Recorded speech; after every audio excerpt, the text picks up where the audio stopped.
Similarly, we have to find the new area of royalties, and then carbon offsetting, I already discussed about it. And wildlife farming is another area, because not all the species, but some of the pest animals we can do it and manage it. And hunting also we can introduce based on the species. And this is the time to introduce some photography and documentary and sales to the international market and generate the money. And the research also is a good area for innovations and the motivation of the youth. And then even sometimes our port area systems are used for some development, like the hydropower systems. In hydropower systems, we are planning to generate some financial resources once we provided some land to the hydropower proponents. And at the same time, there is a huge opportunity in the mountain port area systems to generate the income from the high value medicinal plant cultivations.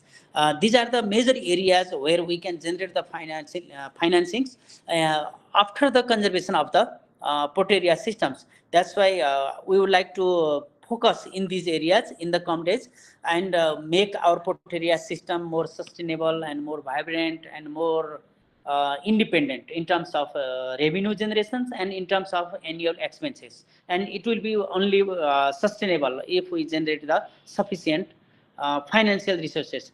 These are the very basic outline today I share with you, because the time is very limited, and maybe I would like to stop my presentation here. And if you have any questions or queries, then I will try to make clear, sir. Thank you very much for giving this opportunity once again. Thank you very much. Thank you, Dr. Dagal. Very interesting and very enlightening talk.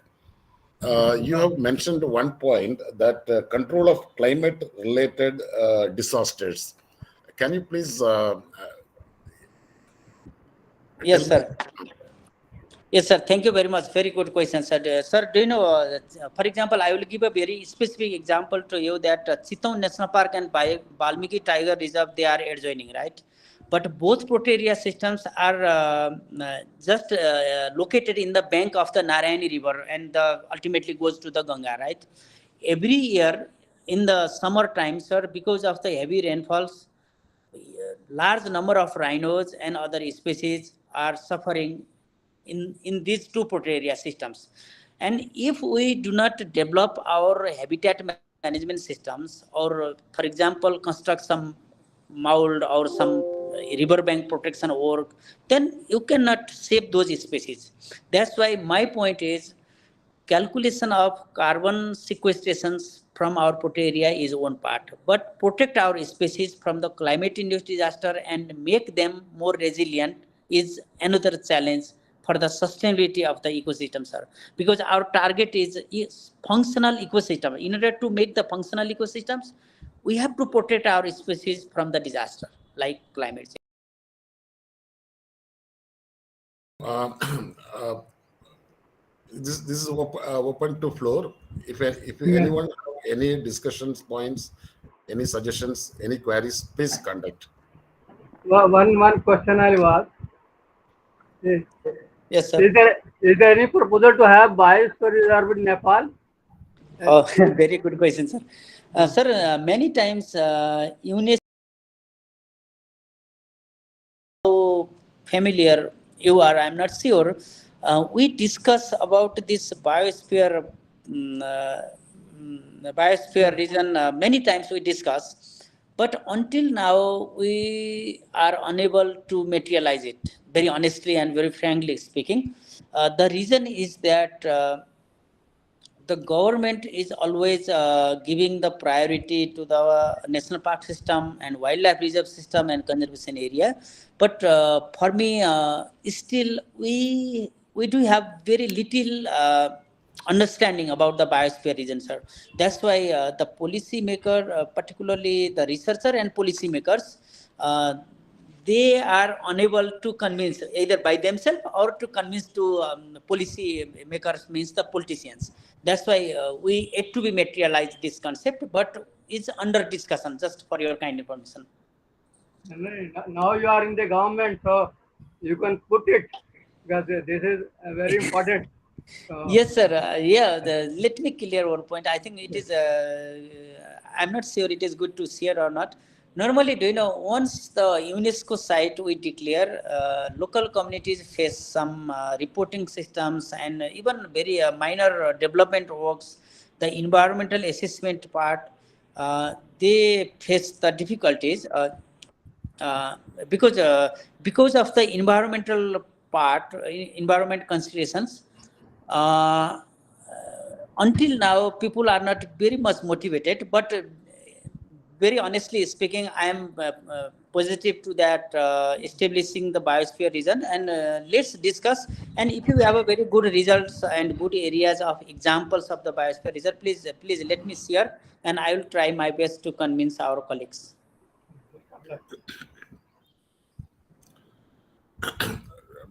Dr. Anurag, do you have any queries?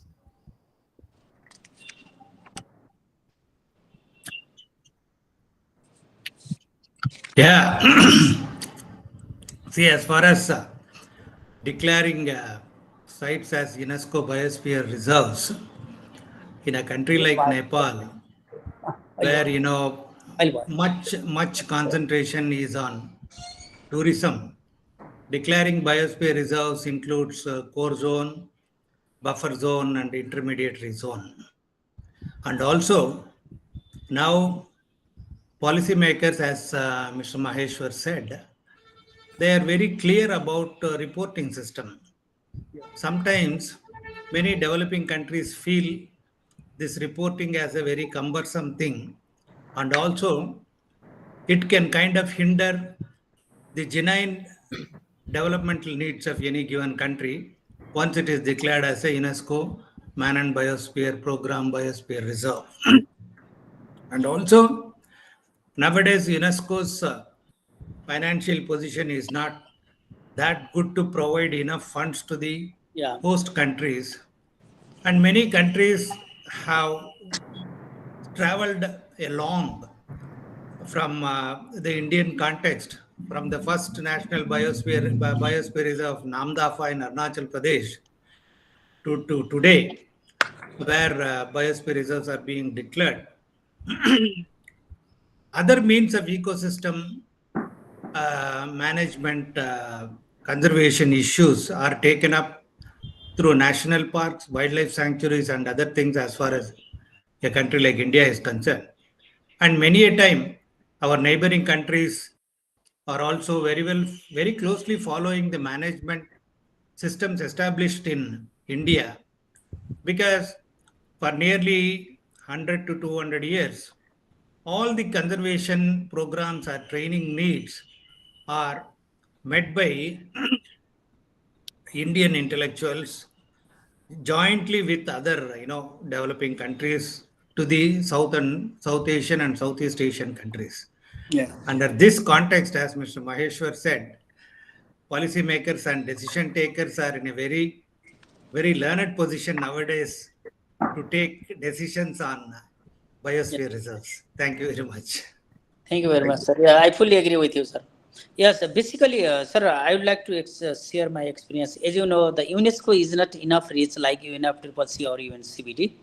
And whatever new biosphere reserve or new protected system you would like to declare, all the cost you have to manage. And unless and until if you find a more dedicated persons to take this business, is really difficult, because once you start until the declarations and develop the modality and establish the office and establish the system as a continuous process is really challenges, and the worst country need some sort of investment in the beginning. That's the financial part is also another uh, not assaults, but the reluctancy. Simply, you can say reluctancy with the government. But definitely, I am very positive, and let's do our best, because in our Southeast Asia region, sir, if we do not establish such type of biosphere region, as you know, our human population is increasing every year, and the impact of human beings has direct impact to the natural resources. In order to protect those ecosystems from the human interventions, also we need a such declaration of the biosphere region. I fully agree with you, sir. Thank you very much. Thank you, sir. Now we will take only one question from Dr. Vidyanath.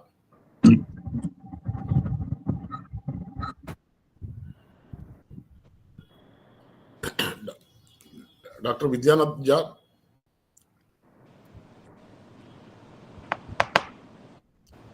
So I am handing it over to Dr. Utkarsh Manish Chavan, the co-chair, if he has any points. Sir, I don't have any points as such, but whatever sir said was absolutely true when it comes to biodiversity conservation and wildlife conservation. And I liked when he said that we have to invite local communities to and improve their livelihood. And in protected areas, we also have to develop the landscapes in order to conserve the animals. Uh, Upon that, he also said that the mission is to protect the ecosystem, the functional ecosystem. Then it has to be financially sustainable, and local communities should be able to contribute in developing the ecosystem. So that is something which everyone has to do. And yes, it has to be climate resilient ecosystem and self-sustaining protected areas, so that people staying in and around those areas, especially, yes, there are some people even they stay in protected areas, so that would be really very good, and it would be really very helpful. And as he said, that we have to be also financially sustainable to do all these things. Thank you very much, sir. Thank you very And much. I really thank you for your excellent presentation. Thank you, sir. Over to Vijay Kumar, sir. So here we will conclude this session, and we are already late by, I think, 10 minutes. So I am handing it over to Professor Mishra ji. Thank you, Dr. Vijay Kumar sir, Thank you, sir. for chairing the session, and Dr. Utkarsha for co-chair, and very nice talk, Dr. Maheshwar Dhakar sir, Director General, Nepal.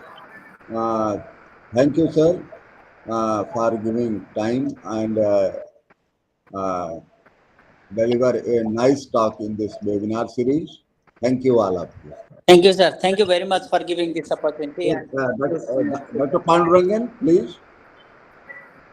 Any question? For you, sir. Okay. Next talk, Dr. Anish, our chairperson, Dr. Anish Ahmad Ansari, formerly scientist and Botanical Survey of India, co-chairperson, Dr. D.N. Patil, Head of Department Botany, Bharatiya Jain Sangathan College, Bagoli, Pune, and our eminent speaker, Dr. S.K. Tiwari, Chief Scientist and Head Botanical Garden, CSIR, NBRI, Lucknow. Welcome, sir. Thank you so much.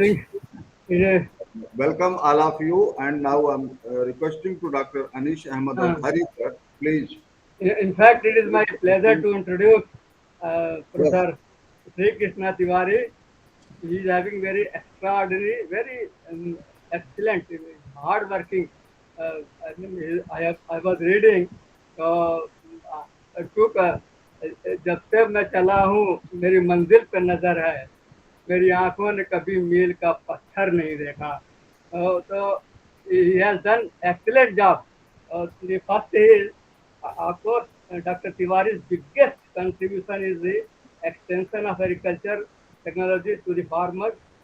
He has commanded and completed such projects aiming at rural development, CSIR 800 mission, CSIR Aroma mission, phase 1 and phase 2, CSIR Floriculture mission, CSIR Integrated Skill Initiative, and many, many others like this. So this is on the ground achievement. It is what we need in agriculture. So, and the other research work is focused on the utilization of sodic soil. That is also very important aspect of the land reformation, and cultivation of medicinal, aromatic, dye-yielding, and other non-traditional and economic plants in organic farming.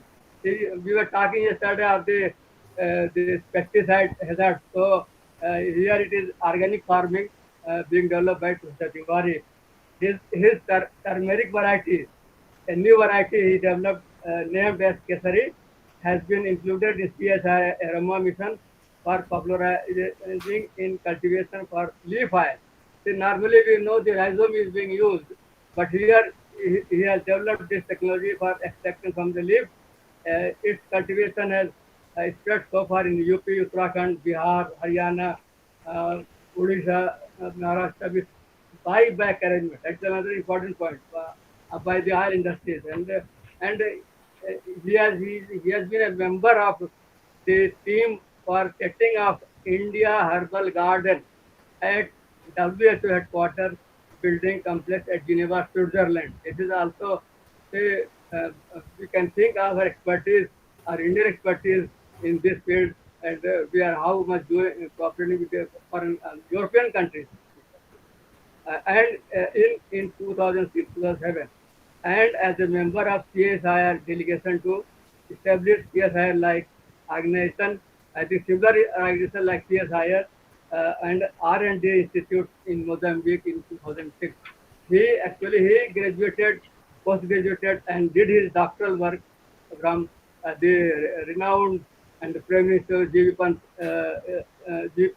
University of Agriculture and Technology, Pantanagar, and he was awarded the Vice Chancellor Gold Medal, and he got the Fellowship Gold Medal also. So this is also an important thing. He did PG Diploma in Sustainable Rural Development from National Institute of Rural Development, Hyderabad in 2011. He got CSI award for S&T Innovation for Rural Development. Of course, this is required to mention because his hard work has given these things to him. He got CSIR Technology Award in 2015 for the development of improved varieties and promotion of cultivation of medicinally important ashwagandha. We know this is very important. He has around nearly 33 years of R&D experience in areas of eco restoration. This is also a very important aspect of eco restoration of sodic wasteland, biological reclamation, and their economic utilization, conservation, and cultivation of medicinal and aromatic plants, agroforestry system, organic farming, bio fertilizers. This is another biofertilizer is very important thing. And biopesticides. He studied biopesticides also he has done. Cultivation of non-traditional crops, crop plants, bamboos and populars. Presently, he looks after the CSI NBRI Botany Garden and CSI NBRI Distant Research Center, Banthra SIT. I think I met him in 2019. I saw they are doing excellent job. They are developing this arcade in this air conditioned room and some bryophytes also in air conditioned room. So, I saw. So till date, he has published 13 books and 24 extensive bulletins and nearly 141 research papers, 16 review articles, 36 chapters in books, and nearly over 100 popular articles. So this is also a manifestation of his hard work, dedication. Uh, he of course, apart from this haldi curcuma, he developed improved accession of that we can say cultivar, action of Bigda aurelina containing the highest. This is tandoor plant. We say tandoor. This red color containing the highest bigzin 1.54%, selected and released as Aeronema. His biggest contribution is the extension of agriculture technology to the farmers, including the northeast states. There are very difficult states also. Uh, he has commanded and completed several such projects aiming at rural development mission by extension of CSI and very green technologies such as jihaded floral crafts for women empowerment, model polyhouse for introducing Gerbera species in UP, low cost bamboo based NAD, EP and vermicomposting is also very important for garden waste management. model Bareja, I think the term for beetle vine. Of course, that beetle vine is Cypher beetle cultivation, and CSI and by NBRI bio inoculant. These have been deployed in UP, Uttarakhand, MP, Maharashtra, Odisha, Tripura, Meghalaya, and so many states and Andhra Pradesh. He has served as Secretary of Research Council of the Institute.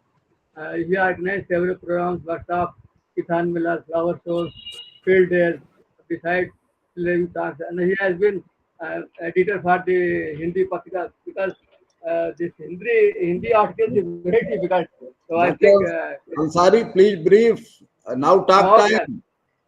With this, I conclude and I invite Professor Tiwari to deliver his lecture. And my co-chairman wants to say something, please. Dr. D.N. Patil. Yes. Dr. D.N. Patil. Ji Tiwari. Thank you so much. Thank you so much, Dr. Anis Ansari sir, for very elaborative introduction of my work. Thank you for that. I will, while I share my presentation on the NBRI Botany Garden.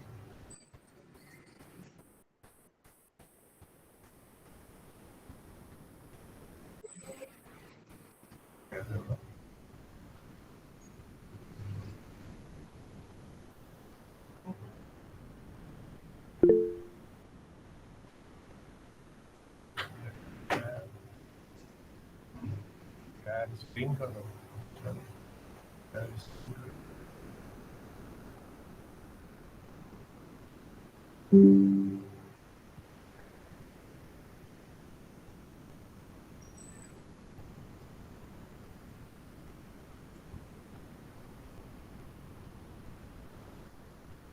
I hope the screen is fully visible to all the participants. So I would like to try to take you to a tour of CSIR NBRI Botanic Garden. If you consider the area of land area of the garden, we stand third in the country. 65 acres is the total area of CSIR NBRI Botanic Garden, but it is unique in many other aspects. So I will try to focus the presentation on those aspects. First aspect is that it is a heritage garden, historical garden, developed around 1880 by Nawab Shahadat Ali Khan. Initially, it was very small area, 150 square yards, with, as you can see in the picture, with very high walls. Later on, it was developed into a proper garden by Nawab Wajid Ali Shah, and he named it in the name of his favorite queen, Begum Sikandar Mahal. So that's why the area is also known as Sikandar Bagh.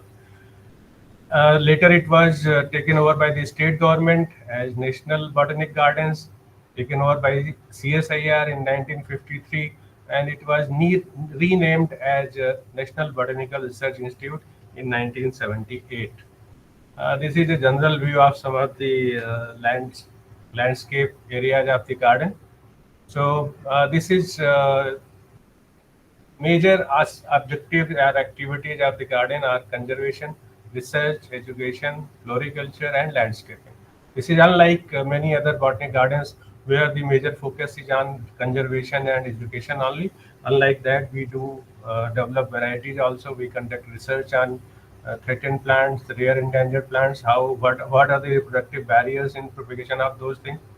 So the garden is also designated as a living national repository by National Biodiversity Authority, mainly due to the conservation that we are holding in the garden in our open field areas and also in our specialized houses. This is general status of some of the plants that we have in our garden. The total collection of various genus, species, cultivars, varieties comes to around 6,000 species in total. We will be talking about these in detail when we come to specific crop areas. So germplant collection is very unique in NBRI, 250 varieties of bougainvillea, 70 of canna, the highest in the country, chrysanthemum, about 250 varieties belonging to different categories. Gerbera, we have 7 in our poly house. Gladulus, we have 115. Nilambo, we initially had 7-8 varieties, but last 3 years we have focused on collection of Nymphia and Nilambo germplant, and we have now around 150 varieties of Nilambo and Nymphia. Rose, we have a garden named after Dr. B.P. Pal, 202 varieties, Azura 7 and Relucania 2. So, because of these activities, the garden is recognized as lead botanic garden by the Ministry of Environment and Climate Change, Environment, Forest and Climate Change, and PPB and FRA, Protection of Plant Varieties and Farmers' Rights Authority, has given designated NBRI as a dust test coordinating center for Bougainvillea, Canna, and Gladulus, mainly because of our large collection, more than 200 of Bougainvillea, around 70 of Canna, and 115 of Gladulus. So we are dust test center, means dust is distinctiveness, uniformity, and stability. So any claim for having developed a good new variety will be sent to us, where we can assess the variety on these 3 parameters, and then based on our recommendation only, the variety can be considered as a new variety. This is unique collection of Canna, 2 Kanchan and Raktima and Agnishika varieties released by NBRI through this gamma mutation. Then Gladulus, we have 32 varieties released by NBRI, 83 by other institutes, mainly IRI and ISBT and Punjab Agriculture University. So this collection is total 115 variety, and we are a test center for Gladulus. Bougainvillea, we have 250 cultivars in our collection, 50 developed by NBRI. Some of the varieties are listed here, and they are very popular. And NBRI is authentic source of providing the named variety planting material of Bougainvillea throughout the country. We are a dust center for this also. Chrysanthemums, we are not a dust center, but we do have 250 cultivars belonging to large flowers, small flowers, mini, no stack, no pinch varieties. Total varieties developed by NBRI, 86. Among the other houses where we conserve the diversity, one that deserves special mention is bonsai house. Here we have more than 300 specimens of different species. We also demonstrate various forms and shapes of bonsai technique. We organize at least 2 training programs during a year, and this is very popular among the citizens of Lucknow and also outside Lucknow. The orchid house is very difficult to manage orchids in Lucknow climate, but we have this special house where air conditioning is helpful in maintaining about 120 species. Most of these species are difficult to flower in our conditions, but we do have these collection in our houses. Moss house is another unique feature. Nowhere in India you will find a moss house. Many people, many organizations and institutions tried to replicate our effort at their place, but they have failed. And this is moss house where we have about 20 different taxa of liverbirds and mosses. Then fern house is another important area where we have around 55 different species of ferns, 17 family, 22 genera, and 5 cultivars. This collection has resulted into isolation of a insecticidal protein, which is now being tried for insect resistance in cotton by our plant molecular biology group. Then palm house, total 70 species. Palms, they require large area, but inside house they are being kept in earthen pots. Then Cycad House and Jurassic Gallery. Jurassic Gallery is adjacent to the Cycad House. This is more for school students, Jurassic Gallery specifically, because we have some models of dinosaurs belonging to Jurassic period, and the plants that have been planted there, they all belong to Jurassic period only. This is the highest collection of cycads you will find at one place, that is at NBRI, 70 different species, and we are next to Royal Botanic Garden queue only. Then Cactus and Succulents House is a special design, is borrowed from the RBG queue, and we have 302 taxa of different cactus and succulents. the plant conservatory. That is the largest conservatory. It houses many things related to gymnosperms, flowering ones, and many rare, endangered, and threatened plants are conserved this conservatory. This basically forms a space where our plant taxonomists who go for a collection, whatever they bring is brought to this house first. We try to domesticate it here. Once the plants are settled, we try to work out their propagation technique, and then plants are taken to different respective houses where they belong to.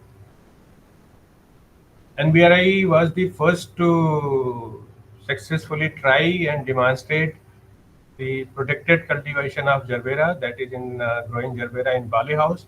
We developed a demonstration polyhouse in 2007. We worked with the state horticulture department who had a project called DASP, Diversified Agriculture Support Project. So from all the districts of Uttar Pradesh, the officials working for DASP were invited to NBRI, and they saw the bumper crop of Gerbera in the polyhouse. So all the doubts that whether this polyhouse can be erected successfully, can it stand the stormy winds and high temperatures during May, June, July. So it was demonstrated, and then it was translated by many farmers based on our demonstration, like you can see here in farmers field. Another important feature is this garden for visually challenged and physically disabled people. Here we have the selection criteria for plants is either they should have touch, smell, or something like which they can feel, so that those who cannot see the beauty of the plant, they can also enjoy the beauty of nature. So plants here are either having any of these three, touch, smell, and feel, and then their description is written on the boards in braille so that they can also read this. Then recently we have started Know Your Plants section. Know Your Plants basically has such plants in the collection which we use in our everyday life, in our food, in vegetable, fruit. Some way or the other, we use those plants in everyday life.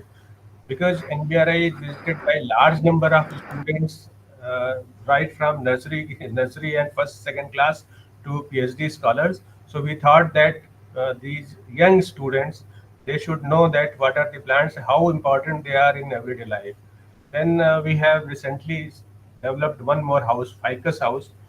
Basically, we have about 30 different species of ficus, which are converted into bonsai specimen and placed at one place where you can see all the 30 odd ficus species at one place. This has been a quite old technology of NBRI, where we have standardized that how beautifully the leaves and foliages and flowers can be dried, can be dehydrated in a way that they do not lose their color, texture, shape, and size. So the drying technique is basically two methods. One is press method, where you use the herbarium sheets or blotting papers and make products like this, the greeting cards, bookmarks, or these landscapes. The second technique is three-dimensional products, where you dry using silica gel and the plants retain their third dimension, that is depth also. So these flowers can be arranged in these glass containers, where you can arrange them artistically, and this can fetch you good income also. So we have developed an incubation center. We also have support from DSIR, Department of Scientific and Industrial Research, where we train women for a 1 month duration and identify the good product making women from those trained women's group. So then we register them in one of the self-help group that we have started, that is Kalyani. So members of Kalyani, they can come to this incubation center. They can make the products using our flower and dry flower materials. And then we have a benefit sharing model, where the product, when sold, the profit can be shared by the maker and the institution, considering the caste component. We have recently started besides the 2D and 3D products, we have recently developed these products using the epoxy resin. So epoxy resin using molds and epoxy resin, the flowers can be used very artistically to develop these products, and this is very high in demand. At least I know 2 companies, they are trained by us, they are making these and selling online and also in different exhibitions and farmers fairs, etc. So NBRI had a history about 50 years to organize flower shows. We organize, so far we have been organizing only 2 flower shows. One is in December, that is Chrysanthemum and Coleus show, and the other one is in January, that is Rose and Gladiola show. So we have been organizing these 2 flower shows only. But about 3 years ago, we started to add Bougainvillea festival also to it. So now we are organizing Bougainvillea festival also in February, March. So we have now 3 flower shows, and these flower shows, as you can see from the picture, are very popular among the Lucknowites. NBRI is in high demand, and various types of trainings we receive requests from the public. The most popular training programs is home gardening. This is a 3 days program, largely preferred by senior citizens and women. Basically, they want to learn about care of home garden. Then the dry flower, as I have shown previously, is another popular one, and bonsai technique is extremely popular because everybody wants to have a bonsai in his house or house. So besides this, we do have a composting 1 day program on garden composting, 1 day program on bouquet making, and so on and so forth. These details can be found at NBRI website. Some of the pictures of our training program on dry flower, home gardening, and bonsai making. So major projects that we are working on, besides these 3, there are small projects from DST, DBT, MOEF, etc. But I have mentioned only 3 large projects. One is supported by Ministry of Environment Forest, that is Lead Garden project. This project basically supports us to and further enrich and do research on cycads, because NBRI has the special collection in the country. Then floriculture mission, basically NBRI is the nodal institution, and we are working in 8 institutes to bring more area under cultivation of floriculture crops like marigold, tuberose, chrysanthemum, gerbera, and rose, etc.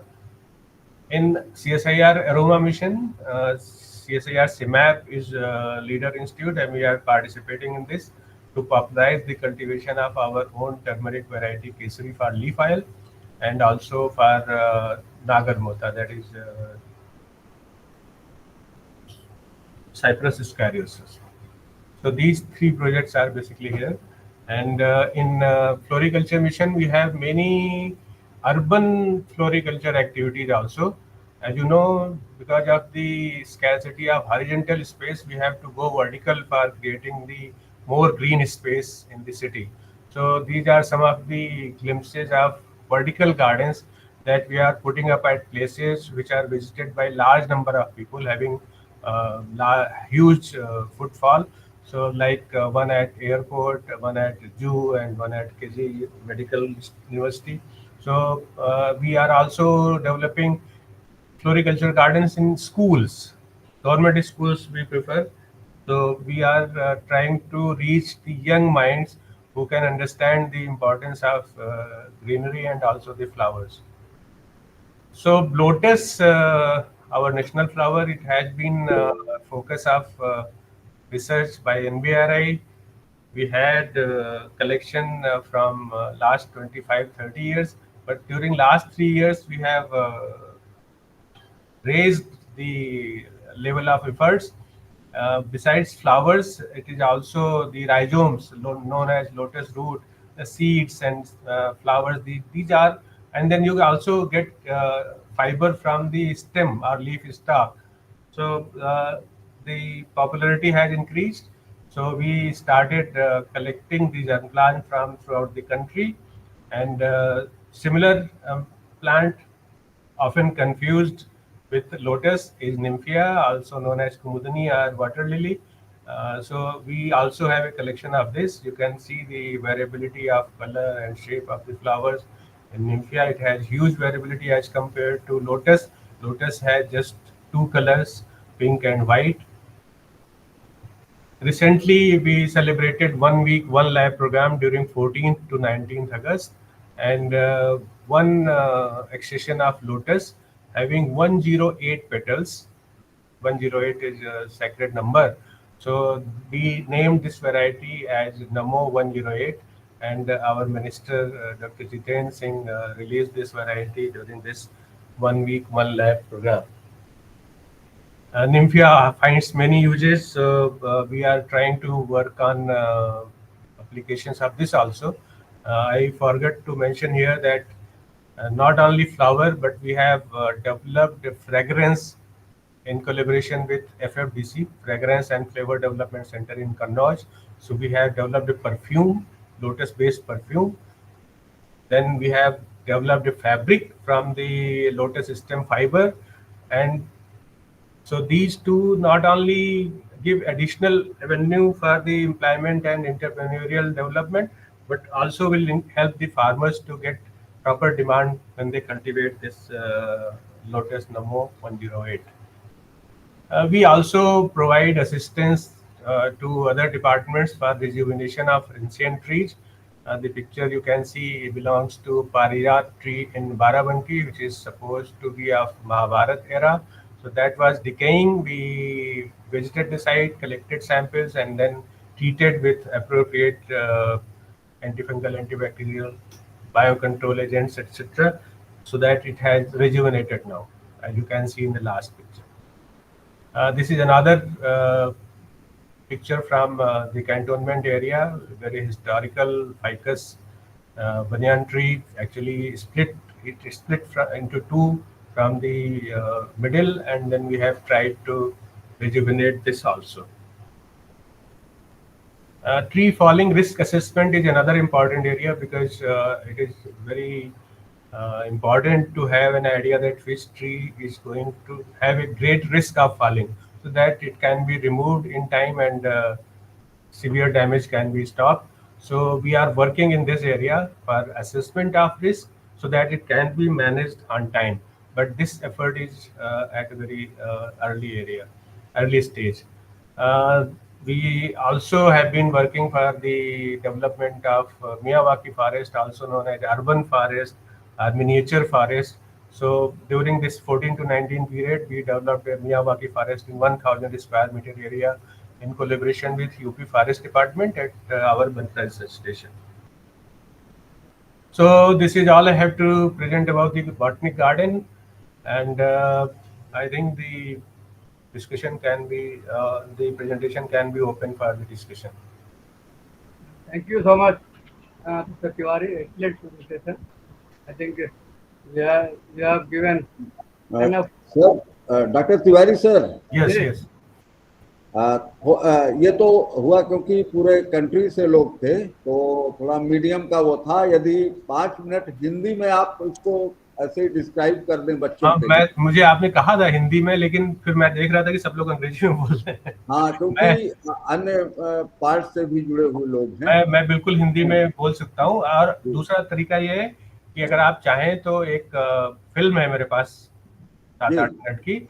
हाँ, हिंदी में वो भी बाकी जो लोग देख चुके हैं वो भी एंजॉय करेंगे, और जो हिंदी में समझना चाहते हैं उनके लिए भी अच्छा होगा। बढ़िया रहेगा सर जी।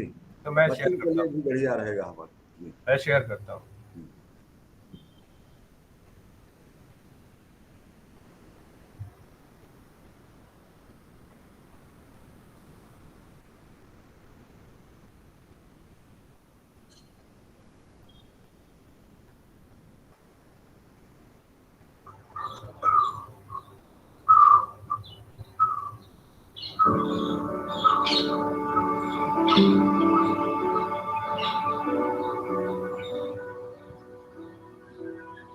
क्या देख पा रहे हैं? जी हाँ.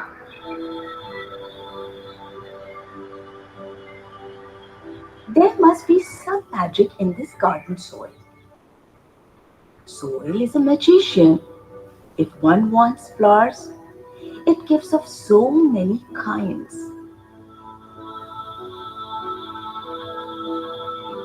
Sir, someone has started presenting and this video has gone.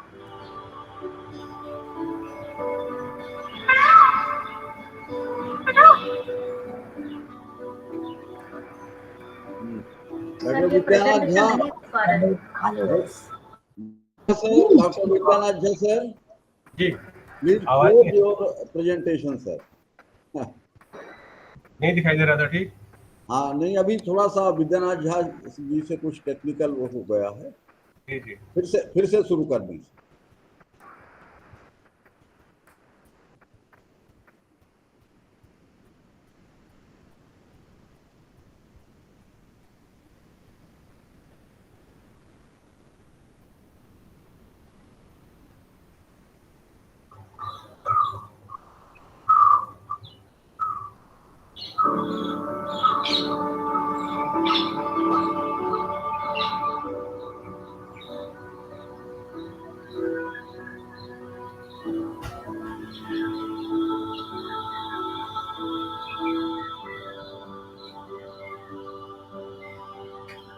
There must be some magic in this garden soil.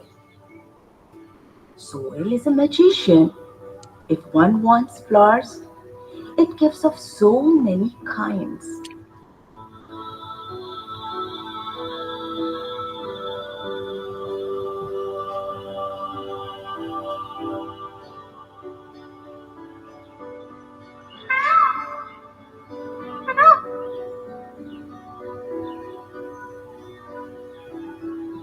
Vast number of colors. Dig any deeper, you won't find. There must be some magic in this garden soil. Plants grow up to give us fruits. Some of them have tastier roots. Some are rich with beans and corns. How wonderfully all are formed. Some bless us with aroma oil. There must be some magic in this garden soil. It shows big tricks, raises tall trees on its palm, with their roots rigidly fixed. Winds try to topple them hard, but they're not spoiled. There must be some magic in this garden soil.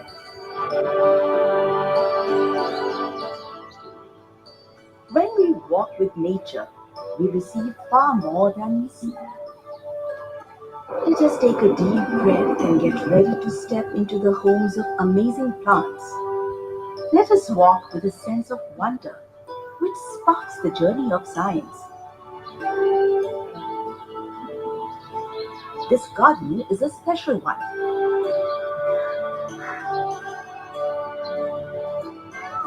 We are in a world-renowned botanical garden of Council of Scientific and Industrial Research, National Botanical Research Institute.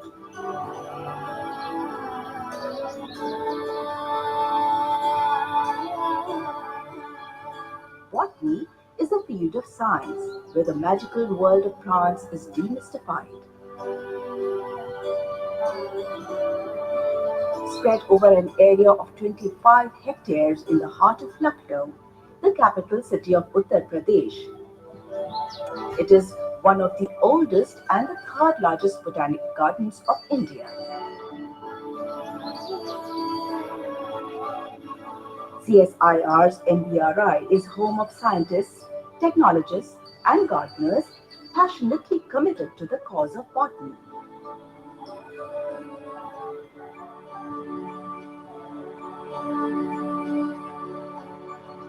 The Botanic Garden of CSIR and VRI is unique in at least 3 aspects. First is the conservation status. The Botanic Garden of CSIR and VRI conserves about 6,000 different species belonging to different taxa and families. And the most exciting feature is the conservation in houses. Besides the conservation of plant varieties and species in the field gardens, we have specially designed plant houses in which we maintain specific temperature and humidity conditions for a particular group of plants. So this unique feature is not seen in all other gardens. So the conservation in houses is special. We have moss house, we have fern house, we have house for cactus succulents, palms, orchids, bonsai. We have a Jurassic gallery, which is very interesting for these young students who can see the plants belonging to the Jurassic period. The conservation in houses is unique, and then also we have a research component linked with the conservation.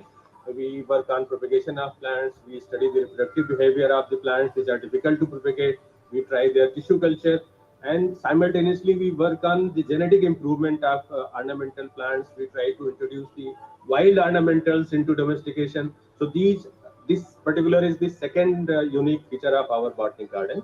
Then third is our connect to the society, that is known as the extension, outreach, education activities. We have some interesting thing for all the age group of our country. For example, children basically up to 8th class standard, they do not have idea about the plants which they use in their everyday life, what they eat, the fruits, the vegetables, the cotton plant, the sugarcane from where we get sugar. So all these plants we have introduced in a section known as Know Your Plants. So this is basically introducing the importance of plants to the students, which are the plants which are used in everyday life. We also organize number of training programs to promote the interest and activity of gardening and related things like people are interested in home gardening, in bonsai making. We have training programs for almost all the segments of the society, for young students, for housewives, for elderly people, senior citizens, and also for the researchers. So these programs basically aim at various gardening related techniques which not only promote healthy living but also provide opportunities for income generation. So these programs are very popular. We have offline and online modes. Besides this, a lot of students of all categories, of all colleges, they visit our garden and enjoy the diversity that we conserve in this botanic garden.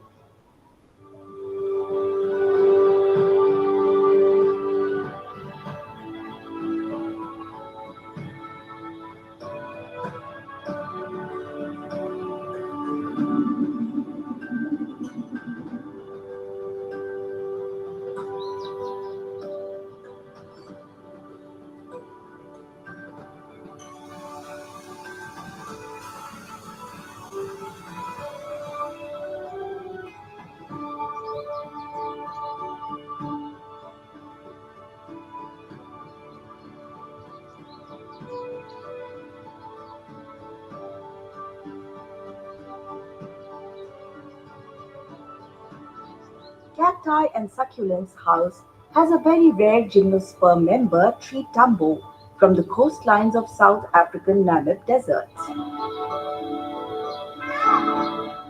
Touch and Smell Garden is first of its kind in the Indian subcontinent and seventh in the world. It is meant for enabling visually challenged Divyang persons to learn about the diversity of plants as they have a better sense of touch, smell, and hearing ability.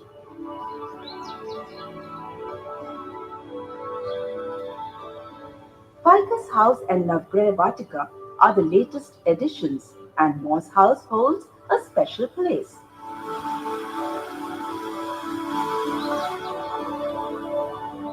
Let us know our plants and be friends with them. Let us see them grow. Let us play with them. Now we are ready to seek the beauty of elegant flowers in their heavenly habitat. Botanic Garden is rich with the presence of extensive varieties of bougainvillea, canna, chrysanthemum, gerbera, gladiolus, hippostrum, Nilambo lotus, rose, and tuberose. Lake and lotus pond are bestowed with such a great charm that regular visitors feel enchanted near them every single morning. Rose and gladiolus show in January and chrysanthemum and coleus show in December. Two festivals are celebrated annually to spread aesthetic sense and awareness among the countrymen.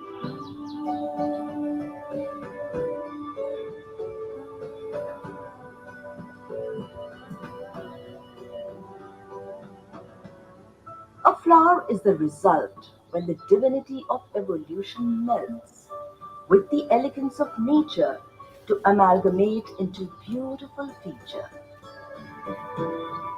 Let us witness the grandeur of some giant trees which appear inviting every guest to meditate in their hospitality.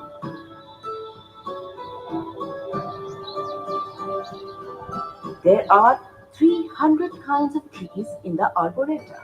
Parijat tree and banyan point are the abodes of serenity in this botanic garden.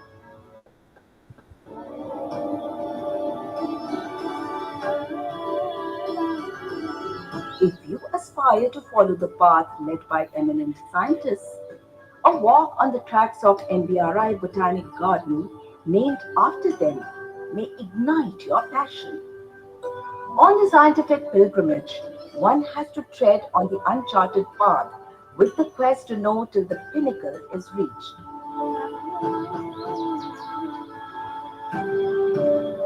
NBRI Botanical Garden truly mirrors the spirit of Indian people and culture, where diversity coexists without conflict and spreads the message of aesthetics, harmony and peace with a gaze towards a sustainable future.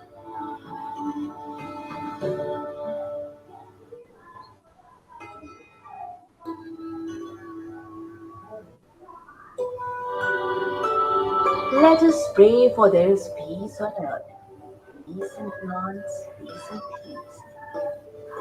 Let us pray for the whole existence is peaceful.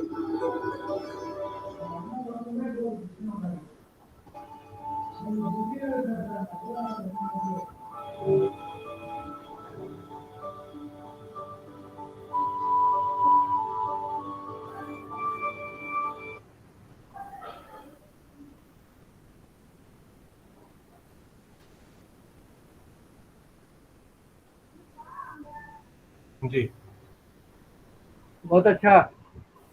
Thank you sir. Mishra ji conclude sir please हाँ, conclude. देखिए ऐसा है कि मैं थोड़ा सा आपने कहा हिंदी वाली बात कही थी तो मैं समझा देता हूँ। जितने लोग मौजूद है और जो और लोग सुनना चाहते हैं मेरे ख्याल से ये अच्छा होगा। ये एक धरोहर है जो 200 साल पहले बनी थी 1800 में और इसका सिकंदराबाद नाम था। फिर इसको स्टेट गवर्नमेंट ने नेशनल बोटैनिकल गार्डन दिया। फिर उसके बाद 1978 में जो है NBRI नाम पड़ा इसका। और ये जो है ये centre of research conservation education floriculture landscape आपको तीसरी बड़ी इंडिया में है। सबसे बड़ी पहला तो जो हावड़ा में गार्डन है, उसके बाद ये लालबाग गार्डन होगा मेरे ख्याल से। ये इसका रिकॉग्निशन ये है कि ये राष्ट्रीय स्तर पे लिविंग नेशनल रिपोजिटरी है। ये बहुत ही इम्पोर्टेंट है समझने के लिए। और इसमें पूरे गार्डन के अंदर में जो कम्प्लेक्स है पूरा NBRI का, वो वहाँ पे 6000 स्पीसीज के हैं ये पूरा मिला के जो इतना यहाँ पे। और इसमें सबसे ज़्यादा जो कल्टिवेटर वैरायटीज हैं वो चंद हैं, जिससे बोनविलिया की 200-250 हैं। इसमें 50 तो NBRI ने खुद डेवलप किया है और बाकी और जगहों से लिया है, ठीक है ना। और जो गुलदाउदी है क्राइसेंथेमम है उसमें भी 250 हैं। और नीलम्बो की देखिए, ये नीलम्बो जो हमारा राष्ट्रीय फूल है इसको कहते हैं, ये 100 वैरायटीज हैं इसकी। ये भी एक बड़ी चीज़ है। कल्टीवर्स होगी मोस्टली 2 ही स्पीसीज की है तो। और निम्फिया की 60 है और रोज की या ये गुलाब की करीब 202 हैं। और ये जो है हमारी जो है MOCCF की जो मंत्रालय हमारा है उसकी वजह से जो है इसको लीड बोटेनिक गार्डन में इसको दर्जा दिया गया। ये एक बहुत अहम बात है कि करीब हमारे यहाँ 300-400 गार्डन पूरे इंडिया में होंगे और भी ज़्यादा होंगी छोटी बड़ी मिला के। और ये जो है डिस्टिंक्शन यूनिफॉर्म क्या ये सस्टेनेबिलिटी टेस्ट कोऑर्डिनेटिंग सेंटर है, ताकि ये भी एक बड़े इम्पोर्टेंट पॉइंट है वो रिसर्च के मुताबिक। और ये यहाँ पे जर्म प्लाज्म जो है जो जिसको कहते हैं कि जीवाणु का जो करते हैं वो हमारा कलेक्शन जो इसमें जो खास बात है वो ग्रेजुलस है और मेन ग्रेजुलस है इसका, और बाकी ग्रेजुलस के 25 हैं और अदर के 83 हैं। देखिए और जो है कैल्शियम गुलाबी बोल चुका हूँ मैं। और जो है इसमें बोनसाई में जो है करीब 300 ये मैंने देखा भी है वहाँ पे बोनसाई की बहुत अच्छे कलेक्शन है और बड़े उम्दा तरीके से मेंटेन किया जा रहा है।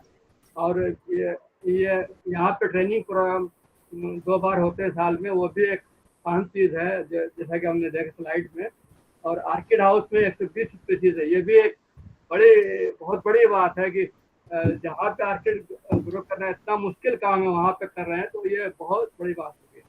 और मास हाउस कोई भी इंडिया में नहीं है, लोग नकल कर रहे हैं लेकिन कामयाब नहीं हो रहे हैं। बातें तिवारी जी ने बताया अभी करीब लिवरवर्ट्स और माउसेस के करीब 20 सेक्टर हैं। फर्न हाउस में इन्होंने एक बायोपेस्टिसाइड डेवलप किया है, इसमें करीब 55 स्पीसीज हैं, 17 फैमिलीज और 22 जनता करीब हैं। और फार्म हाउस में 70 स्पीसीज। फार्म हाउस भी गर्म इलाकों का ज़्यादा होता है, इसे ग्लास हाउस में रखा है, वो भी बहुत इम्पोर्टेंट है। और साइकेड में मैं देख रहा था करीब 45 स्पीसीज अभी डॉक्यूमेंट्री में आ रही थी। और जुरासिक गैलरी इसमें वो जुरासिक पीरियड के वो एनिमल्स भी दिखाए गए हैं। और इसमें करीब क्या कहते हैं नेक्स्ट टू क्यू है, मतलब आप ये ओके सर, नेक्स्ट टाइम हो रहा है तो सर आ गए हैं, तो अब इसको अपन वो करें। और को chairperson doctor Patil sir. Yes, sir. Yes, sir. Please. Good afternoon, all. Sir, I congratulate Dr. Sri Krishna Tiwari, sir, and as well as the Kanda sir, because sir organizing every talk and every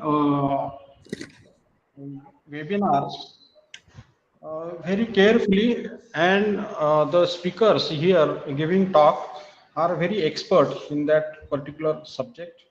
And for our botanist, it's very difficult to visit everywhere. And today, National Botanical Research Institute is one of the prestigious research institute in our country, for our India, that is NBRI. And Dr. Sri Krishna Tiwari sir, the work of the NBRI is very vast work. This institute doing work on various aspects, that is education, conservation, community projects, various research activities are also going on. For conservation point of view, in NBRI, various houses have maintained, that is the orchid house, palm house, fern house. And also one of the remarkable thing, that the garden for physically disabled and visually handicapped person, and model house garden, and other various gardens have also maintained, like a nutrition garden.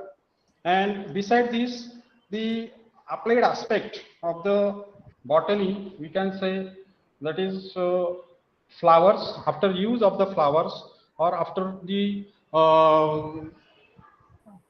more production of the flowers, what we can do, or how our subject can be upgraded, or how there is a tremendous scope in a botanical or plant science. In that point of view, in NBRI, dehydrated floral crafts works and various designs have maintained, and they are giving the training to the society also.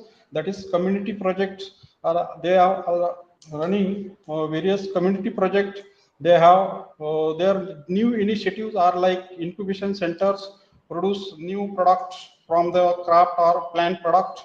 Since 50 years, NBRI organizing flower shows, popular training programs like home gardening, dehydrated floral crafts, bonsai techniques, garden composting, garden waste composting, and various major projects also are going on in NBRI. That is the lead garden project, CSIR floricultural mission, includes vertical gardens, aroma missions. Also develop one of the new variety, that is NOMOH 108 variety, also released by the NBRI of the lotus, and various projects are run by the NBRI. Really, it's great. Again, one more important new aspect we can say, that is rejuvenation of historical tree. This project is also one of the important and new one. So it gives idea about what we can do for plant conservation point of view. Assessment of falling trees, that type of indicators are maintained and formed by the NBRI for assessment of the falling of the trees, assessment of risk and management of the risk.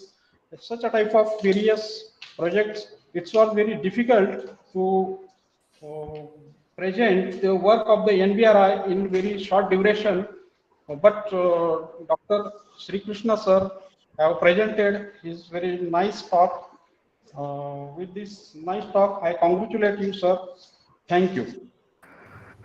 Thank you, sir. Thank you. Sir, I think once again someone is presenting. I think Shivani Sharma is presenting. Shivani Sharma. Yeah, it's showing Shivani Sharma is presenting. Shivani Sharma कौन present कर रही हैं इसमें? आप हटाइए अपना स्तन साहब उससे कहिए कि स्क्रीन ना प्रेजेंट करें। स्तन साहब शिवानी जी से कहिए कि स्क्रीन प्रेजेंट करना बंद कर दें। शिवानी जी,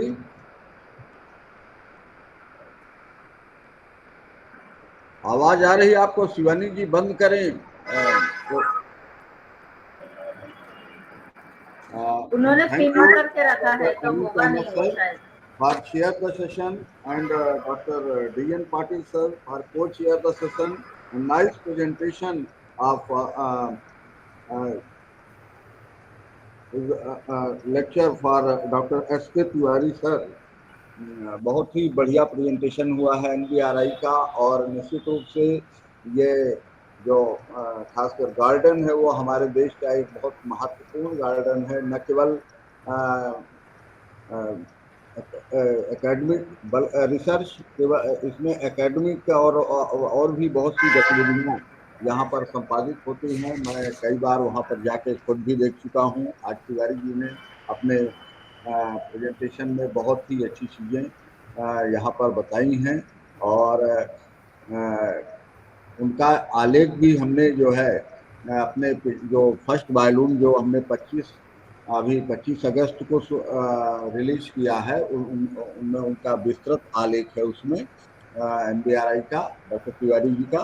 तो मैं सभी को धन्यवाद देता हूं, और एक छोटी सी सूचना के साथ कल मैं वैलिडेटरी सेशन में अपना जो दूसरा वॉल्यूम है, ये जो प्रीवियस वेबिनार्स हुए थे उनका मैं उस बुक को भी रिलीज कर रहा हूं, और टोटल 54 आर्टिकल हैं नेशनल पार्क, टाइगर रिजर्व, और इसके अलावा wild life sanctuary, wild life पर बहुत ही अच्छे जो हमारे यहाँ हुई थी, और सीनियर जो रिसर्चर हैं, साइंटिस्ट हैं, फॉरेस्ट ऑफिसर्स हैं, जो अपना राइटअप दिए थे उसको हम कंप्लीट कर लिए हैं और दूसरी बुक हम वैलिडेटरी सिस्टम में रिलीज करने जा रहे हैं कल 4 बजे। और इसके साथ ही सभी को धन्यवाद है। और अगला क्वेश्चन के लिए और हमारे before you chairperson doctor Lala Ashwani Kumar Singh, retired senior research officer wild life, forest department of Orissa, co-chairperson Dr. Ajaz A. Wani, associate professor and head of department zoology, Government College Donda, Jammu and Kashmir, and eminent speaker Dr. Utkarsha Manish Chavan, assistant professor of zoology, Bhavnas Bharwarimal, Somani College, Mumbai. Welcome all of you, sir, and I am requesting to Dr. A.K. Singh please preside the session and introduce our eminent speaker, Dr. Utkarsha. Thank you, Professor Skandamisra.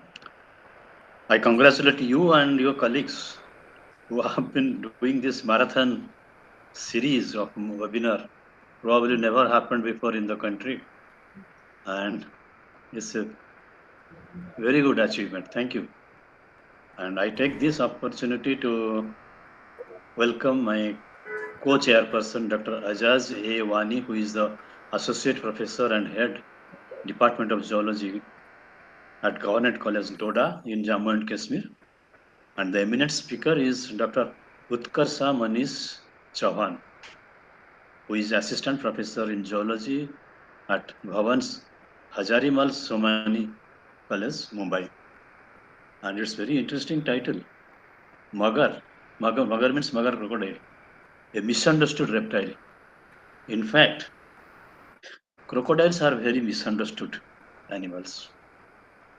Rather, I would say only very few persons may have understood them and have made friendship. So it is very interesting to find Utkarshaji to have made friendship and understood them, and she will be telling us about this topic.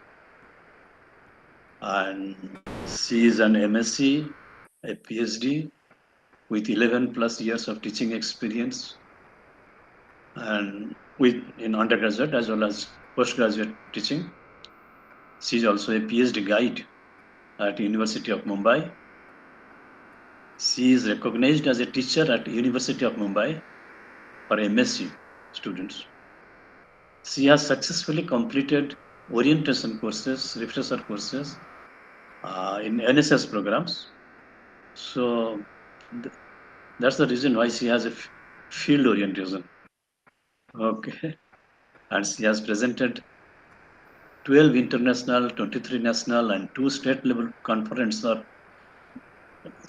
type of papers. And she has published 22 research papers and 7 articles. Oh, nice. She has authored 9 kid books, translated 63 kid books in Marathi. She has arranged nature walks, zoological excursions for students, friends, and colleagues.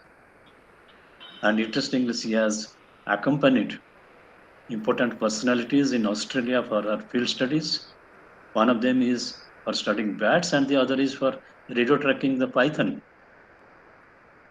And she was with Dr. Manoj Borkar in a project about human-wildlife conflict and community responses in coastal Gujarat.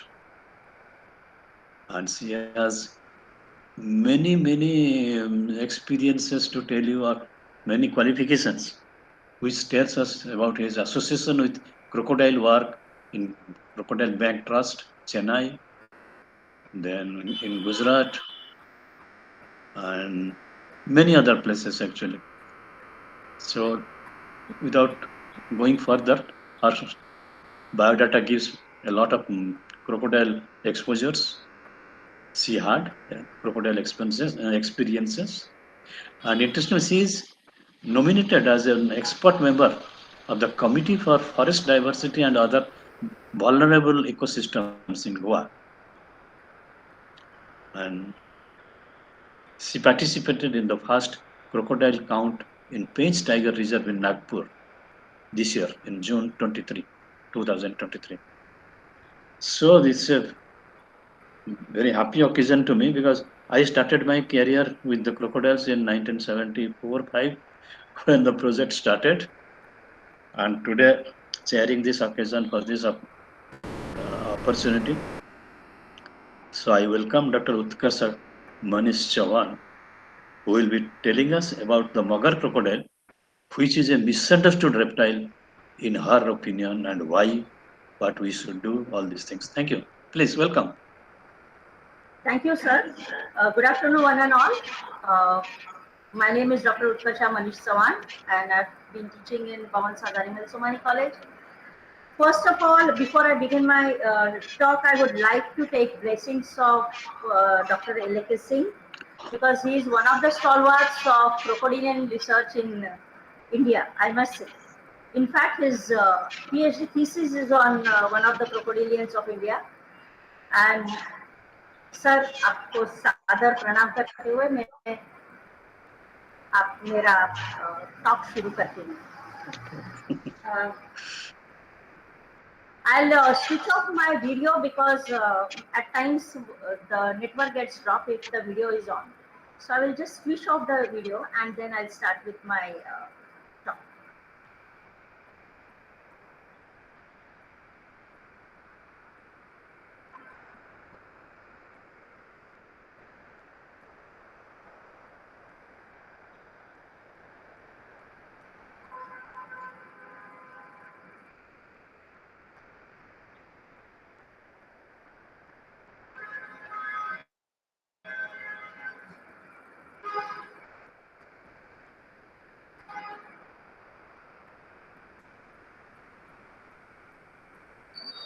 I'm just trying, yeah.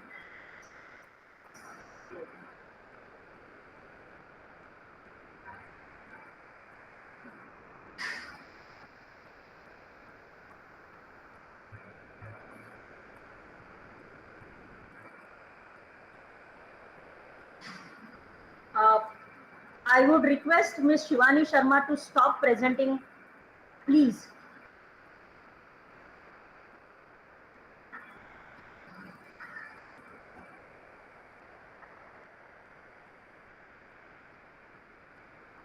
What do I do now?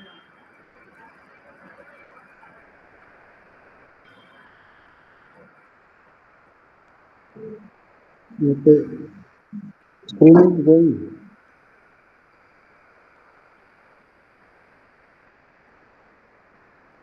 Is it visible? Okay, fine.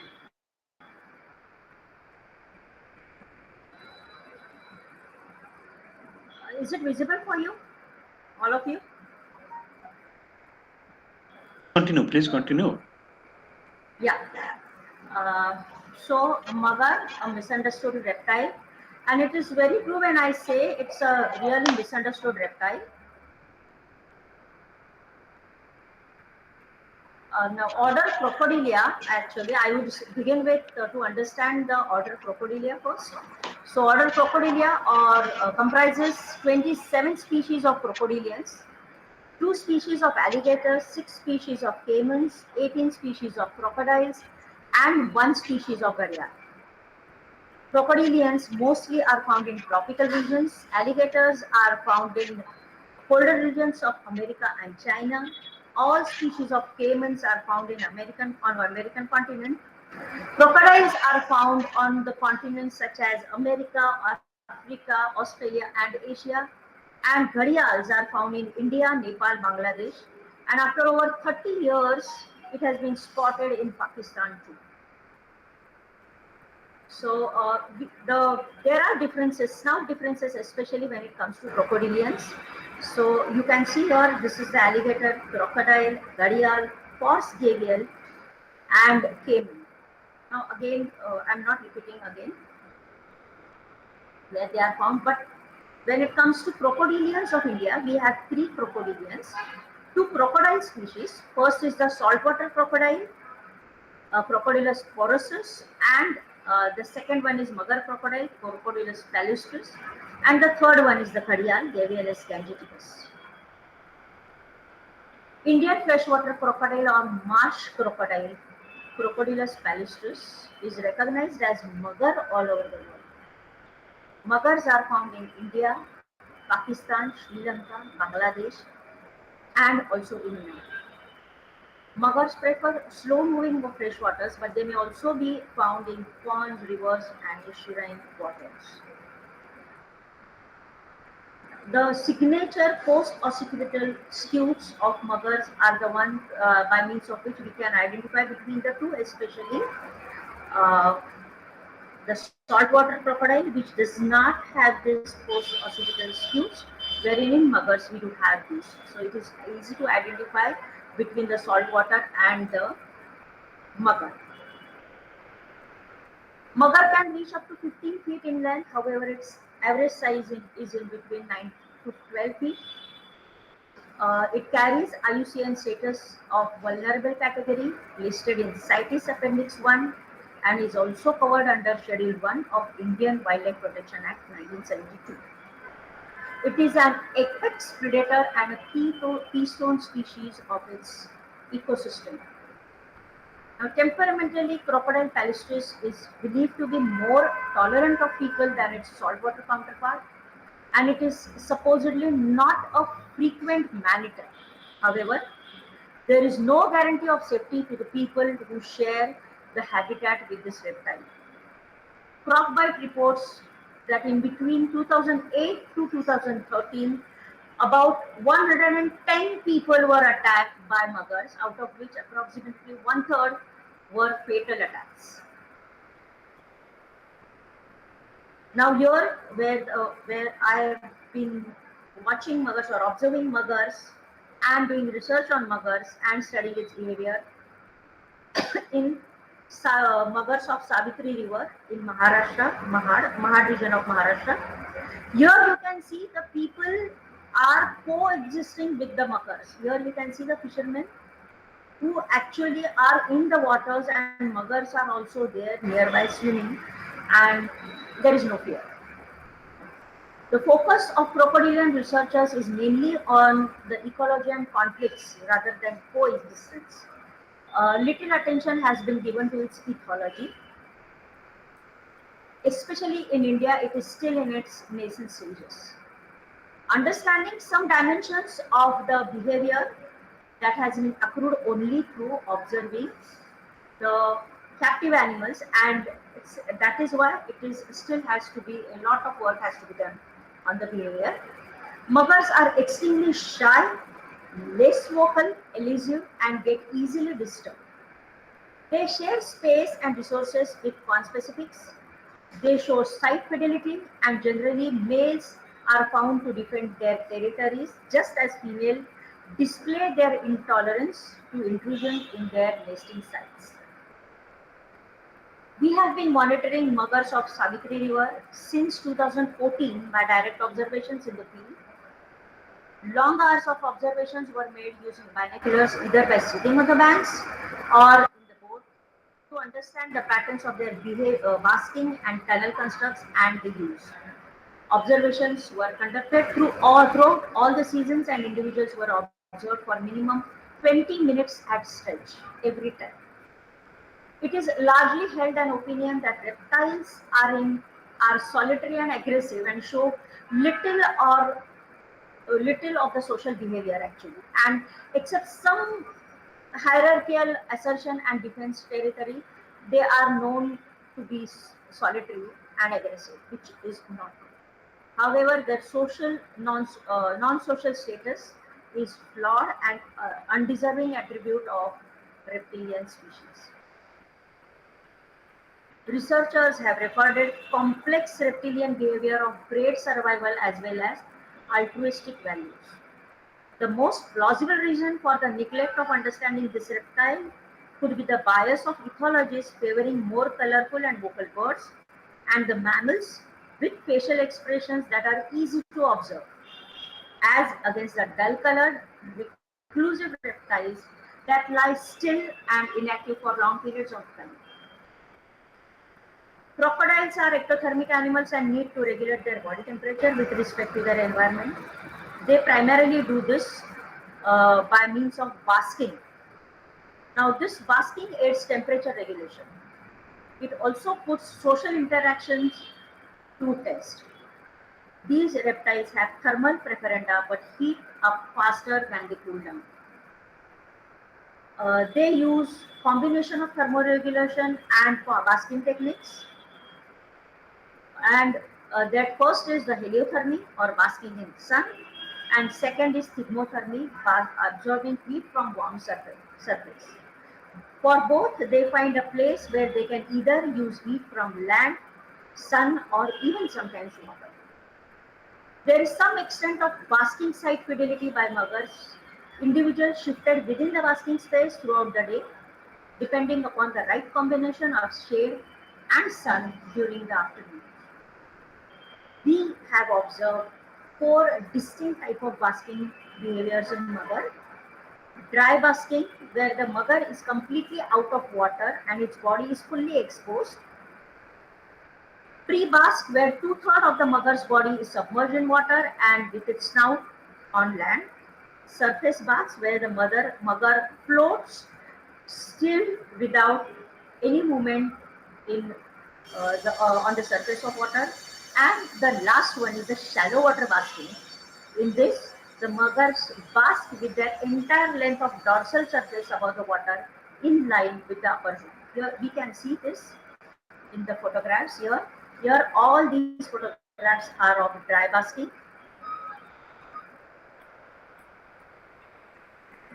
Here the first 3 photographs are of the pre-basking. The D and E are the surface water, and these are the 4th type, the dry basking.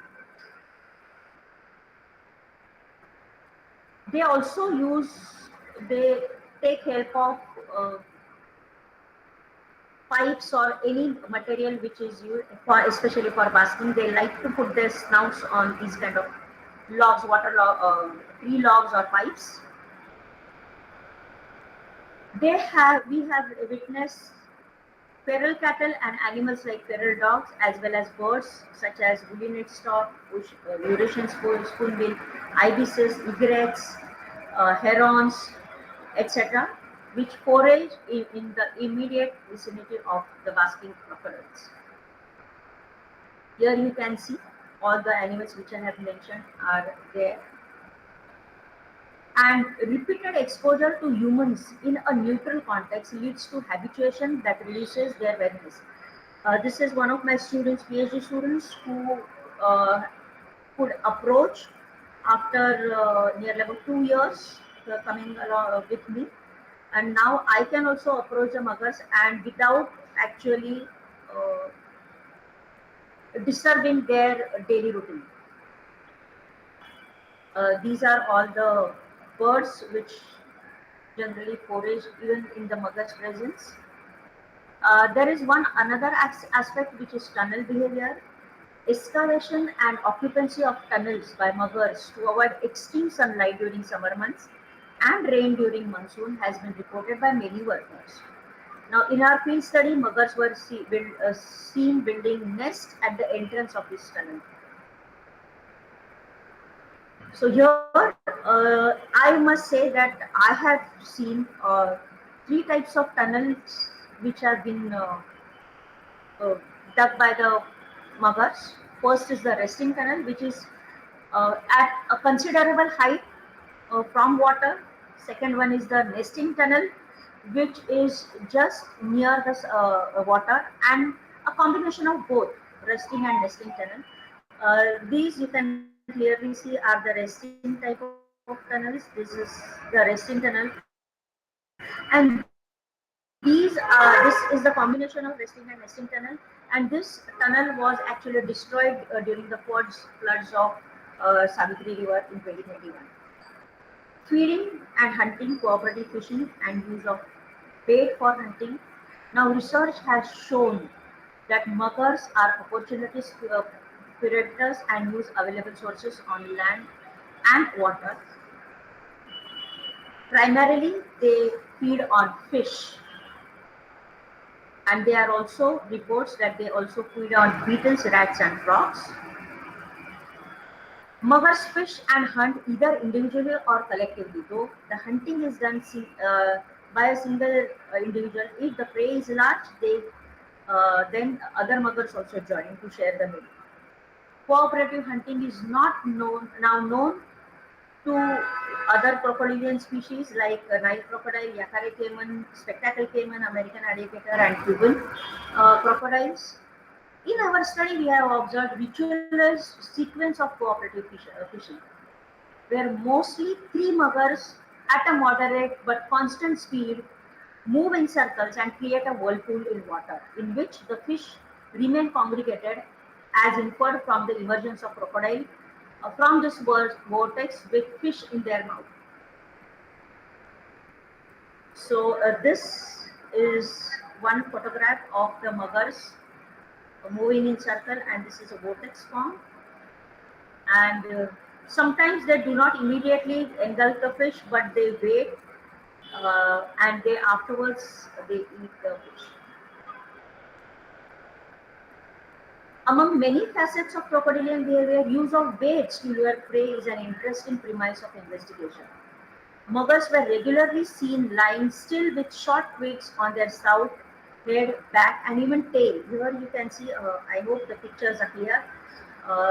Here, in both the slide pictures, it is on snout. This is on their back. This is on the tail. And again here, they are near the, what I should say, stick or the twigs of plant. One such occasion, it was observed, which I was, it was somewhere in 2016. It was observed that cattle egret came flying to pick up a stick, and the mugger tried lurching at the bird. However, the attempt was not successful. But such deliberate trickery by placing twigs and rags seems to be strategic and deliberate to lure the bird. And in this, when they are in their nesting period, they come very dangerously close to the muggers, wherein they come within the striking distance of the mugger. This behavior hints strongly at the possibility of mugger attempting to use lure to attract potential prey. Animal sentience is understudied but an emerging area of research, and reptiles definitely have received attention. Stray dogs were regularly seen to move amongst basking muggers without eliciting any hostility from the reptile, suggesting a reciprocal habituation. On one occasion, it was on 5th June 2022, one young dog, probably having strayed beyond its territory, which was chased by a pack of feral dogs, after which the frightened dog sought the refuge by entering the shallow water of River Savitri.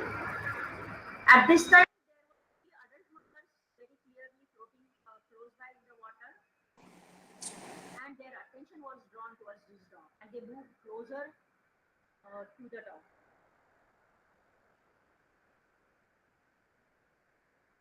What initially seemed to be a classical predatory instinct. Utkarsha, your volume is lost. Utkarsha, your volume is lost. Okay, now is it clear or no? Not yet. Slightly increase it. Okay. So what initially seemed to be a classic predatory instinct of the mugger towards the hapless prey, soon I saw that there was a more docile behavior of 2 to 3 crocodiles that guided the dog away from the site where it would have been vulnerable to the 3 crocodiles. And these 3 crocodiles chose not to attack the prey, but to save that animal from those feral dogs. Here you can see there were many, nearly about 7 to 8 dogs. One was actually very ferocious, and it was not allowing the dog to come out on land. And then here the crocodiles intervened, and they started helping. They started nudging the dog, wherein these feral dogs could not go, and they actually saw to it that the dog was safely deposited on the other bank. So the mugger was well within the striking range and could have easily devoured the dog, yet none of them attacked, instead chose to nudge it towards the bank. This implies that the hunger drive was absent, and we also propose that this has to be a case of sentient behavior of mugger resulting in cross-species emotional empathy. Reptiles have been underestimated as far as animal cognition is concerned, perhaps due to a skewed impression that they are lethargic and at the most reflex machine due to simple structure of brain. All in all, research in reptilian cognition hasn't progressed much due to such biases. Paradoxically, some of their behavior, like tool use, previously believed to be a mammalian prerogative, is now being reported from reptiles. The curious case of dog rescued by the group of crocodiles seems to be more on the lines of empathy than altruistic behavior. Muggers, the now commonly found crocodile species of India, has been misunderstood to a large extent because of the skewed knowledge and ignorance of understanding this crocodilian species. People perceive muggers to be same as its saltwater counterpart, along with Nile crocodile and American alligator, which are known for their unprovoked attacks on humans. This is probably because most of the behavioral studies about crocodilians which are popularly shown on television are on these three species.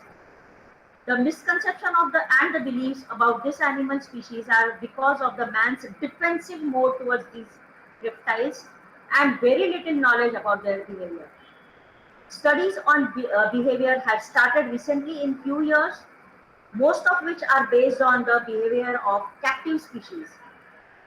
Literature on human-crocodile conflict reveals conflict situation across mugger habitats in Indian states of Goa, Maharashtra, Madhya Pradesh and Gujarat. Most of these conflicts have been observed during breeding and nesting season or existence of mugger which is considered as threat to humans. Muggers are highly misunderstood animals. Studies on ethological aspects of mugger need to be explored in more wild population along with observing them in captivity. These are the references.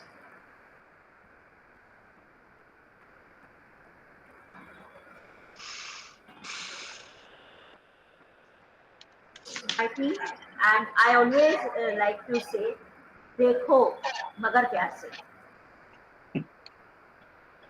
Very nice. Is it over? Okay. Yeah. Okay, thank you, Dr. Utkarsh. It's a very good account, and first of all, I congratulate for giving such a nice title to your talk, that it is a misunderstood reptile. Definitely it is a misunderstood reptile like other crocodilians, and particularly your description regarding basking, tunneling, then collaborative fishing by the three crocodile muggers, then behavior with the dogs, and it was not any enmity or something like that, but there is no hunger drive that you recognize. That's very good. And but one or two corrections, or I would refer that you please have a look at the bibliography. A crocodile bibliography was published in 1982 from Crocodile Institute, of which I was also the in charge in Hyderabad for some time, and that institute gave birth to the Wildlife Institute of India, which you see in Dehradun today. That the bibliography was published in 1982 by the institute. It was authored by Dr. H.R. Bustard and me. That you kindly refer, so that you will get some of the papers which you have missed. And actually a lot of studies have been done from 1970s. Even I was involved in a lot of studies in Odisha itself. My papers, you can get my papers at Academia Edu. So, in fact, mugger as a species, it is the most commonly crocodilian species which is found near human habitations. And long back, same 70s, 75s, sorry, 78, 79 or something like that, I wrote about the communal use of village ponds by mugger crocodile. And a very good study was there on the territorial partition of the habitat for nesting as well as basking. Somewhere here is Dr. Vijay Kumar. He was a research fellow at the Crocodile Institute in those days. And then he shifted to Gujarat. So overall, first of all, as a lady, you have ventured into this subject. That is, I must congratulate you. And these are some of the things I wanted to tell.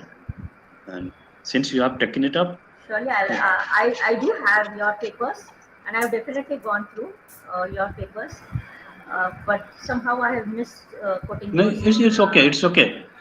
You have students. In future, when your new students come up, they should have full access to the literature which is there, at least which has been built up from 1970s onwards. And if you don't have that bibliography, I will send. I don't have your address. I will send to Dr. Borkar. Yeah. I will send to him, and just 2-3 papers I will immediately send today or tomorrow. She can pass it on to you. And any questions? Any questions from the individuals who are linked with us? And Dr. Vijay Kumar, sir, you are working in Manjira in yes, Andhra Pradesh on the yes, muggers sir. particularly. Yes. Yes, sir. Anything you want? Sir, actually, I have enjoyed the lecture. So, Madam was talking about tunneling behavior. Yeah. Actually, the tunneling is one of the important activity. They use the tunnels during the extreme climatic conditions, during harsh winter or peak summer. Right. And the specialty of the tunnel is the external temperature fluctuates a lot, maybe from 7 degree to 45 degree. But within the tunnels, within 2-3 meters inside the tunnel, the temperature fluctuation is just 0.1 to 0.2 degrees centigrade. I agree, sir. We have been, actually, I have gone inside the tunnel also. Yes. And it was like an AC when it was scorching heat at 42 degrees outside, but it was nearly about 18 degrees inside. So I have seen into the tunnel. Don't do it again, because the crocodile maybe they have inside. No, but no, I had seen the crocodile moving out. Oh, there. And at that time, yeah. Okay. So, any other questions, or we just congratulate Dr. Utkar sir and his associates. Manoj Borkar is here. So it's nice. Nice you have done. But nice to see you working in this field. That's the best thing. Okay, Manoj ji, कुछ बोलना है क्या? Yeah, your my microphone is needs to be switched on.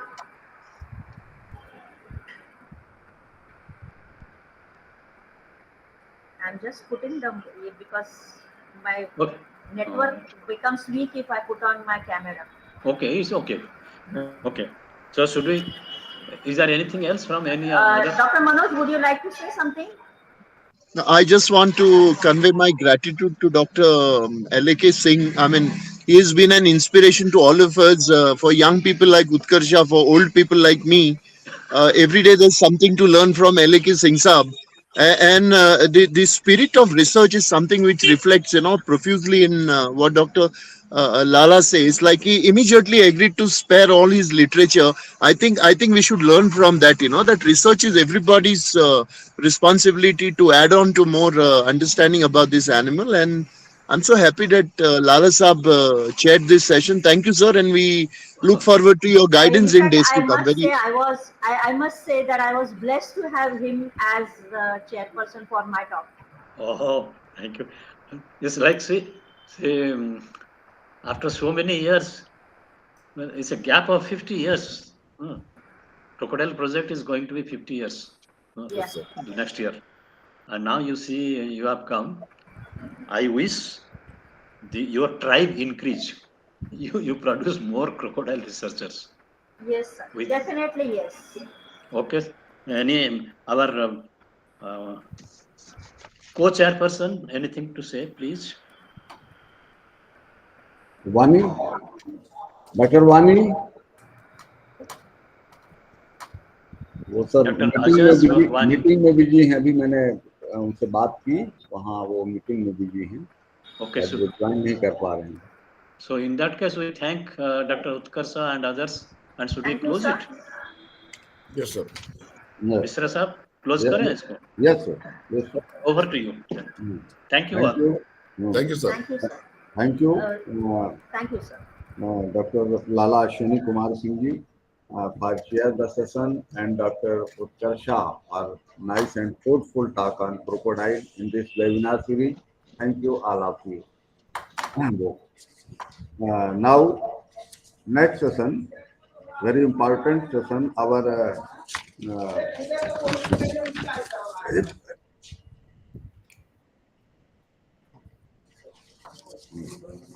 chairperson,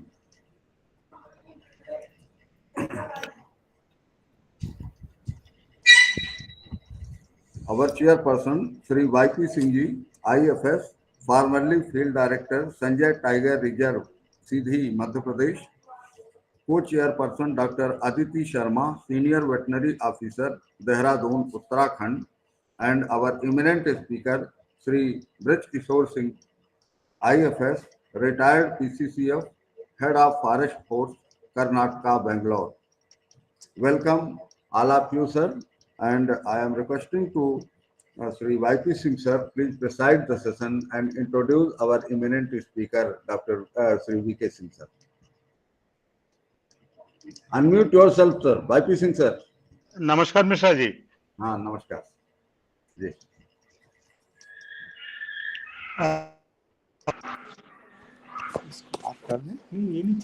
ये नहीं चल रहा. Okay okay okay. हमारा laptop हम वो कर रहे हैं, हमको वो नहीं मिल रहा है, एक्सेस नहीं मिल रहा है. आवाज तो आ रही है. हाँ जी. जी जी. नमस्कार Mishra ji. Good afternoon sir. B K Singh sir. Good afternoon. Good afternoon.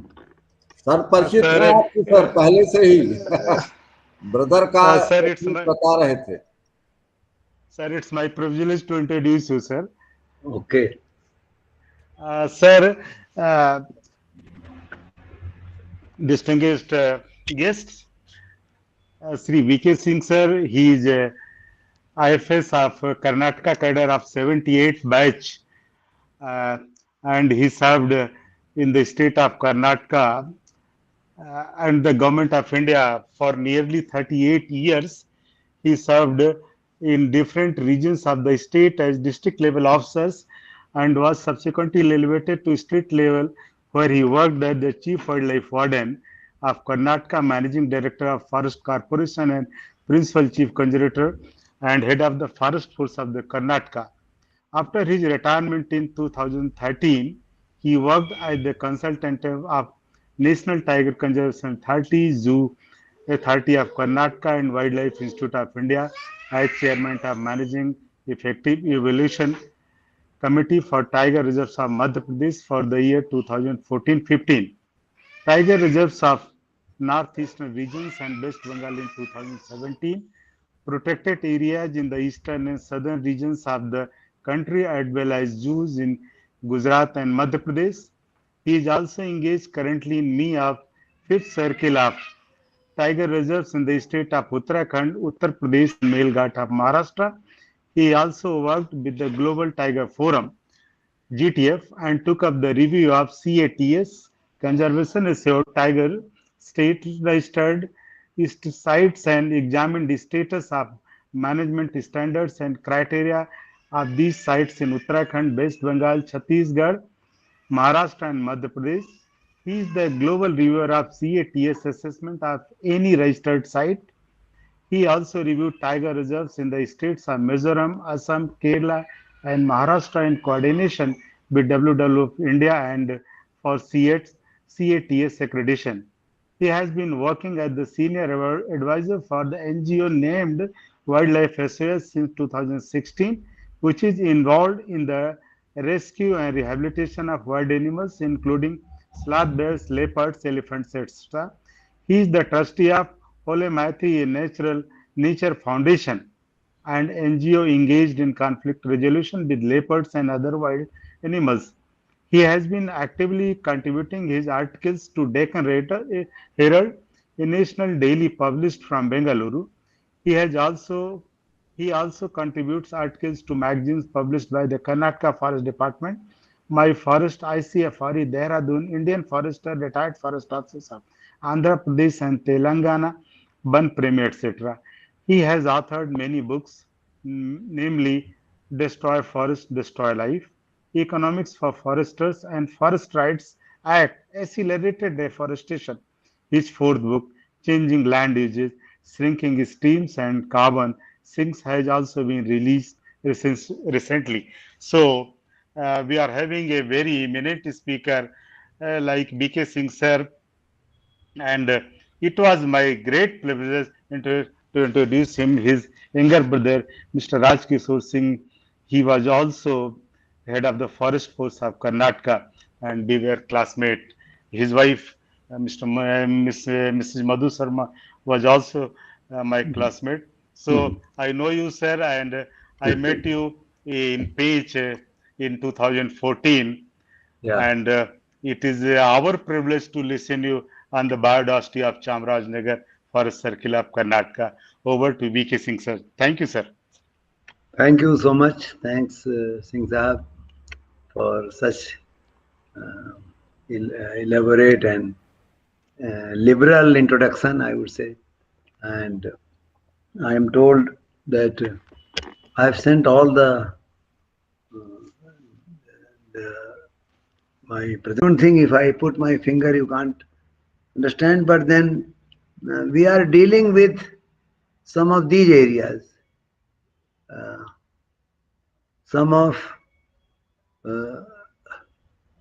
We are dealing with the areas which is bulging to the right in the middle of the map, where you can see that the river Kaveri is the border between Karnataka and Tamil Nadu. And why I have chosen this is because this was the area where the dreaded criminal Veerappan used to roam for elephant poaching as well as sandalwood smuggling. This is Karnataka area and almost an equal extent of Tamil Nadu area. You can, because this map is only showing you the pH of Karnataka and the forests of Karnataka, but where we faced Veerappan and his gang. Those days it was very difficult to do patrolling in the forest because Veerappan, in the late 80s, Veerappan was not only killing elephants, was also killing forest officers. Every now and then some watcher, some forest guard used to be gunned down by him. And then I took over as DFO, and then I found very difficult because every staff will tell me कि साहब उधर मत, अच्छा थोड़ा हिंदी में भी बोलना है. I'm told, Mishra ji had told me to speak in Hindi, so मैं हिंदी में ही ज़्यादा बोलूँगा क्योंकि तो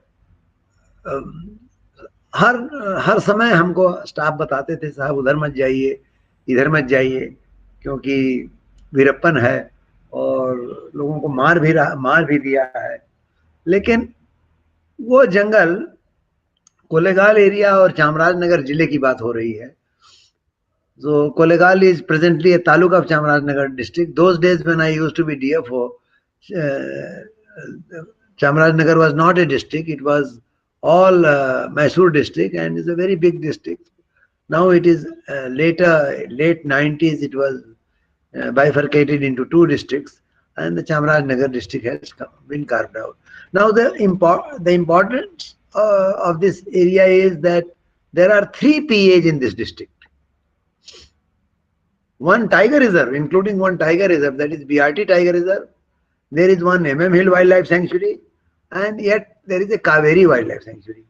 So and Veerappan, for him there was no boundary, so Veerappan used to roam in all. And these areas are really very rich in elephants, generally 1.5 elephants per square kilometer is the elephant density, or other species are also available, and the prey density for tiger is also adequate. That is why BRT was declared as a tiger reserve. And then there are the entire district is dominated by, especially the forest areas of the district, a tribe called Soliga tribe. Now this tribe, of course, we have had an occasion to deal with the tribe. I think can we deal with I think Shivani Sharma has raised her hand, but can we, if it is very, हमारे staff को भी डर लगता है और staff मुझको डरा देते हैं कि उधर मत जाओ. मैं भी सोचता हूँ मैं डीएफओ होने का क्या है कि जो मैं अपने जंगल में ही नहीं जा सकता. तो इस तरह से एक असमंजस की स्थिति थी, लेकिन बहुत ही जल्दी हम लोगों ने, पुलिस तो बहुत मुश्किल से आती है, बट स्लोली, बिकॉज हम लोगों ने ये इश्यूज को अखबारों में निकाला और हेडक्वार्टर से आदेश आया, तो 7-8 पुलिस प्लेटून्स पूरे एरिया में, स्पेशली वीरप्पन के आसपास के एरिया में, जो कि MM हिल वाइल्ड लाइफ सेंचुरी का हिस्सा है, उनकी पोस्टिंग हो गई. और इसमें खास बात यह है कि ये हार्डविकिया बैनाटा का बहुत अच्छा फॉरेस्ट है और भी ड्राई डेसिडिवस फॉरेस्ट है. यहाँ से लेकर के कुछ इवन हाई ऑल्टीट्यूड फॉरेस्ट है, जिसमें आप समझते होंगे शोला forest interspersed with grasslands. This area is quite rich in shola forest, and then a lot of richness is there in the water streams. Every shola has a water stream coming down, and of course everything is forming the tributary, and finally goes and merges in Kaveri river. So that is the advantage of the area, that if you, because but before merging, it provides irrigation to every tank, every stream has a potential to provide irrigation to, if nothing, then at least 2,000-3,000 hectare agricultural land. So it has the forest no doubt has to be preserved. And why do we say that we have to preserve wildlife? Is because when wildlife is preserved, then forest will automatically be preserved. And if you don't want to preserve, if you don't like wildlife, I have been telling to various other people who argue in favor of development. In the morning also I was trying to explain to you the development versus conservation discussion, wherein if the forces are in favor of development, then conservation suffers. But the hidden cost, because the forestry, the ecological services which these forests provide, the valuation has not, इसका valuation नहीं हुआ है, इसका valuation के तरीके नहीं है, methodology ही नहीं है. अगर methodology कहीं है भी तो वो बहुत ही primitive stage में है, और कोई भी forest land divert कर देता है और ये कहता है कि इससे कोई फायदा नहीं है, क्योंकि जो प्रोजेक्ट आप बना रहे हैं फॉरेस्ट काट करके, उस प्रोजेक्ट से ज्यादा फायदा है उसका. आप इतना ही समझ लीजिए कि वो हमारा वैल्यूएशन का तरीका गलत है, या तो हमने, और क्योंकि फॉरेस्ट्री गुड्स एंड सर्विसेज का वैल्यूएशन, अब देखिए फॉरेस्ट आपको स्ट्रीम्स में समर में पानी रहे तो उसका एक ही ये है कि फॉरेस्ट इंटैक्ट रहे, बिकॉज पेड़ के जड़ जो हैं एक तरह से समझ जाइए कि स्पॉन्ज का काम कर देते हैं. बरसात में तो सारे नदी नाले भरे रहेंगे, आपको पानी हर जगह मिलता रहेगा। लेकिन जब भी बरसात बंद हो जाती है तो कई नदी नाले, जिसको पेरिनियल और सीजनल बोलते हैं, सीजनल जो हैं वो तो बंद हो जाते हैं, उसमें फ्लो नहीं होता है।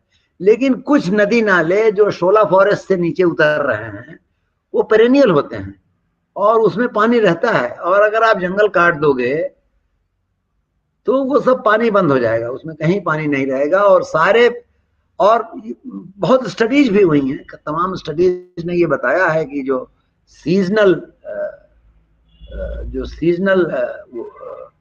जो पेरेनियल स्ट्रीम्स थे वो आज सीजनल हो चुके हैं। देखिए, सारा forest the mother of the rivers. सारी नदियां जो जंगल से निकलती हैं, specially central Indian islands, central Indian landscape, peninsular India, सारी नदी, our dependence is on the rivers originating from forest. ये आप जान लीजिए। अमरकंटक से कितनी नदियां निकलती हैं, ऐसे वेस्टर्न घाट से कितनी नदियां निकलती हैं। सो वेस्टर्न घाट से, क्योंकि स्लोप ये वेस्ट से ईस्ट को है, इसलिए it all they say the east flowing rivers, they are the lifeline for the people of Telangana, for the people of Andhra Pradesh, Karnataka, Tamil Nadu, etc., etc.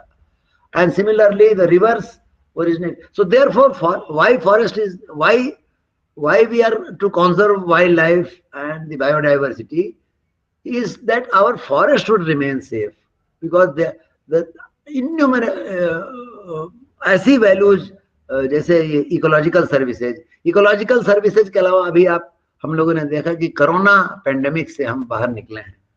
Corona pandemic से जो बाहर निकले हैं तो उसका क्या आप समझ सकते हैं कि अगर आप जंगल काट देंगे तो ऐसे ही कोई भी एनीथिंग, आप यहाँ पर फॉरेस्ट डिजीज कुछ जिलों में, वेस्टर्न घाट के कुछ जिलों में जो there is some vector, some bacteria that has been creating problem, and a lot of deaths on those I am forgetting the name of the bacteria that has caused havoc, and उससे लोगों की मृत्यु भी हो जाती है। तो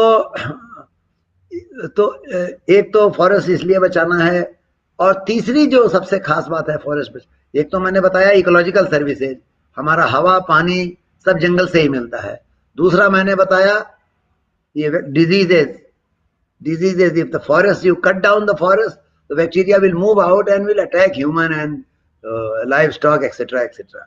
and तीसरा जो सबसे महत्वपूर्ण आजकल हो गया है, ये क्लाइमेट का, फॉरेस्ट का main, one of the cheapest method, जिसको हिंदी में बोलना है मुझे, सबसे सस्ता तरीका है, जिसको क्लाइमेट मिटिगेशन के लिए तमाम तरीके निकाल रहे हैं लोग, तमाम, उस पर मैं कभी भाषण, तो यहाँ मेरा चूंकि ये वाइल्ड लाइफ पर भाषण दे रहा हूँ, तो क्लाइमेट को संभालने के लिए, क्लाइमेट को कि और डिस्ट्रक्शन ना हो और वार्मिंग ना हो, तो उसके लिए तमाम वो जो कार्बन डाइऑक्साइड जो एटमॉस्फेयर में रिलीज हो चुका है, उसको कैप्चर करने के लिए सबसे सस्ता तरीका पेड़ है। पेड़ आप जानते हैं, फोटोसिंथेसिस से कार्बन डाइऑक्साइड एब्जॉर्ब होता है, ऑक्सीजन निकलता है, और वो पेड़ जो है, तो इसलिए पेड़ का बहुत महत्व है। पेड़ काट देना और जंगल में आग लगा देना, ये तो बहुत ही बड़ा पाप है। आजकल मैं वेस्टर्न कंट्रीज के खिलाफ एक दो मैंने पीसेस भी लिखे कहीं, तो उसमें देखिए कि कैलिफोर्निया के जंगलों में 3-3, 4-4 महीने तक आग लगी रहती है। अभी कनाडा में सब, पूरा कनाडा में इतना आग लगा, इतना धुआं उठा कि न्यूयॉर्क शहर में सांस लेना मुश्किल हो गया था। आपने देखा ग्रीस के जंगलों में आग लगी हुई थी, आपने कुछ साल पहले देखा होगा कि साइबेरिया में आग लगी हुई थी। पूरा नदन हेमिस्फीयर के सारे जंगल जो है एंड इससे 16-17 गीगाटन कार्बन डाइऑक्साइड इससे रिलीज होता है। तो फॉरेस्ट का महत्व देखिए, फॉरेस्ट, अगर फॉरेस्ट में आग लग जाए तो ये डबल जेओपर्डी है, डबल वैमी है। एक, कार्बन का घर आपने नष्ट कर दिया, कार्बन जहां एब्जॉर्ब होना था, और दूसरा आग लगने से तमाम कार्बन डाइऑक्साइड एटमॉस्फेयर में चला गया है, that contributes to global warming. तो इस तरह से इसलिए हमको ये जंगल बचाने हैं। तो इसके लिए मैं ये आपको बता रहा था कि उन दिनों मेरा मुठभेड़, तो बहुत मेहनत करने के बाद, बहुत इधर उधर बात करने के बाद ये आया, क्या बोलते हैं, जब वीरप्पन का मैं बता रहा था, उससे क्या हुआ कि वो सेंचुरीज और नेशनल पार्क की बायोडाइवर्सिटी सब अनसेफ हो गई थी, और पुलिस आई, लेकिन पुलिस भी हिरन मार के खा ले अपने गांव में, क्योंकि सब एरियाज हैं, स्पॉटेड डियर, सांभर की भरमार थी, और इन सभी तीनों सेंचुरीज में कहीं भी जाए तो ये इसके साथ ये समस्या भी हो गया था। तो एनीवे जो भी हुआ, और उसके बाद वीरप्पन तमिलनाडु के जंगल में एक नदी है पालार। अब मैं चूंकि अगर आपके सामने मैं बात कर रहा होता तो मैं बोर्ड पर बना के दिखा देता, तो उससे ज्यादा आसान हो जाता समझाना। तो पालार नदी भी कर्नाटक, और पालार नदी फाइनली वो कावेरी में मर्ज होती है। तो पालार नदी जो है वो करीब करीब ईस्ट फ्लोइंग है, तो उसके लेफ्ट बैंक पर कर्नाटक है, राइट बैंक में तमिलनाडु है। तो उसमें क्या होता है कि जब भी पालार नदी में ये, तो तमिलनाडु में बहुत सैंडलवुड था, तो वीरप्पन के लोगों ने करीब 6, 7, 8 महीने तक सारे पेड़ काट डाले सैंडल के, और वो लाके हेडलोड से ही, वहां व्हीकल तो मूव ही नहीं हो सकती है। एक इस एरिया की सबसे बड़ी खास बात है, इनएक्सेसिबल एरिया है। उन दिनों गांव बहुत कम होते थे, रोड नेटवर्क बहुत कम होता था। वीरप्पन के लिए एडवांटेज ये था कि हाइड आउट्स उसके बहुत ही स्ट्रेटेजिक लोकेशन पर थे, और रोड नेटवर्क इतना खराब होता था कि कहीं आपको पैदल के अलावा कहीं जा नहीं सकते, गाड़ियां जो हैं कहीं मेन रोड पर ही छोड़ के आपको पैदल ही चलना पड़ेगा। तो फॉरेस्ट ऑफिसर्स की एक्चुअल परीक्षा होती थी, क्योंकि जब उस समय पुलिस के साथ जब हम लोगों ने पेट्रोलिंग करना शुरू किया, पुलिस आई और पेट्रोल, तो सबसे बड़ी समस्या मेरी ये थी कि पुलिस वाले मुझको फिर 2-4 दिन तो ठीक है, फिर बाद में रोज रोज उनको आप जंगल ले जाओगे तो पैदल चलने में उनको तकलीफ होता था। उनके सीनियर ऑफिसर्स भी नहीं चलते थे, जूनियर्स भी नहीं चलते थे। कोई यंगस्टर रिक्रूटेड है तो, क्योंकि उनको गन और अपना खाना इतना, क्योंकि सुबह निकल जाइए तो दोपहर में आपके पास खाना भी होना चाहिए और पानी भी होना चाहिए, वो सब लेके निकल जाते हैं। और फिर शाम तक अगर कहीं बेस कैंप पर आप आए तो तब तक आपको तमाम परेशानियों का उठाना पड़ता है। तो उन एरियाज में दिन रात पेट्रोलिंग की गई पुलिस आने के बाद। और बाकी हम वीरप्पन की कहानी तो यहाँ सुना नहीं रहे हैं। वीरप्पन के लिए हमको, मैं मिश्रा जी को कहूँगा कि एक और स्लॉट कभी अलॉट कर दें अगले प्रोग्राम में, तो उस पर मैं अलग से एक भाषण दे दूंगा। तो यहाँ पर चूंकि मुझे बायोडाइवर्सिटी पर फोकस करना है, तो ये बताना चाहता हूँ कि बीआरटी टाइगर रिजर्व में, क्योंकि इसने सुबह के स्पीकर ने 10 बजे जो मैसूर से एक अध्यापिका थी, बहुत अच्छी तरह उन्होंने बताया, तो इसलिए मैं उन्होंने जो भी बताया वो मैं फिर बताना नहीं चाहता हूँ।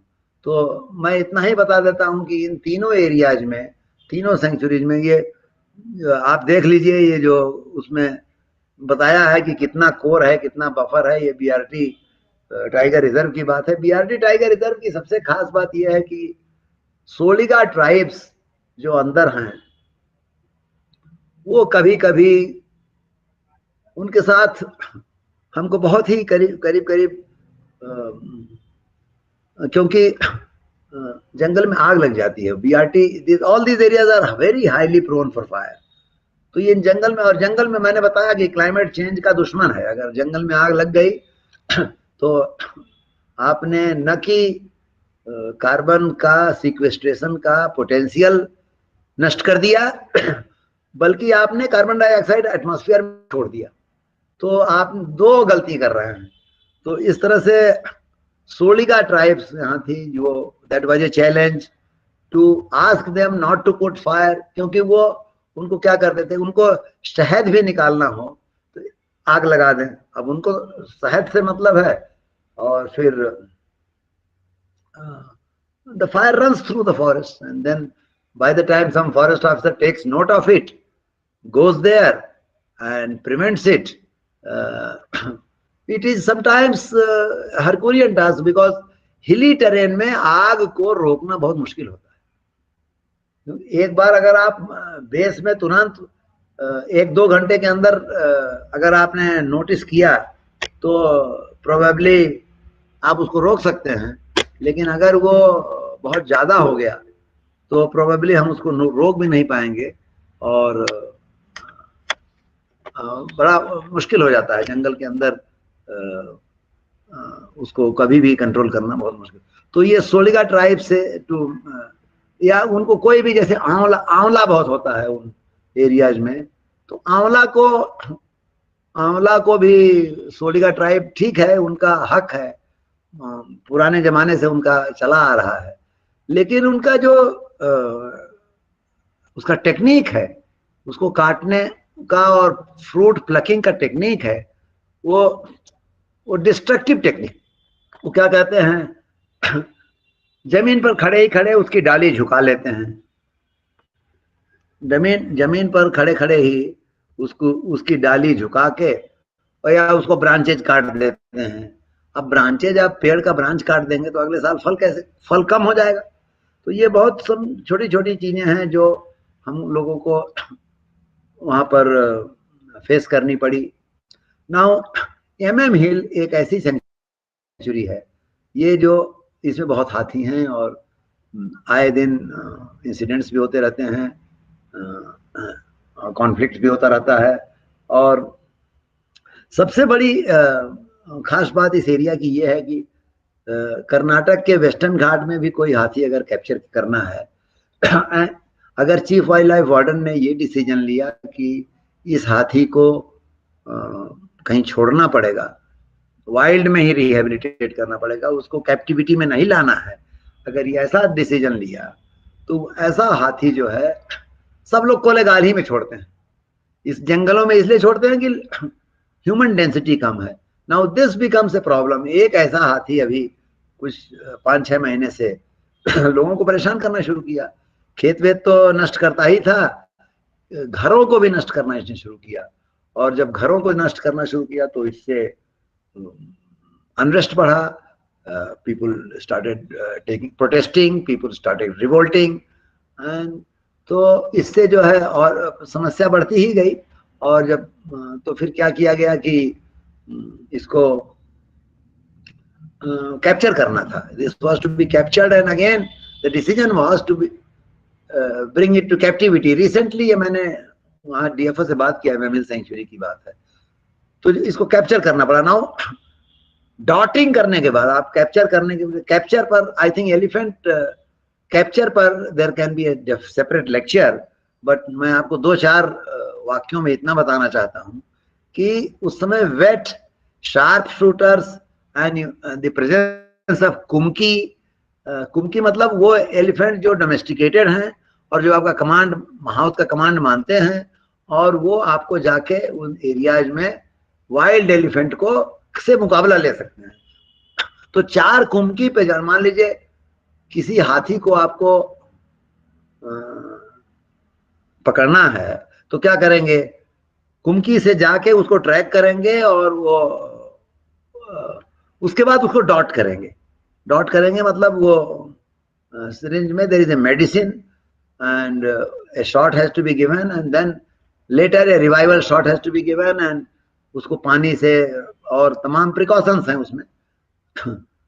तो इस तरह से अब हिली टेरेन में अभी परसों नहीं, हमारे ख्याल से ये 2 हफ्ते की बात हो गई, MM हिल के पोनाची गांव में अगेन हिली एरिया, तो डॉट तो उन्होंने कर दिया। उसके बाद उनको ड्रोन से निकालना पड़ा कि वो हाथी जाके गिरा कहाँ, वो समझ ही नहीं पाए। बहुत देरों तक 2 घंटे तक मशक्कत करते रह गए, ड्रोन का इस्तेमाल किए, फिर जाके लोकेट किया कि हाथी कहाँ गिरा है। अब हाथी वहां कोई गाड़ी तो जा नहीं सकती, वहां तो हाथी को रिवाइव करके उसको बांध बूंद के और 4 कुमकी उसके चारों तरफ लगा के और उसको डायरेक्शन दे के ही बाहर ले आके फिर गाड़ी में चढ़ाना है, फिर जहां ले जाना ले जाइए, कैप्टिविटी में ले जाना हो ले जाइए। तो इस तरह की स्थिति कभी कभी कैप्चर पड़ जाना। एक दो चीजें और बता दें आपको, जो मैं देखिए ये आप, मैं उसके हिसाब से नहीं जा रहा हूं, मैंने जो पावर पॉइंट प्रेजेंटेशन दिया है उसके हिसाब से अभी 2-4 मिनट में चला जाऊंगा लेटर, लेकिन मैंने सोचा कि इसेंशियल चीजें छूट जाएंगी अगर मैं ये पावर पॉइंट प्रेजेंटेशन से अपनी जिंदगी में पहली बार ये लेक्चर दे रहा हूँ। तो मैंने पावर पॉइंट प्रेजेंटेशन से लेक्चर देने की मेरी आदत ही नहीं है। तो लेकिन चूंकि मिश्रा जी ने इंसिस्ट किया कि एक पावर पॉइंट प्रेजेंटेशन होना ही पड़ता, नहीं तो हम जो है वाइल्ड एलिफेंट की तरह बिहेव करना शुरू कर देंगे। तो हमने सोचा कि चलो ठीक है एक भेज देते हैं। तो ये जो मैंने भेजा है वो चामराजनगर के कंजर्वेटर का बनाया हुआ है, ये मेरा भी नहीं है। तो but anyway 5 minute we will run through that. Now एक दो चीजें आपको और बता दें, हाथी की पोचिंग कैसे होती है और देखिए वीरप्पन कैसे करता था पहले तो ये बता दें, और फिर बाद में जनरल आपको बताएंगे। देखिए हाथी टस्कर तो आप जानते हैं कि हाथी मेल भी सभी मेल को टस्कर नहीं होता है। अपने Indian, I am talking of Asian elephants, I am not talking of African elephants जहां फीमेल को भी टस्क होता है।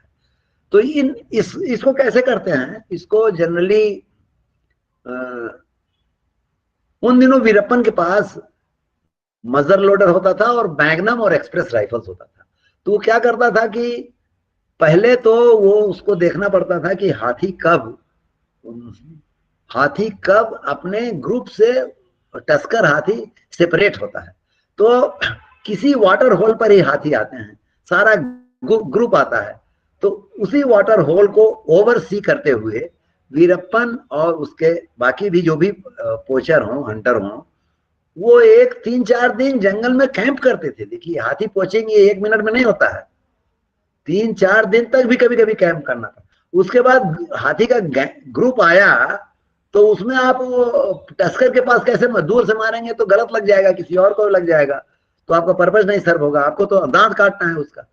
तो क्या करेंगे कि जब वो हाथी पास में आ जाए, जब वो हाथी अपने ग्रुप से अलग हो जाए, वो उस मौके का इंतजार करेंगे, ग्रुप में भी नहीं कर सकते। तो जब अलग हो जाए तो वीरप्पन का कहा जाता है कि तब जो है थोड़े दूर से वो शॉट लेता था। तो वीरप्पन 2 तरह से हाथियों को मारता था। एक तो उसके हाथी के लोग बताते थे डेयर डेविल आदमी था, हाथी के बहुत पास जाता था, उसका शॉट मिस नहीं होता था।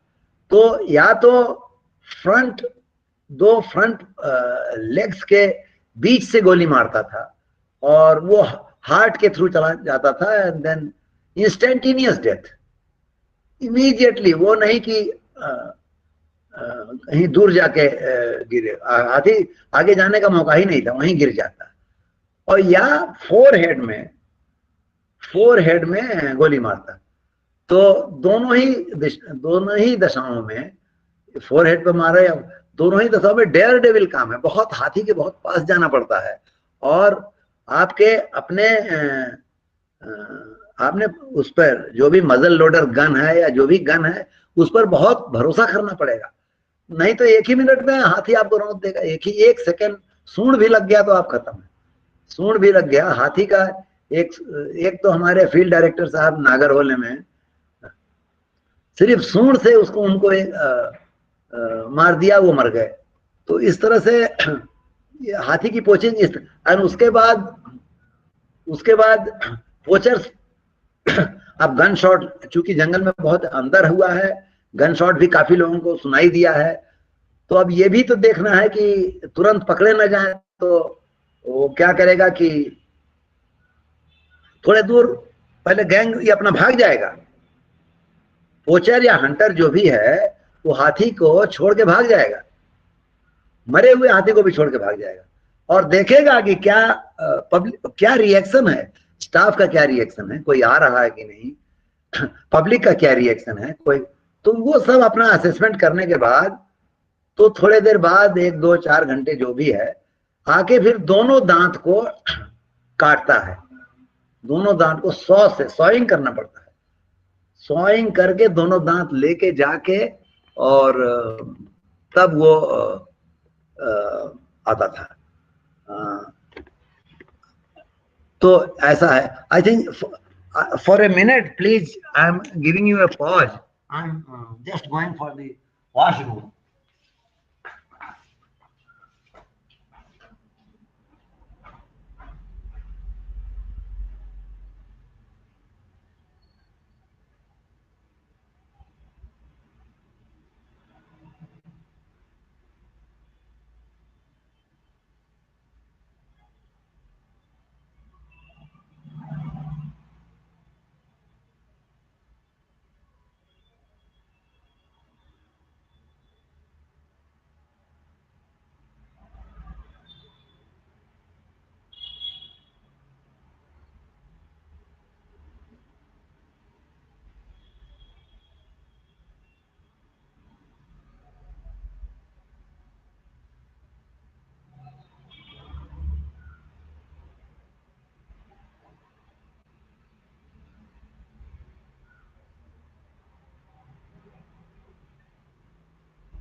सॉरी, मैं थोड़ा पानी ज्यादा पी लिया था, तो सॉरी। तो I will resume for another 5 minutes then close it. तो इस तरह से हाथी का हो गया। अब मैं मेरा वो प्रेजेंटेशन जरा एक can somebody run through because I have only 5 minutes left.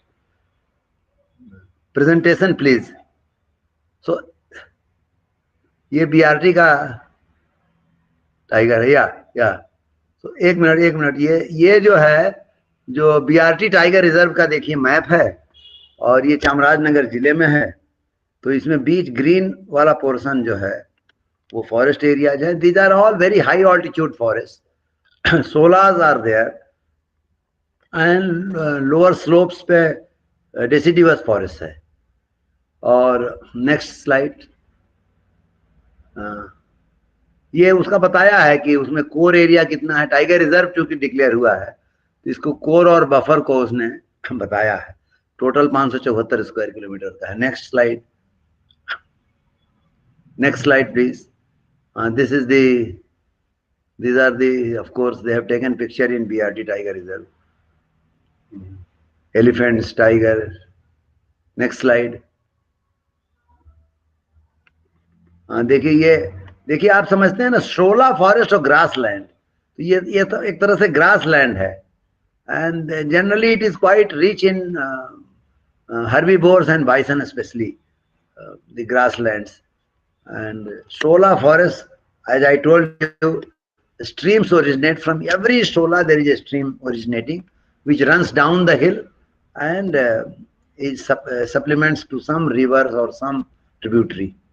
Next slide.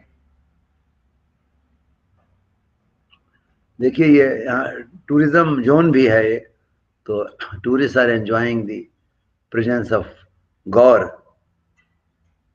Next, ये एक दೊಡ್ಡ संपिगे माइकेलिया चंपाका का एक बहुत पुराना 400 साल पुराना पेड़ है, जिसके 5-6 ब्रांचेज हैं। गुंडाल नदी के किनारे है ये, और इसके कई बेस से 4-5 इतना बचा हुआ है, बाकी सब गिर गया है। सो माइकलिया दोड, इसको दोड संपिके, एक्चुअली रिजर्व फॉरेस्ट का पुराना नाम दोड संपिके रिजर्व फॉरेस्ट होता था। वो इसी पेड़ के नाम से ही दोड संपिके का, ये माइकलिया चंपका को कन्नड़ में दोड संपिके कहते हैं। आगे आगे चलिए। These are all the Gundal dam. Gundal dam जो है वही जो माइकलिया चंपका वाले पेड़ जिस स्ट्रीम पर था, that stream comes and feeds this dam. तो आप समझ जाइए, अब ये गुंडाल डैम जो है कम से कम 10,000 15,000 हेक्टेयर, बहुत बड़ा वाटर बॉडी है, इतना खेत का रिजर्व सिंचाई करता है। तो and the entire water comes from forest, from BRT sanctuary. And अब आप उसको नहीं समझ रहे हैं तो फिर क्या करें? You not a single twig should be cut from BRT sanctuary, because otherwise the yield of this, the water yield of this dam will be affected. तो ये देखिए, ये पानी कितना महत्व, पानी का, पानी इज द, हवा और पानी, these are the ecological values which the forest provide, and it has lot of importance. Next, अब ये दूसरा एक सेंचुरी है, MM हिल वाइल्ड लाइफ सेंचुरी। ये MM हिल वाइल्ड लाइफ सेंचुरी, आगे बढ़िए। या दिस इज द एरिया, उसमें थोड़ा टेरिटोरियल का भी एरिया लगता है और बाकी MM हिल वाइल्ड लाइफ सेंचुरी का एरिया लगता है। आगे बढ़िए। तो ये दोनों हैं, and these are the things, these are the this has been captured in camera. Next, yes, coarse grass, shola forests, grasslands, everything is there. MM हिल में भी बहुत अच्छे शोला फॉरेस्ट हैं, एंड शोला फॉरेस्ट में उतने पहाड़ के ऊपर शोला फॉरेस्ट में पानी मिल जाता था। That was one reason how Veerappan used to enjoy the presence of water in shola forest. And very difficult, so many sholas, you never know, and several hideouts. There is a water on the top of the hill. Veerappan had all the advantage. Next, yeah, foggy. The area is quite foggy. Next.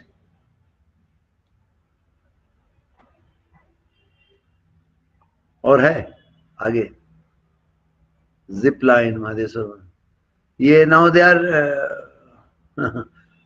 they have created one tree park, planted up trees, so they have given. Next,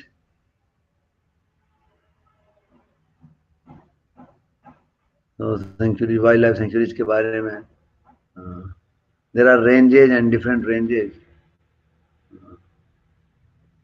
The awareness campaign, the officers are giving talks to the villagers, connecting with the villagers, community engagement जिसको बोलते हैं। आगे आगे चलें। The third sanctuary is Kaveri wild life sanctuary. मैंने बताया ना, जिले में 3 सेंचुरी है, मैं तीनों के बारे में थोड़ा थोड़ा चर्चा करूंगा। कावेरी वाइल्ड लाइफ सेंचुरी में, अभी कावेरी वाइल्ड लाइफ सेंचुरी में प्रोटेक्शन बहुत अच्छा हो गया है, तो बहुत tiger have been captured in camera, and there is a proposal to declare this as a tiger reserve. So there will be a second tiger reserve in the same district. We will have it shortly. Next, यदि ये उसका वो है, क्या बोलते हैं, map है, the blue area, blue portion. I think you can't, you can see the river in the beginning from the left side as the river, Kaveri river hai. In the beginning on both sides Karnataka, later you find Karnataka is only in the right and left side is Tamil Nadu, Hosur forest division. So these are all very important sanctuaries and very rich in ungulates, and now the tiger, number of tigers have been, I think 500 square kilometer area has registered something like 12 to 15 tigers. This has been the latest, somebody who is doing research told me. Next, these are mahshir fish. You can see one gentleman holding mahshir fish is. It is olden days they used to capture it before it was declared a sanctuary. They used to capture and release it, but now this is all prohibited. Next. ये देखिए ये fall है, कावेरी का fall है. Kaveri passes through one of the most picturesque places, Gagan Chukki and Barchukki falls, the names of the falls. Kaveri नदी ही गिरने लगती है, उसी नदी में ही फॉल है. आगे बढ़ें. Yes, this is also Barchukki fall. सब कावेरी नदी के फॉल हैं. आगे. Yeah, you can see how Kaveri river is taking a turn. Aerial photograph has given you this vision, how the river is taking a turn.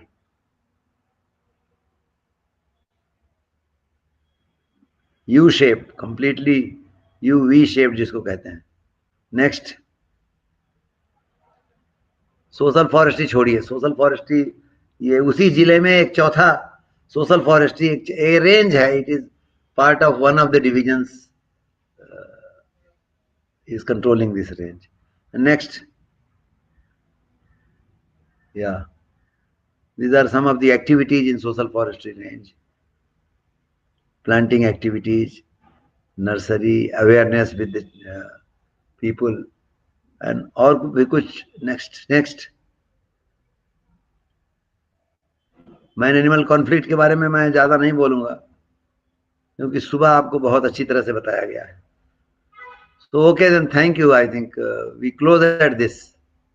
Thank you very much. I will be willing to interact with anyone.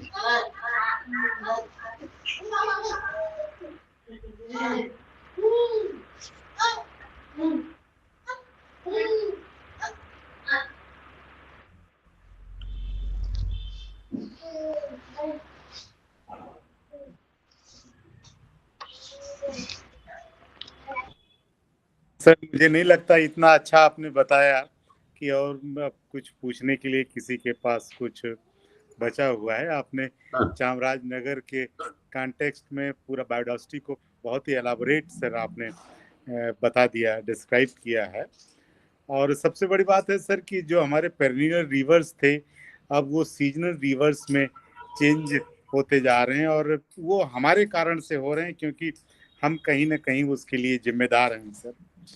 अभी हम देख रहे हैं इस season में पूरा जिस तरीके से हिमाचल प्रदेश में तबाही मची हुई है उसके जिम्मेदार और कोई नहीं है, हम लोग हैं sir.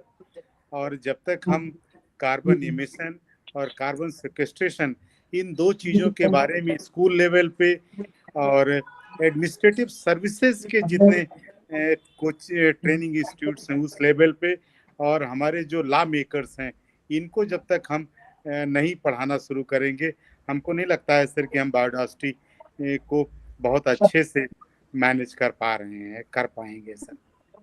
Thank you very much sir, बहुत एलाबोरेट उसके लिए. किसी को कुछ क्वेश्चन पूछना है तो सर हैं, आप पूछ सकते हैं.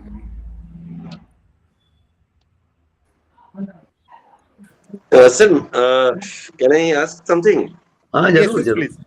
Sir, I am Madhav. Yes. I think sir already knew me because of all international seminars, sir.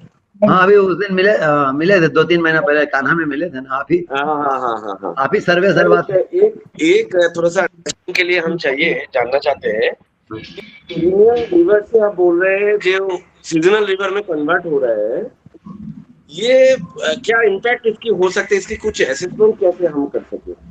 कुछ और रिसर्च करना पड़ते रहे. आप जो बोले हैं ना कि डिफरेंट पेरिनियल रिवर धीरे धीरे वहाँ की जो आप एग्जांपल भी दिए थे स्ट्रीम जो ये हो रहा है सीजनल में कन्वर्ट होते जा रहे हैं. हाँ. इसके ऊपर थोड़ा सा अगर हमको इलाबोरेट करे या हाईलाइट करे जो कैसे हम लोग इसको इन फ्यूचर इसको रोक सके. हाँ. नहीं इसका मैं कुछ ही वाक्यों में इतना बताना चाहता हूँ कि जो पेड़ के जड़ हैं स्पेशली शोला फॉरेस्ट में वो स्पॉन्ज एक्शन से जैसे जब गर्मी होती है तो उनका धीरे धीरे रिलीज करते हैं पानी। तो इसी तरह से अदरवाइज बिना बरसात के पानी क्यों आ रहा है किसी स्ट्रीम में? बरसात भी नहीं हुआ है, पानी आ रहा है, तो इसका मतलब वो पेड़ के जड़ में जो अपना शोला फॉरेस्ट का विजिट करें हैं आप, तो पता लगेगा कि आपको दिखेगा कि कैसे जड़ से पानी निकल रहा है और वो पानी स्ट्रीम में आ रहा है एंड सो ऑन। नाउ अगर आप मान लीजिए शोला फॉरेस्ट की सबसे बड़ी अनफॉर्चुनेट स्टोरी ये है कि शोलाज आर सराउंडेड बाय ग्रासलैंड्स, और ग्रासलैंड में गांव वाले अक्सर आग लगा देते हैं, क्योंकि वो क्या होता है कि अगर नया ग्रास जो आता है वो दैट इज मोर पैलेटेबल, तो इस वजह से लोग आग लगा देते हैं और नया घास के लिए। तो जब ग्रासलैंड में आग लगाया जाता है तो शोला किनारे किनारे पेरिफेरी पे शोला जल जाता है।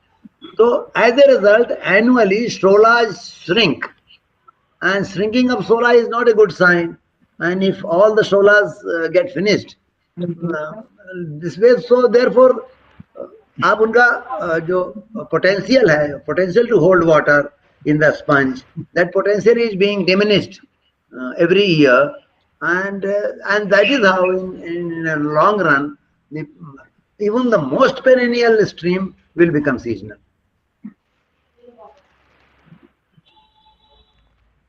अनिरुद्ध, तुम्हारे प्रश्न का जवाब मिल गया ना? Thank you, sir. Thanks for this nice elaboration and really a wonderful presentation by you, sir. Thank you, sir. Okay, sir. हम थोड़ा मेरा साइंटिफिक नहीं हो पाया, मैं एक्चुअली कुछ सही ठीक से मैं प्रैक्टिकल की ज्यादा प्रेफर करता हूँ सर, वो हमारे लिए, क्योंकि हम भी यहाँ कुछ देख रहे हैं रिवर वाला एरियाज की, इसीलिए जस्ट थोड़ा क्यूरियस था sir. Thank you sir. I am told in your Burhanpur lot of streams joining Narmada ji, lot of streams are drying up in Burhanpur. Sir, Narmada को रिवाइव करने के लिए गवर्नमेंट ऑफ मध्य प्रदेश ने एक प्रोजेक्ट टेकअप किया है कि नर्मदा के अलोंग आइदर साइड सभी उसमें 1-1 किलोमीटर तक प्लांटेशन करें सर, क्योंकि हमको भी ये लग रहा है कि हमारी नर्मदा ही सूख रही है सर, और नर्मदा तो मध्य प्रदेश की लाइफ लाइन है, इसलिए हम बहुत बड़ा ड्राइव कर रहे हैं सर उसको। 2017 में मोर देन 7 करोड़ पौधे हमने उस कैचमेंट एरिया में लगाए थे सर। अच्छी बात।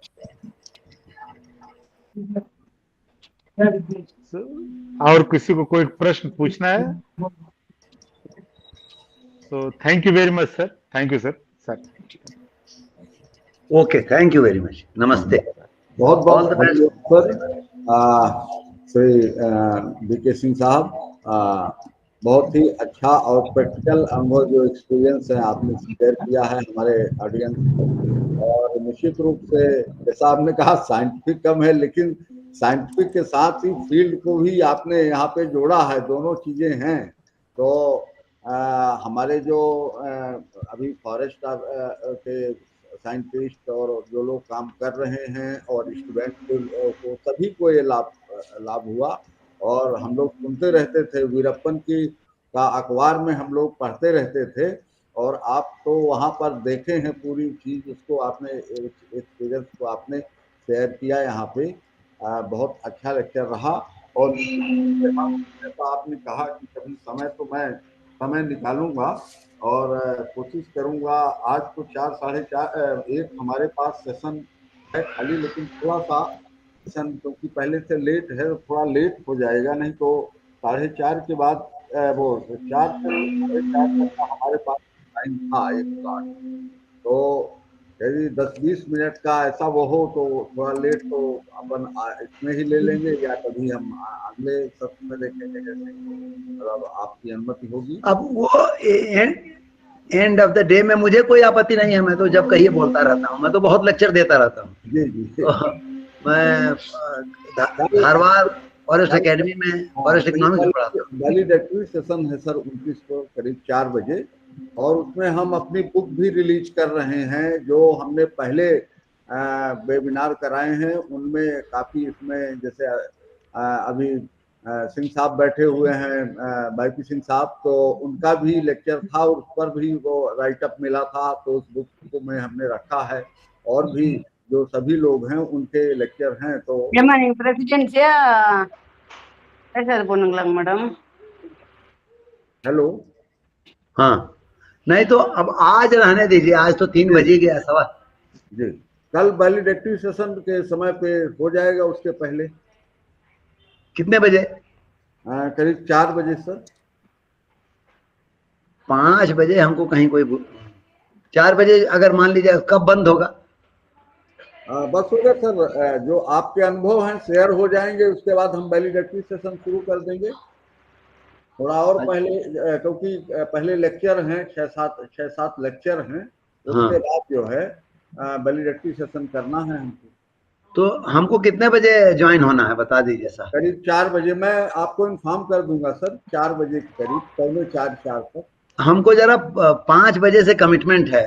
5 क्या 4:40 हो जाएगा सर। 4:45 पे ही मुझे कहीं जाना होता है यहाँ पर। हाँ, अपने को टाइम मिल जाएगा सर, 20-25 मिनट में टाइम मिल जाएगा अपने। हाँ ठीक है, कल 4 से 4:25 तक कर देंगे, कोई बात नहीं। ठीक है, ठीक। लेकिन आप टाइम बदल देंगे, देर कर देंगे तो नहीं सर, वो तो वहाँ पे अचानक उनने, मैडम ने कहा, क्योंकि क्या हम मैंने पहले कोशिश की कि उनका बाद में कर लें या अच्छा चलिए कोई बात नहीं, जो हो गया हो गया। ठीक है, कल टुमारो 4 to 4:25 जी। जी ठीक है, ठीक है, okay, all the best, God bless all of you sir. नमस्कार सर। जी, बाईपी सिंह साहब को बहुत बहुत धन्यवाद, उन्होंने अपना बहुत व्यस्त समय में टाइम हमको निकाल के दिया, इसके लिए बहुत बहुत धन्यवाद सर। नमस्कार मिश्रा जी, नमस्कार सबको, नमस्कार जी। Next session our eminent speaker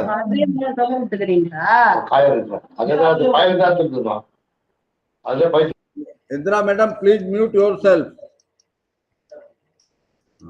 Okay.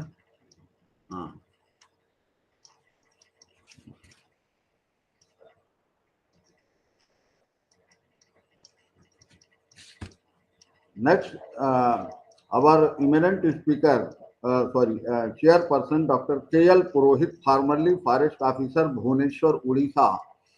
Co-Chairperson Mr. Amit Diamond, Remote Sensing Specialist, Bandikui, Rajasthan, and our eminent speaker Dr. Sunil Dubey, Consultant in Ecology, Ecosystem, and NRM, Udaipur, Rajasthan. Welcome all of you, sir.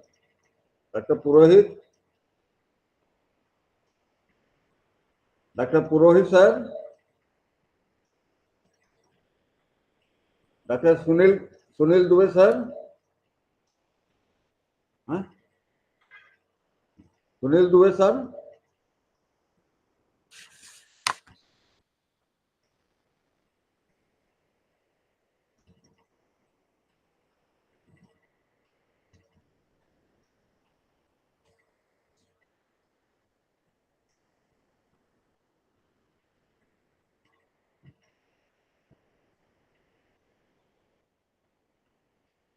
Technical issue, the problem.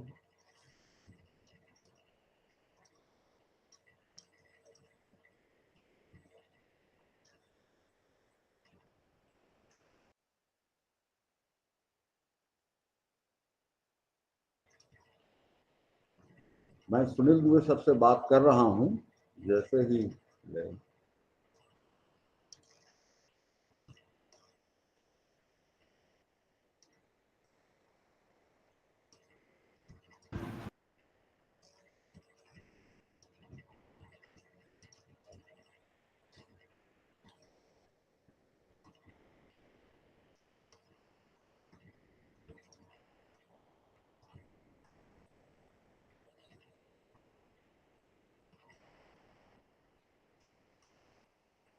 Goyal साहब आ गए। ठीक है, दुबे साहब का अभी कोई दिक्कत है? गोयल साहब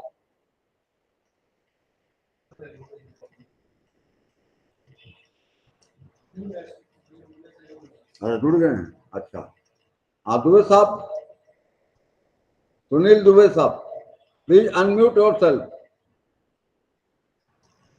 नमस्कार sir.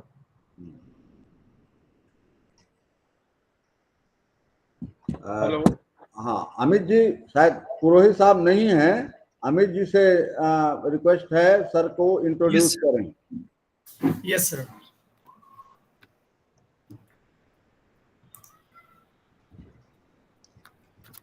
Good afternoon, all of you.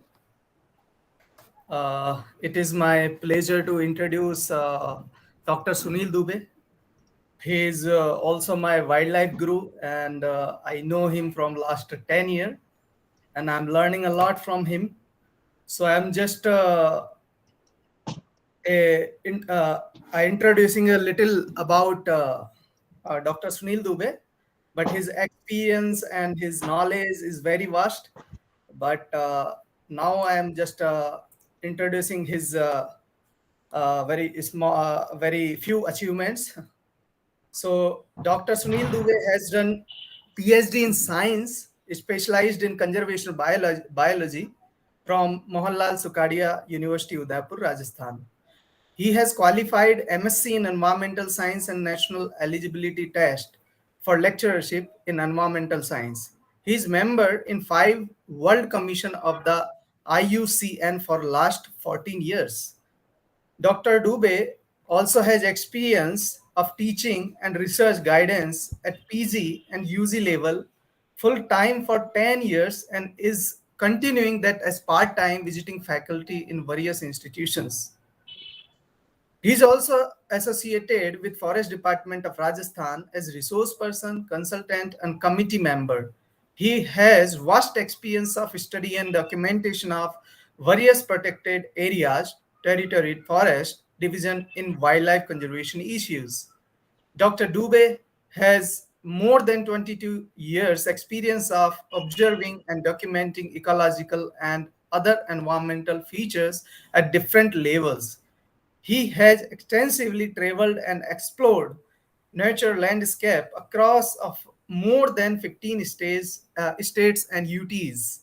Dr. Dubey has a specialization in biological invasion, and he is actively working for documentation of prevention and management of alien invasive species.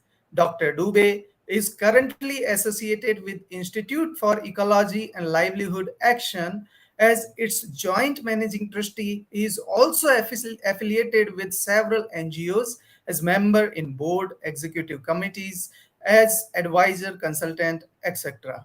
He is also associated with national and international conservation groups that are working in conservation and protection of threatened ecosystem, rivers, and other water sources, fisheries, resources, threatened species of plant and animals, medicinal plants and traditional medicine system, indigenous crop and food, etc. So today he is going to present study and documentation of biodiversity for better conservation strategies, example of grassroots level work done in Forest Division of Rajasthan. Now floor is for Dr. Sunil Dubey. Please welcome. Thank you very much Amit. सभी को नमस्कार। Sir थोड़ा सा late ये session है, लेकिन मुझे time तो पूरा मिलेगा ना? मिश्रा सर? हाँ सर, पूरा मिलेगा 40 मिनट। Thank you. मैं जल्दी से मेरा प्रेजेंटेशन शुरू करता हूँ, उसके बाद में फिर और बातें करेंगे। Welcome chairperson doctor KL Purohit sir, chairperson welcome. Okay sir. नमस्कार सर पुरोहित सर। नमस्कार सर। हाँ सर, आप नमस्कार। नमस्कार sir, sorry for the delay, मेरा कुछ प्रॉब्लम हो गया था इंटरनेट कनेक्शन में या कुछ है, मैं ज्वाइन नहीं कर पाया था। Anyway please carry on, I am on the line. Okay, thank you very much sir. मैं स्क्रीन शेयर करता हूँ।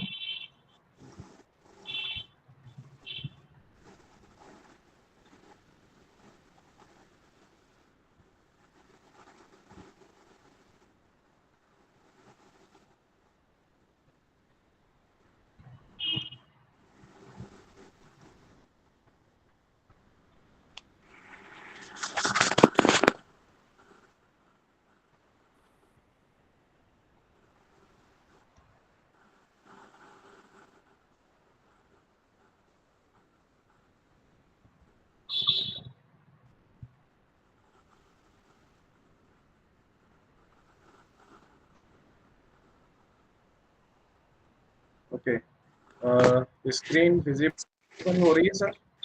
हाँ हाँ, स्क्रीन विजिबल है।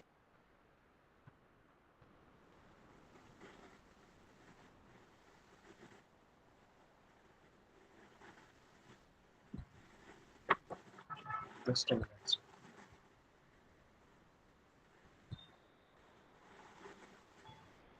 Okay. Is it visible, sir? May I start? Yes, yes, it is very much visible. Okay. Okay. Good afternoon to all of you. Today I'll speak in bilingual. I'm going to present some of my experiences of work done at grassroots level in different forest divisions of Rajasthan.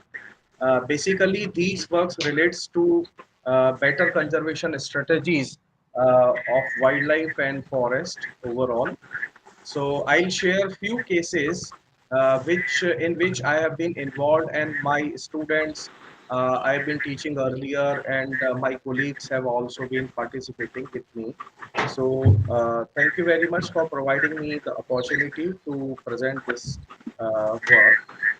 The first case I would like to start with the case of Jaisaman Wildlife Sanctuary, which is situated south of Udaipur city, 50 kilometers from Udaipur along the Udaipur-Banswara highway. This sanctuary has been referred in the historical literature uh, thoroughly.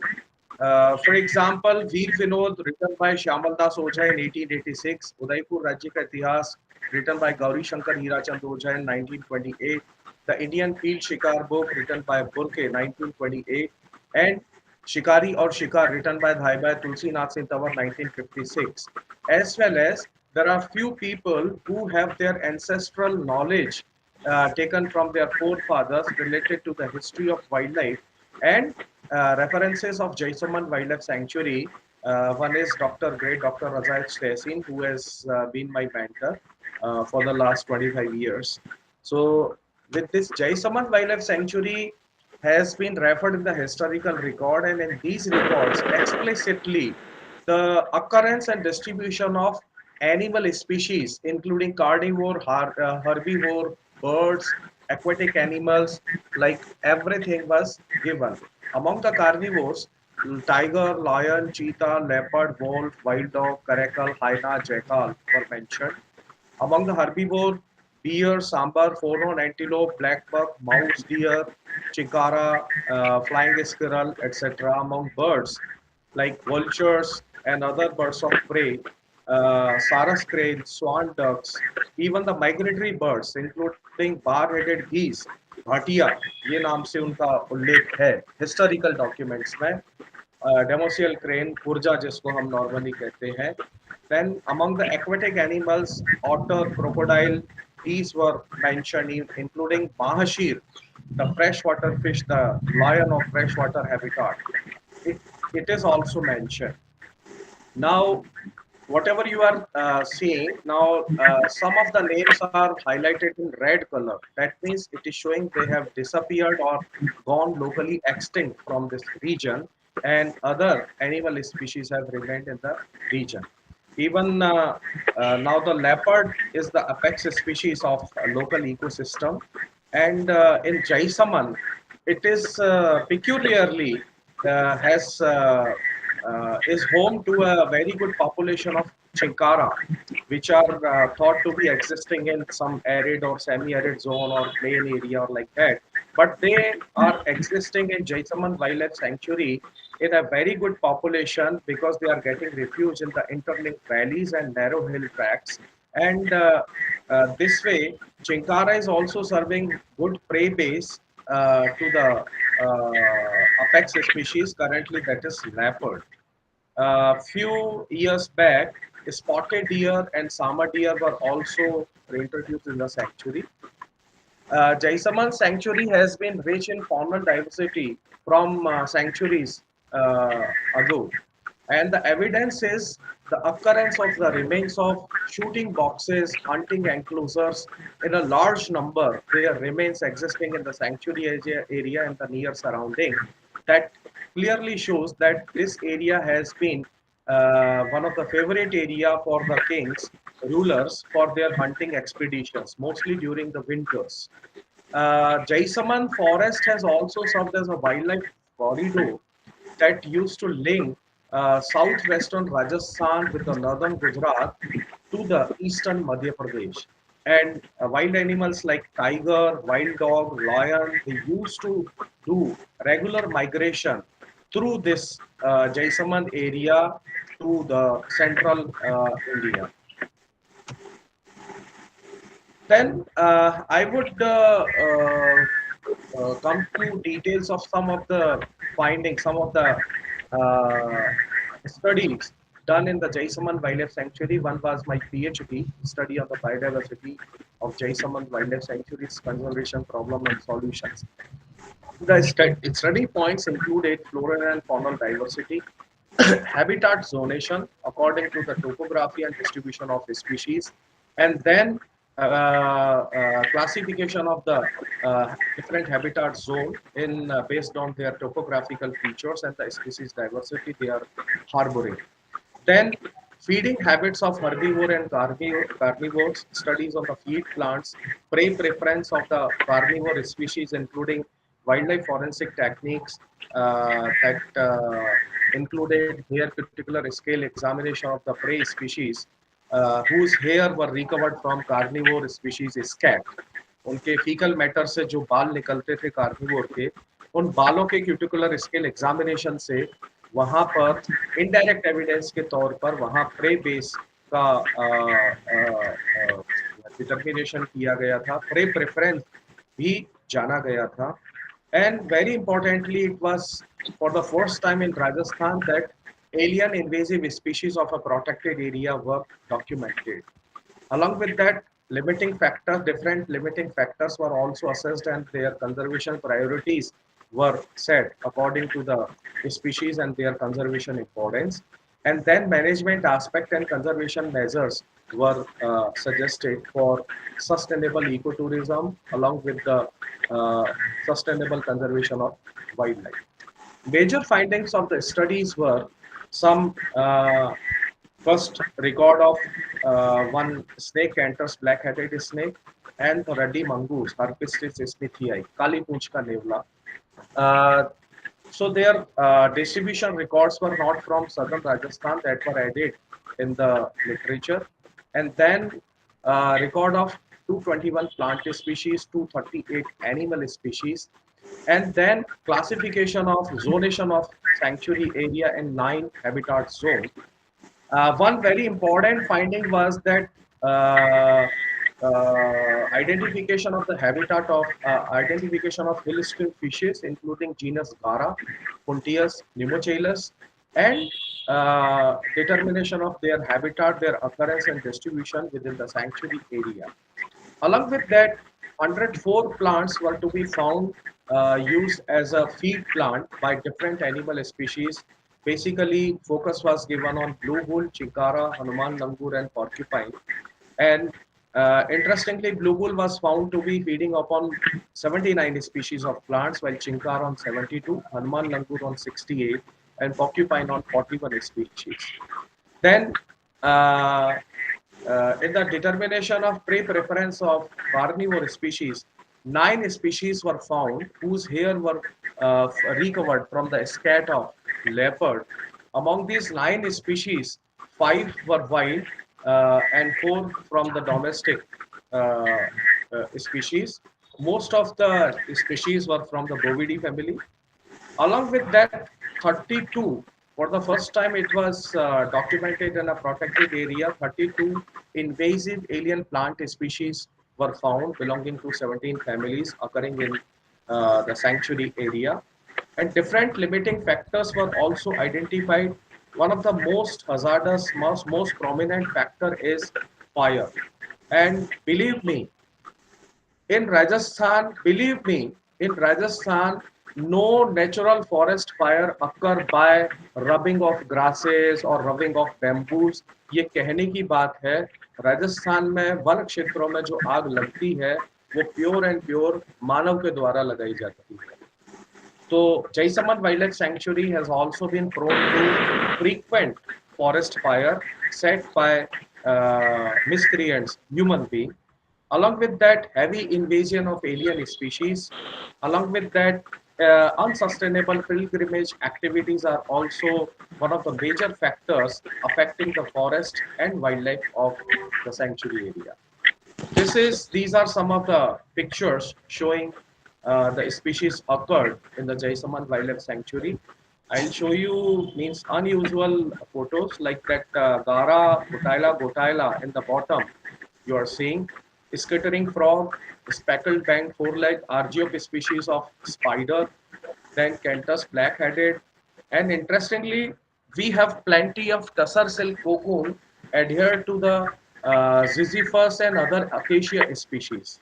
We have very good distribution and occurrence of tussar silk cocoon in Jaisaman and nearby area. Likewise, काली मूसली, कुरकुलीगो ऑर्चियोइडिस, डोलिकेंड्रॉन फलकाटा, भेड़ सिंह जिसको हम normally कहते हैं, then Hirni, Wrightia tinctoria, everybody knows, but Wrightia tomentosa is less common, which is occurring plenty in Jaisaman Wildlife Sanctuary. Dendrophthi falcata, partial stem parasite on Boswellia serrata, it is plenty in Jaisaman area. Then seasonally, we have means there is prolific growth of Ampelocyssus latifolia, jungly angur, Gamelina arborea, Havan, Creteva narvala, Soimida febrifuga, Ridelia retusa, Lumbapan, Gloriosa superba, and of course Sterculia urens, Gadaya. These species have very good occurrence in the sanctuary area. Then what did this study contributed? Because that's the focus of my talk. So for Jaisaman and nearby area, the record of Cantus black-headed and ruddy mongoose were added, but the first time zonation of the protected area based on topography and the occurrence of species, and along with that, habitat zones of hill stream fishes were also identified, and this knowledge on hill stream fishes and their habitat was also shared with some of other colleagues like in Chittorgarh, and they also explored hill stream habitats in Chittorgarh area, and there also they reported occurrence of Gara genus, Gara gotaila and Gara mulia in these areas. And for the this study also has been serving as a reference document in the wildlife management plan of the sanctuary. Currently, another exercise being done here, the demarcation of critical wildlife habitat in 4 sanctuary areas. Jaisaman is one of them. So that this research is also contributing as a reference in that exercise. Then it is also helpful in understanding the issues of Forest Right Act and their implementation. Although there is not much pressure of Forest Right Act claims in Jaisaman Wildlife Sanctuary area, but the forest fire, invasive alien species, very heavy grazing and pilgrimage activities are major problems in the sanctuary area. So this study is helping the forest department in designing the policies, programs, and the action plans to deal with such issues. And I'm also looking at, because the sanctuary has good population of chinkara.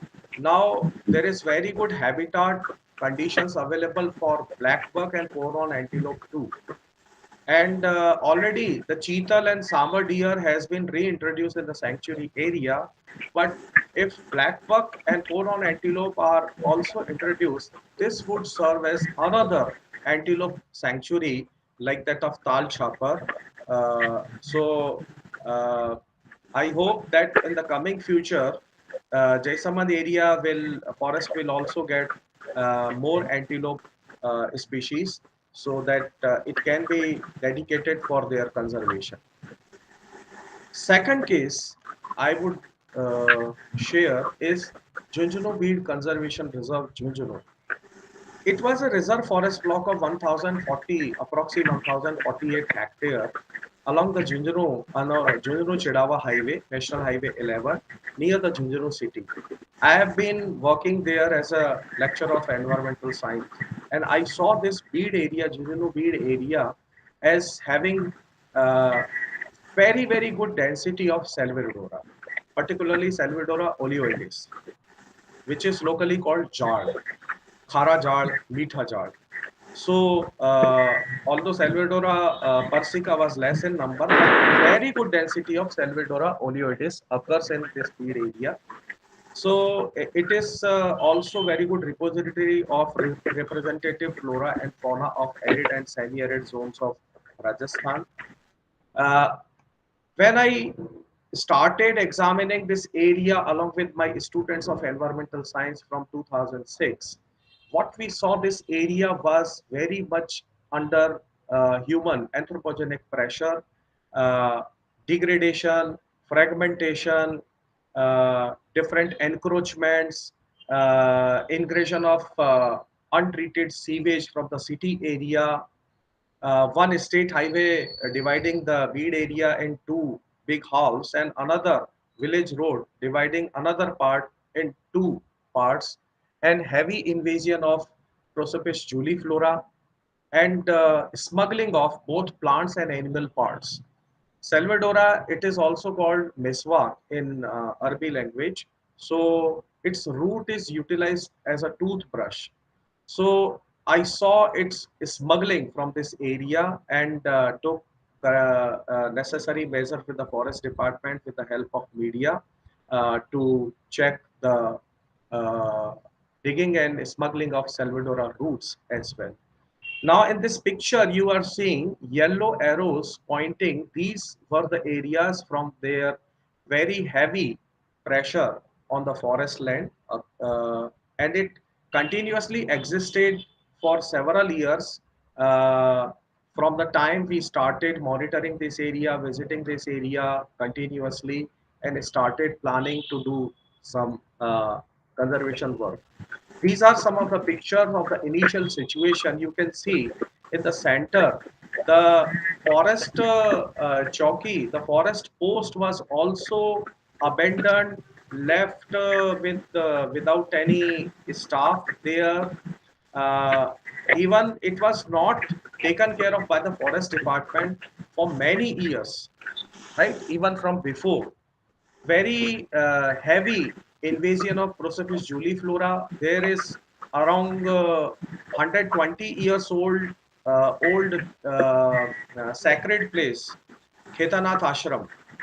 So uh, the johad of that area, means the water storage pond of that area, was also filled with the sewage water and dumping of dead cattle and livestock from the city area, and the chemical rich water which was coming in that area and was filling as stagnant condition, making stagnant condition for longer times, that led to means toxicity in the soil and degradation of the soil quality.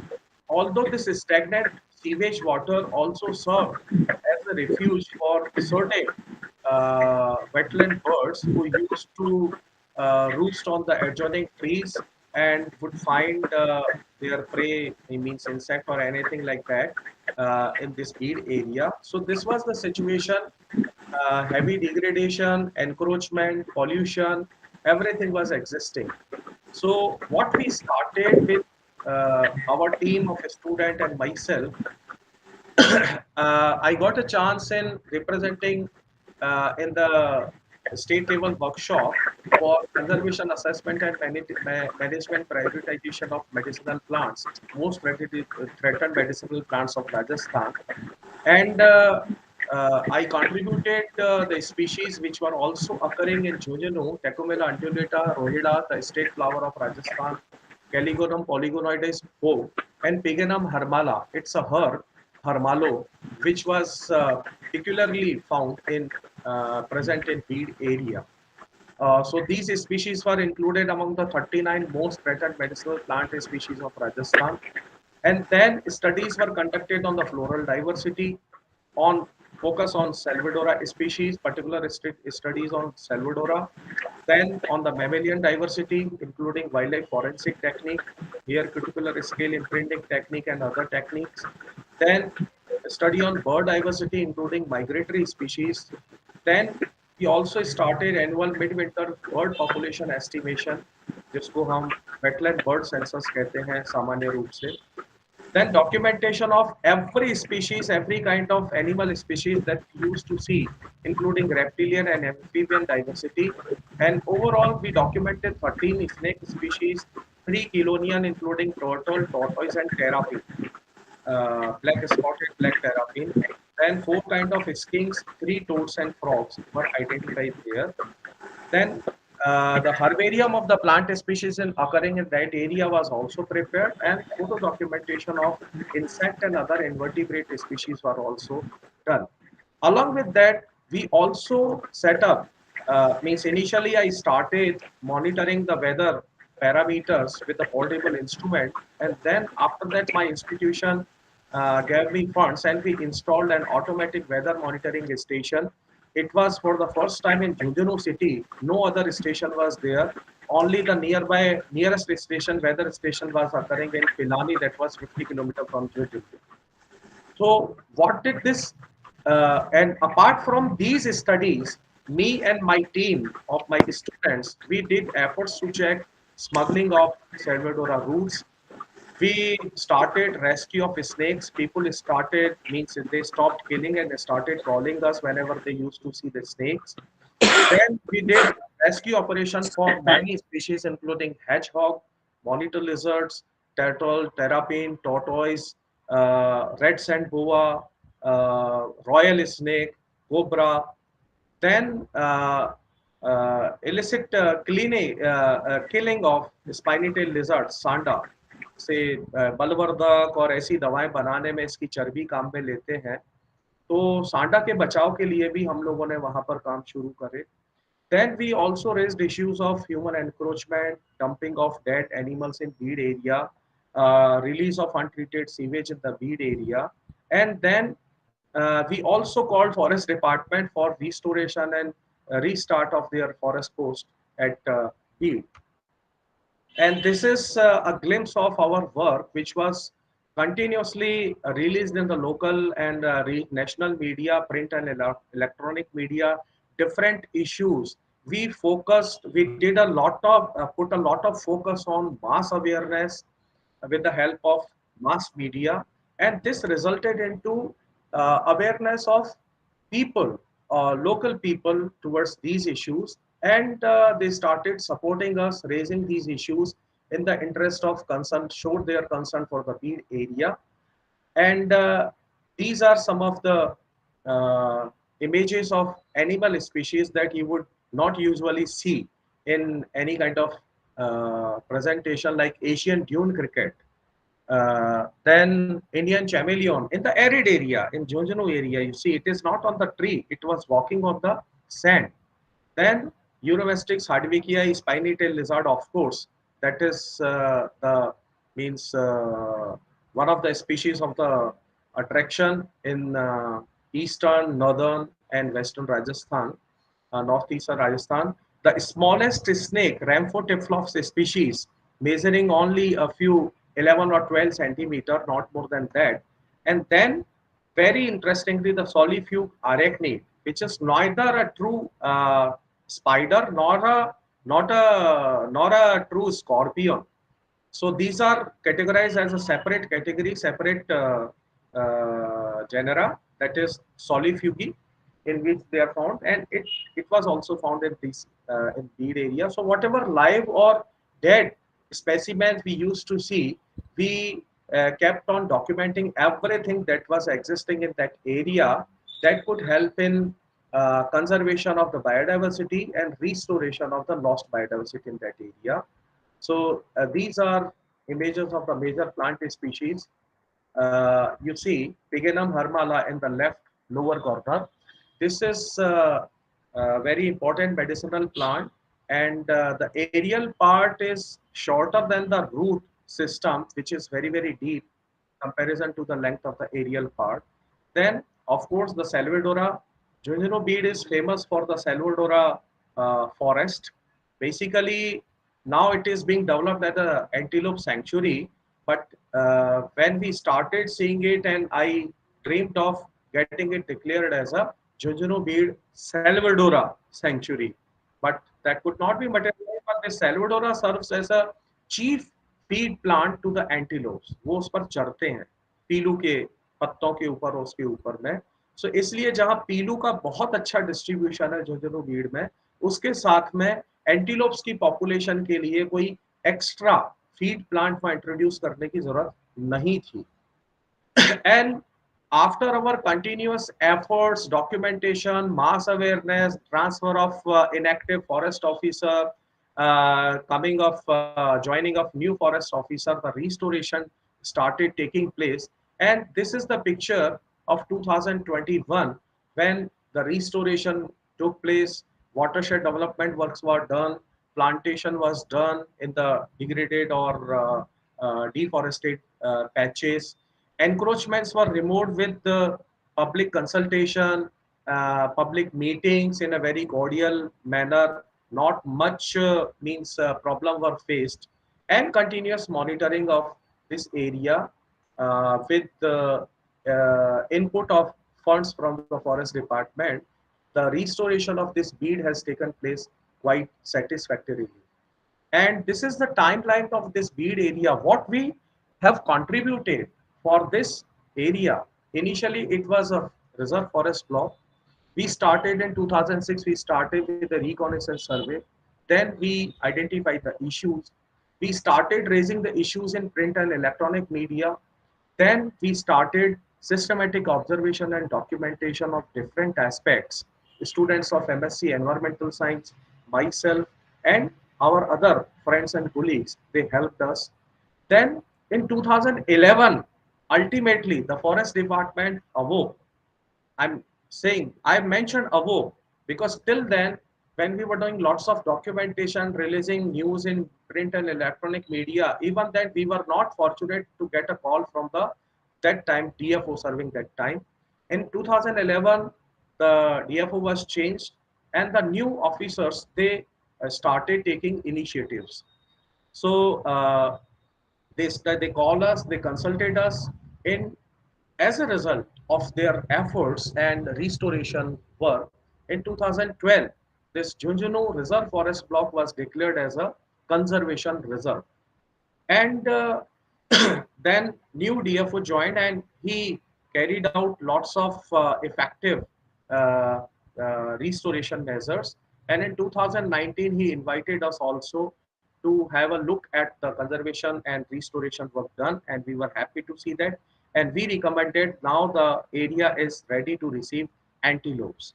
So this reintroduction of antelopes was begun by Forest Department in 2022-23.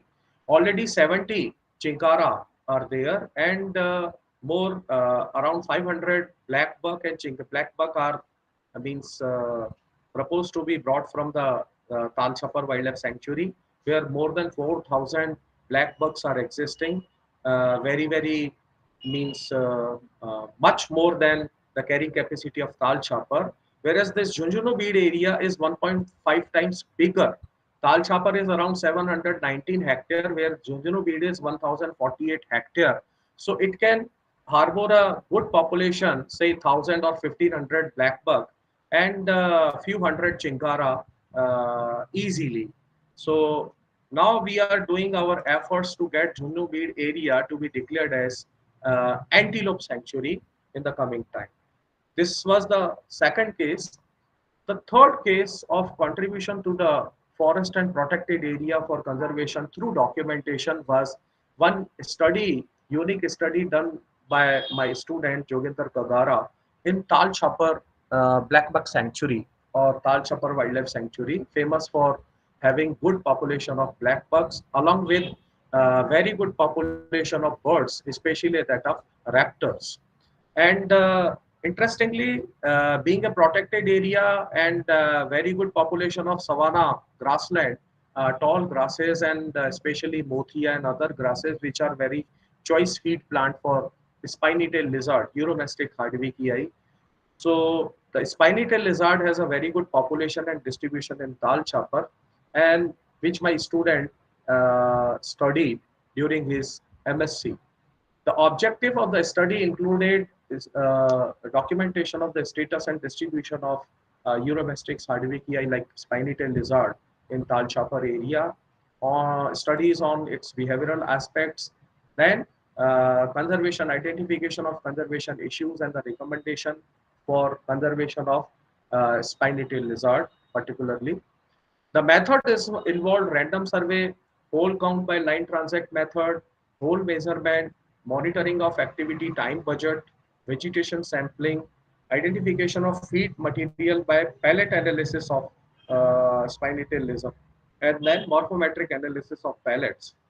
This study was means the student has very limited resources with him, and very interestingly, whatever tool he had designed for collection of data were done by trial and retrial method himself, and he designed very good data tables for documentation of observation and the collection of data himself. This study has certainly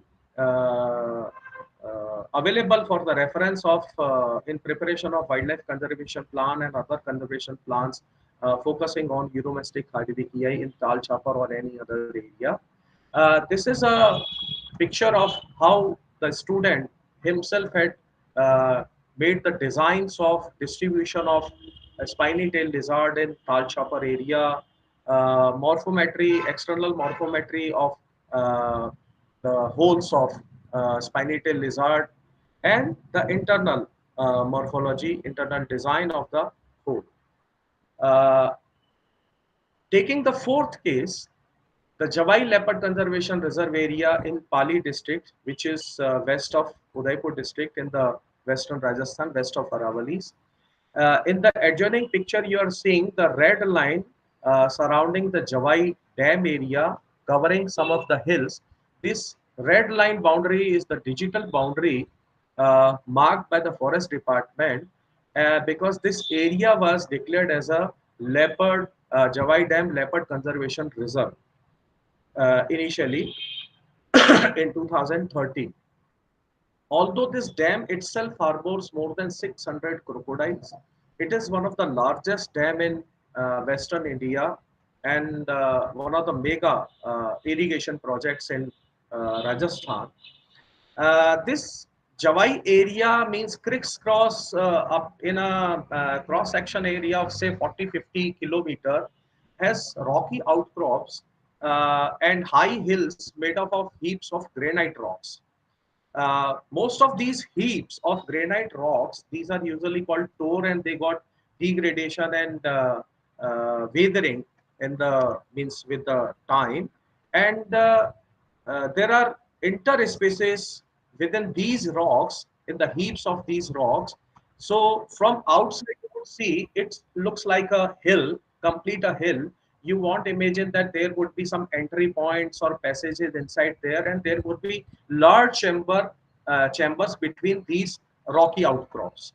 So these kind of rocky outcrops pockets within these hill made up of consisting composed of granite rocks are very good refuge home to provide home to leopard, bear, and other several species of that area, including carnivore and herbivore species. Now, why this study was taken in Javai area? Actually, the study was focused on baseline survey of Oran, that is Sacred Grove, Dev1, Oran. कोई भी area जो हम संत महात्मा पीर फकीर देवी देवता के नाम से we consider any area in the name of local saint or deity or god or goddesses as sacred, and usually we follow certain community rules of not disturbing the biodiversity there, certain other means whatever the community decides as a set of rule to maintain the sanctity of the deity as well as the place. So the forest department took initiative of documentation of potential Oran area, sacred groves of Jawai area. And this baseline survey was done, survey and assessment of biodiversity, mapping and digitization with me and my beloved colleague, Mr. Amit Daiman, co-chair of this session. And the background of this study is lies in the Rajasthan State Forest Policy of 2010, under which Section 510 or subsection 510.2 mentions that district-wise inventory and database will be prepared for all such areas with the support of local NGOs and religious trusts. These are areas declared as deemed forest as per the provision of Forest Conservation Act 1980. However, demarcation of such orans, day one, on the ground as well as on cadastral maps is an urgent necessary. So the Forest Department took this initiative and asked us to conduct a study. There are several sacred places situated on the hills and plain in Jawai area where certain community rules are applied regarding the sanctity of the deity as well as the biodiversity. These places, they provide refuge to a large variety of plants and animal species, including leopard and bear. And but unfortunately, these sacred places were not documented earlier any time, and that's why there was a lack of conservation plan that could not be prepared in the absence of the relevant data and information. So this baseline survey was done. The criteria for identification of potential sacred grove that could be developed, conserved and developed as a sacred grove, along with conservation measures for the wildlife and scheduled and IUCN status species. The simple criterion that we took for identification of a potential sacred grove, that the area should have active involvement of the community in protection and management of the site. Putting any chabutra or a platform doesn't makes the any area to be qualified as a sacred grove. So there should be active involvement of the community in protection and management of the site, and certain cultural practices of respect to the local deity and its territory. Any kind of information, history or stories are available. Now, sites where community is negligent towards maintaining the sites as well as not taking care of that site, no particular deity or means whatever the heavenly body referred there is not, the references are not available. So we disqualified those sites and selected the sites which fit in our criteria. We applied geospatial approach on documentation and mapping of these potential sites using GPS device, GPS built cameras, using GIS technology for mapping, then referring remote sensing imageries as well as referring satellite images. On these points, my friend Mr. Amit Daiman has his lecture tomorrow. He will put more light on these issues. But what we utilize, I'm just giving a brief idea of what kind of tools and techniques we applied on documentation of the sacred grove in Jawai area, and demarcation of their location and extent, the digital boundary means digitizing the extent, their boundaries which were not demarcated. So in consultation with the public and the forest department personnel there, we for the first time we demarcated boundaries of these areas. We walked on the lines up to which the extent of this sacred grove was considered existing, valid, and that was not occupied any personal, that was not anybody's personal property. It was community land and attached to the local this sacred place. We superimposed the data on satellite image in GIS platform, and certain rectification were also done in mapping process. And then this kind of maps were generated on topographical sheets, superimposed on topographical sheets, on Google Earth images and other kind of maps. So this is the methodology that all maps digitization was done on GPS points recorded in the plots of study area using ArcGIS. Then demarcation of these orans was done. Digitization of their boundaries was done. Then digital boundaries were superimposed on the topo sheet, and then preparation of base map was done. And this is the idea of how did we demarcated the boundaries, extent of boundaries of these sacred places. Wherever we could not walk for demarcation of the boundary, we used Google Earth images and geographical tools. Otherwise, at most of the places, we walked and mapped the digital boundaries for each potential sacred group that we studied there. Overall, 9 sites were identified that were stretched within around 40-kilometer length on around the Javai area. The black picture, the black spot is the Javai Dam, and these are the location of these potential sacred grove site, which were which stood qualified on our criteria and which we documented, which we mapped their boundaries, their digitization we did. These are the 9 sacred groves. Their details are given. Village, panchayat, their GPS location, elevation, and approximate area. That this area was not estimated before.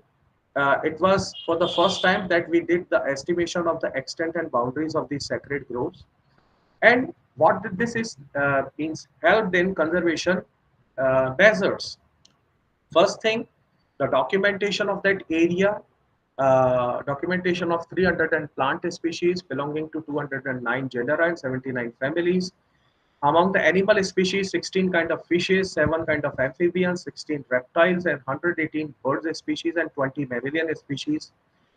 We found very good occurrence of Combifora whitei on the hills of this area.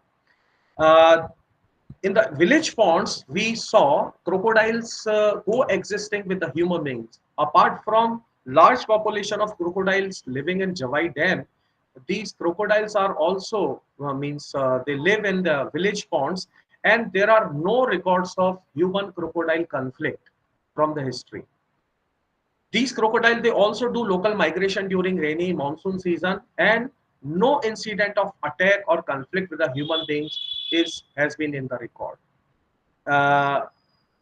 Although there is heavy invasion of invasive alien species, Prosopis juliflora, Lantana camera, and other species. Most of the sites, they have, the human beings have provide facility for the pilgrims and wild animals like water, shed, plantation, protection of old trees like jamun, gular, peepal, banyan, etc. So occurrence of old trees at these sacred places is a good sign that the community is interested in protection of biodiversity. Now, this study helped Forest Department in several ways. One was that when these sites were documented, all these hills were not earlier under the possession of the Forest Department, although all these hills were occupied by the leopards, hyena, and other scheduled species. So, with the data of sacred groves, potential sacred grove, the record of species was also gathered, and with that, Forest Department had the basis of consulting the community, asking panchayats and the government to get these sites of scheduled species under their rules and regulation. And this is how it helped. The study helped in notification of Javai Dam Leopard Conservation Reserve 2 in 2018. This study was also, the finding of our study was also presented at the national conference held at Jodhpur in 2017.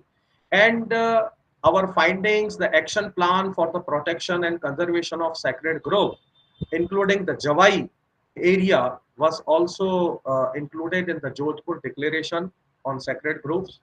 Then this study was actually all because it was the pioneer work. No earlier documentation of that Javai area was done by the forest department or anybody else for the forest department. So this study served as a reference document for preparation of the wildlife management plan and other conservation measures of this area afterwards. Another example of research documentation and contribution to the conservation is from Sita Mata Wildlife Sanctuary, which is in Chittorgarh, southeastern Rajasthan. This sanctuary area is particularly is the confluence zone of Aravali, the Vindhyas, and the Malwa Plateau, and it also makes the northwestern limit of the teak forest, which is southern species. The sanctuary, Sita Mata Wildlife Sanctuary, is spreaded in the administrative boundaries of Chittorgarh and Pratapgarh districts of Rajasthan. It has total around 423 square kilometer area. This sanctuary is home to flying squirrel, Indian giant flying squirrel, scaly anteater, the pangolin, four-horned antelope, which is locally called bhedal, lesser florican, which is called khadmor, rusty spotted cat, and interestingly, lots of species of terrestrial orchids exist in the sanctuary area. Apart from some uncommon plant species, rare plant species, including hustikar, chironji, etc. The sanctuary has its historical aspects, archaeological aspect, uh, because there are evidences and the remains of ancestral means prehistoric human beings, the cavemen, their carvings on the rocks, the remains of old palaces. Uh, the names are means Ranigad, Gadvela. Uh, the issue is this Sita Mata sanctuary has 21 revenue villages. Apart from many means in manifold different small clusters. Apart from 21 revenue villages inside the sanctuary area, having human population of around 10,000 and livestock population more than 6,000, and it is surrounded by 106 villages within 5-kilometer periphery, and most of the livestock population from that 5-kilometer peripheral area is dependent for their fodder on the sanctuary, as well as the human beings from the peripheral areas. They also access the sanctuary for various purpose, whether it be collection of fuel wood, uh, minor forest produce, collection of mahua flower, any kind of that. So there is huge pressure from inside as well as outside peripheral villages on the sanctuary area. Uh, there are vast encroachments and clearing of forest land for non-forestry purpose in the sanctuary area, and lots of degradation, clearing of forest land of many hectares size patches have been created in the sanctuary area, and the undulating hill, very far interior places have been cleared off, completely cleared off, and setting up of new settlements is continue in the sanctuary area. And this sanctuary, I'll show you, this sanctuary is one of the most fire prone area, forest fire prone area in the western part of the country. But most of these fires, me and Amit Deman have been witness of. Most of these fires have been set by the human beings, miscreants, just for clearing the forest, just for clearing the land, and just for occupying that land for non-forestry purpose. There is also heavy misuse of Forest Right Act, in which the traditional rights of, say, were given to traditional inhabitants of the forest, individual forest right as well as community forest right. Interestingly, none of them is interested in community forest resource right, but everybody is interested in getting its own right. मुझे मेरी जमीन का कब्जा मिल जाए और मैं वहां पर जंगल को खत्म करके और मैं वहां पर चक्का चला दूं, खेती करूं और फिर गेहूं चना कमर्शियल वैरायटी में उगाऊंगा, जंगल से मुझे कोई लेना देना नहीं है. More than 1200 individual forest right claims have been filed in the sanctuary. Around 600 individual forest right claims have been recognized, and remaining are pending. Now there is heavy pressure of illicit harvesting and collection of wood and non-timber forest produce, minor forest produce, heavy pressure of unsustainable pilgrimage, human wild life conflicts are very much frequent. Sanctuary के 20 kilometre अंदर में अब leopard न रहे तो कहाँ जाए, और फिर वहां पर लेपर्ड अगर दिख जाए तो फिर उसको पिंजरे में डालो, उसको पिंजरे में पकड़ो और यहाँ से हटाओ, नहीं तो फिर कोई घटना हो गई तो वन विभाग की खैर नहीं है. सो इस तरह के जो राजनीति से प्रेरित या कुछ भी स्वार्थ से प्रेरित काम जो सारे हो रहे हैं सीता माता वाइल्ड लाइफ सेंचुरी के अंदर, वो सारे तरह के एंथ्रोपोजेनिक डिस्टर्बेंसेस यहाँ बहुत अच्छी तरह से हो रहे हैं. नाउ हमें क्या चांस मिला, what means opportunity we got in documentation and contribution to the conservation of the sanctuary. एक चीज, one thing, participatory rural appraisal. This study was done to study the 3 settlements in Sita Mata. 2 settlements, they are situated far interior, around 17 kilometer inside the sanctuary. Historical villages, revenue villages. Although one settlement part is the new encroachment, but another one is, there were 2 historical villages, Ambareti and Rana. Ambareti is a small cluster of say 14 houses, whereas Rana has more than 125 houses. And apart from Rana village, this historical village, another settlement, Keli, was also means got developed with gradual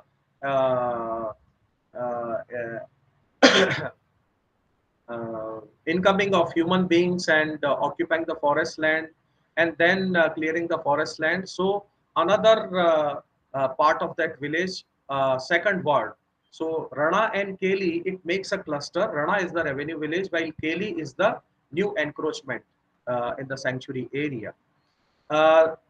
The PRA study was done to study the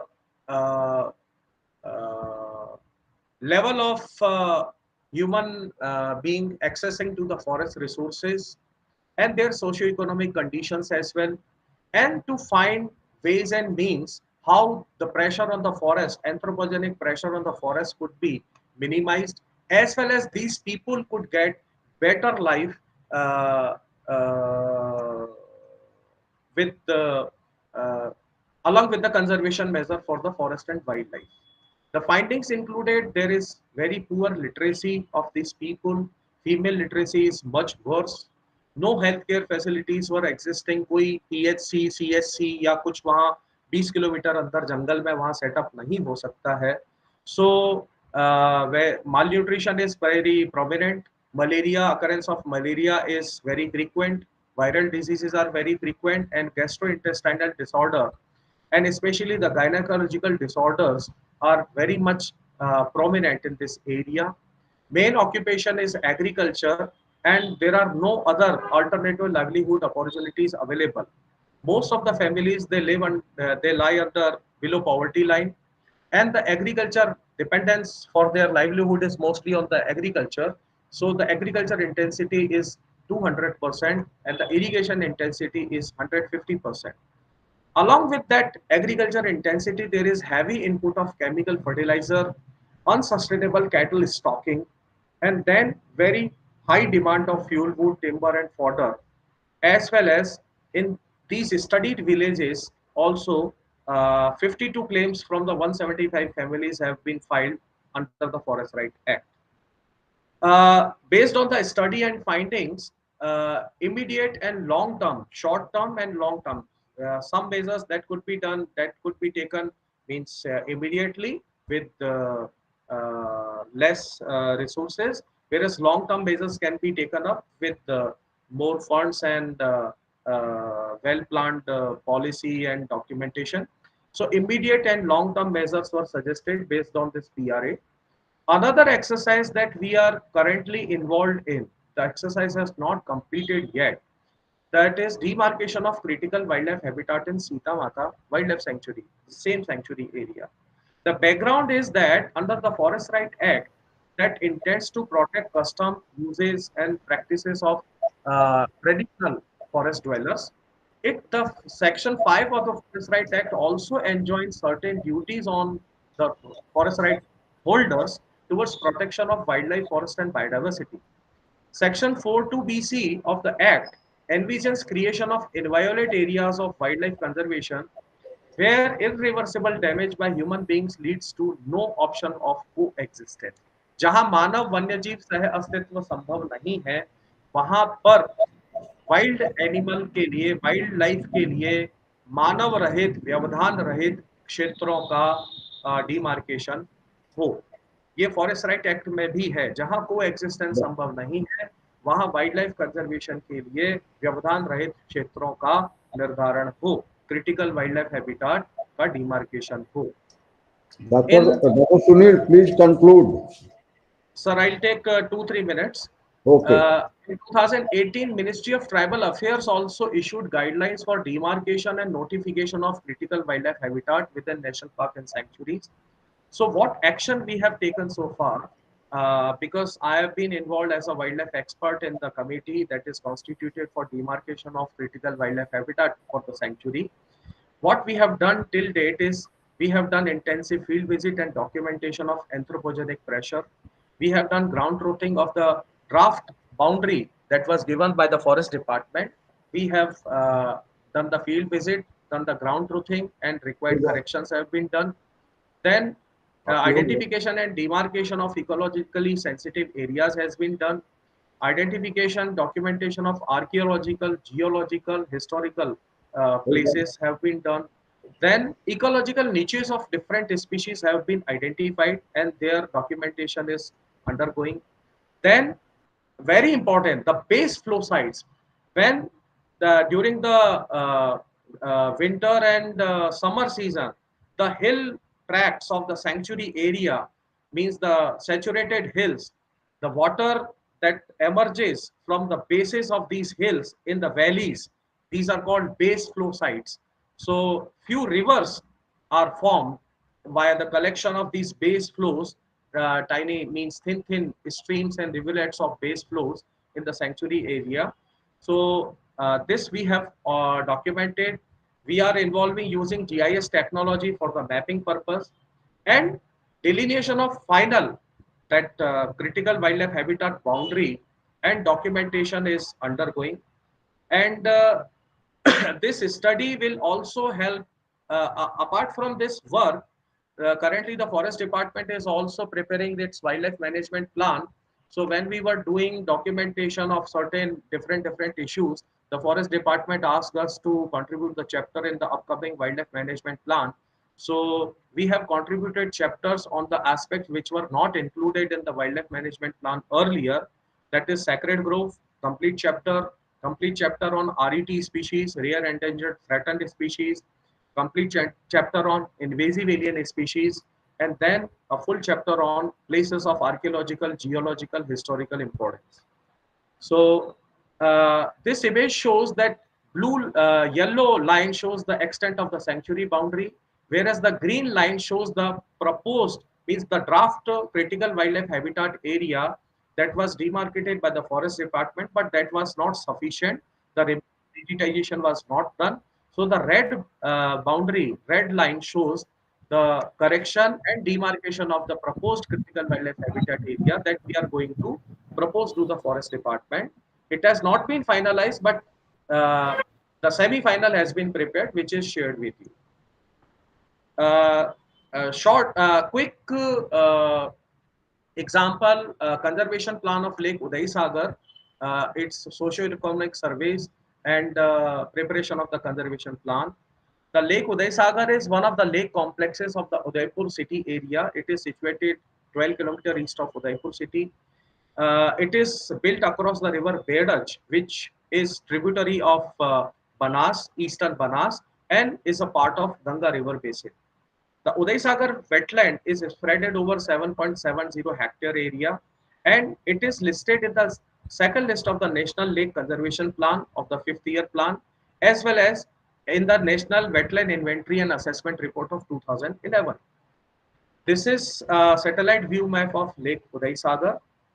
Then In this study also, Amit Devan was involved with me, and he did the mapping and GIS work. The threat to this wetland, you can see in the current attached picture. A loaded dumper with the construction material is being transported on a barge to the construction site on an island. A big island was converted, means converted for for the commercial purpose, and the construction of a hotel was going on. And when the local administration did not give permission for the transportation or in the lake bed, this transportation of the loaded dumpers was done with the barges. And with the Uday Sagar is actually recipient of the overall overflow of all other lakes of Udaipur city lake complexes. So it also receives heavy chemicals, toxic, coming from its catchment area, industrial area, and all pollutants coming from overflow with the overflow of other lakes, upstream lakes.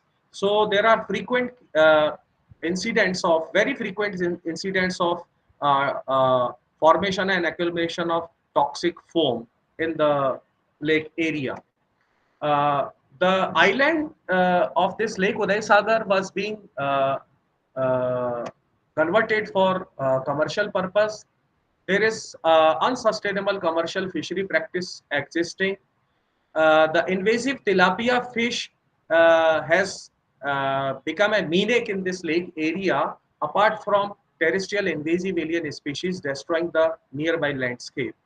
And especially because of the commercial and hotel construction and other commercial activities and destruction of aquatic and terrestrial habitat, the breeding habitats of crocodile, turtle, wetland birds have destroyed to a large extent, and where there is very heavy load of pollutants from upstream and catchment.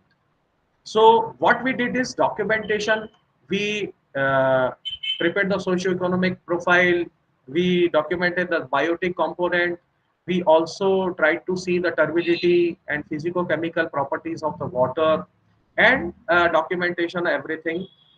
Then we proposed the intervention like zonation of habitat based on their sensitivity and distribution of animal species, especially crocodile distribution maps of crocodile, pelican, ibis, Eurasian spoonbill, painted. So these scheduled species and species, these are listed among the IUCN and red list.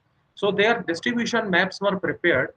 Then management of recommendation for invasive alien species, then control on capture fishery. Interestingly, very importantly, in the last paragraph, you would see this conservation plan was actually prepared on the call of the forest department related to the conversion of that island for a commercial purpose, for a commercial construction.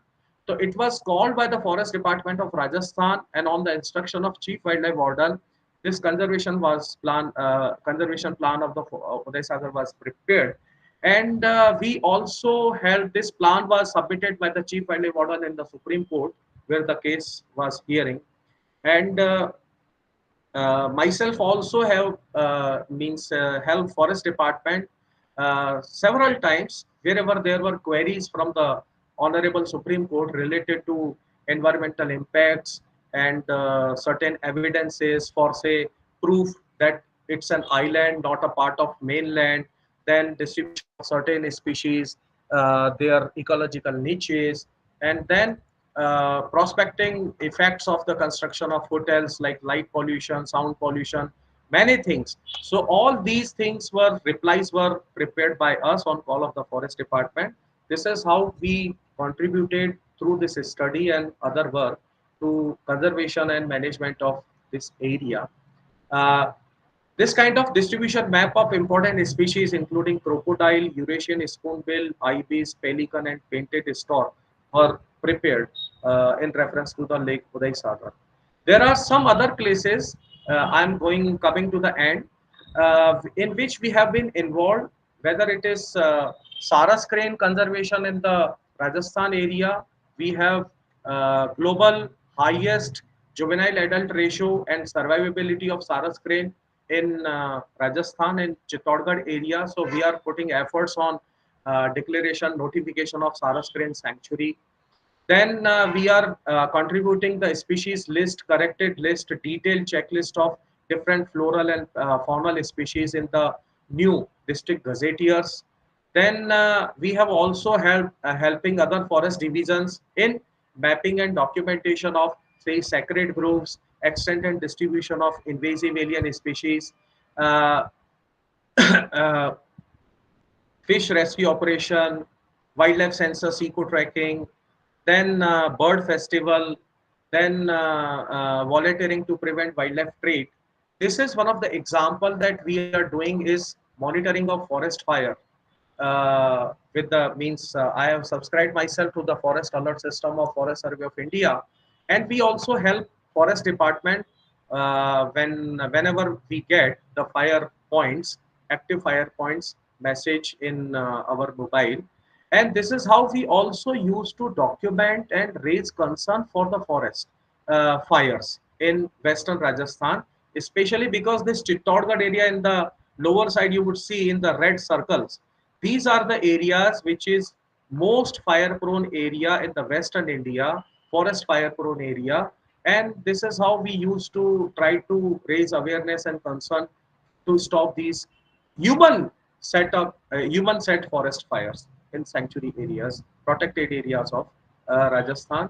So this is how I have tried to present some of our grassroots level work on different kind of aspects in the interest of forest and wildlife in Rajasthan.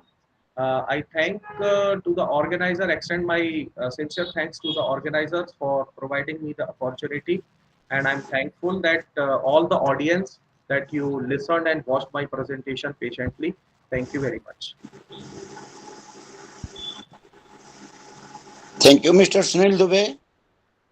It was a nice presentation, and you have highlighted many things which were really recorded, really remarkable. The Forest Conservation Act, study on Forest Conservation Act, and doing some potential work on demarcating the sacred groups. Otherwise, there is no significant details. There is a lot of debate going on now, how to declare a forest land. Conservation Act, in Conservation Act, what is a forest land? That has come debatable. So, demarcating this and putting it under the conservation reserve will help it that way. And other studies, flora, fauna study of many sanctuaries you have mentioned is remarkable. It will give a field line data to the department for doing their progressive work. Thank you very much. Thank you, sir. Thank you very much, sir. Co-chair, sir, Diamond, sir. Amit ji? Yes, sir. No question. No question, please. I was just thanking him. Okay. Okay. So, thank you, Dr. K.L. Purohit, sir, given time and chaired the session, and Mr. Amit Diamond for co-chair, and Dr. Sunil Dubey given a nice talk, nice and fruitful talk in this webinar about the forest and wildlife of Rajasthan. Thank you, sir. बहुत बहुत धन्यवाद. बहुत अच्छा और descriptive आपने राजस्थान के बारे में जानकारी दी, और निश्चित रूप से जो आपके मतलब मैं देख रहा था, बहुत ही उम्दा और बहुत ही शानदार, मतलब पूरा क्लियर करती है पिक्चर को. बहुत बहुत धन्यवाद. सर, एक चीज कहना चाहते हैं बस कि पीयर रिव्यू जर्नल्स में पब्लिकेशन भी बहुत जरूरी है एकेडमिक और डॉक्यूमेंटेशन में, लेकिन जो ग्राउंड लेवल का, जो एक्चुअल ग्रास रूट लेवल का जो वर्क होता है, एफर्ट होता है किसी स्पीशीज को बचाने में, किसी हैबिटाट को बचाने में, किसी इकोसिस्टम को बचाने में, वो कहीं कहीं ज्यादा जरूरी है. और उस ज्ञान को जो पीयर रिव्यू जर्नल में बड़ी क्लिष्ट भाषा में संक्लिष्ट सांख्यिकी स्टेटिस्टिक्स के साथ में जो दिया जाता है, वो जो आम जन को समझ में नहीं आता, उस ज्ञान को आम जन को पहुंचाना बहुत जरूरी है, तभी बायोडायवर्सिटी का संरक्षण हो पाएगा। अन्यथा आम जन सिर्फ देखता रहता है, प्रत्यक्षदर्शी बनता है। शहर के पास की पहाड़ियों में आग लगती है, लेकिन लोगों को कोई सरोकार नहीं होता है। इन्वेजिव स्पीशीज आपके घर के चारों तरफ तक आती है, लेकिन लोगों को सरोकार नहीं होता है। दिखता सब है, समझ में नहीं आता, और खुद की जिम्मेदारी समझ में नहीं आती। सरल ये भाषा हमारा में प्रयास है। हमने सरल भाषा में देने के लिए जुगनू साहब को आमंत्रित किया है और वो आपका लेक्चर सुने हैं, और वो तो बहुत ही सरल भाषा में और बिल्कुल गांव-गांव तक पहुंचा देते हैं। विशेषकर राजस्थान में तो है ही है। अभी ऊंट की चर्चा हुई कॉन्फ्रेंस में और सर ने पूरा ग्रंथ ही ऊंट का दे दिया है, तो हैं और हम भी लगे हुए हैं उनके पीछे। हमने भी सर कंप्लीट कर लिया है। कल हम वैलिडेटरी सेशन में नेशनल पार्क का अपना दूसरा वायलून जो है वो रिलीज कर रहे हैं।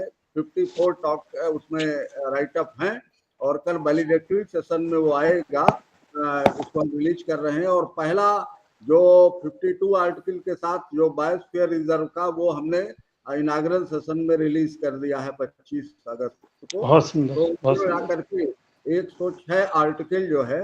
इसके बाद नंबर है हेरिटेज साइट का, वो उस पर भी हमारे पास 90 आर्टिकल हैं। और मोस्ट प्रोबेबली, क्योंकि अभी मुझको मद्रास जाना है, इसके बाद कॉन्फ्रेंस के बाद 3 तारीख को मद्रास यूनिवर्सिटी में मेरा वहाँ रिसोर्स पर्सन हूँ मैं लौटूंगा, और 1 महीने के अंदर हेरिटेज साइट के जो 90 आर्टिकल हैं उनको भी मैं बुक के रूप में दे दूंगा।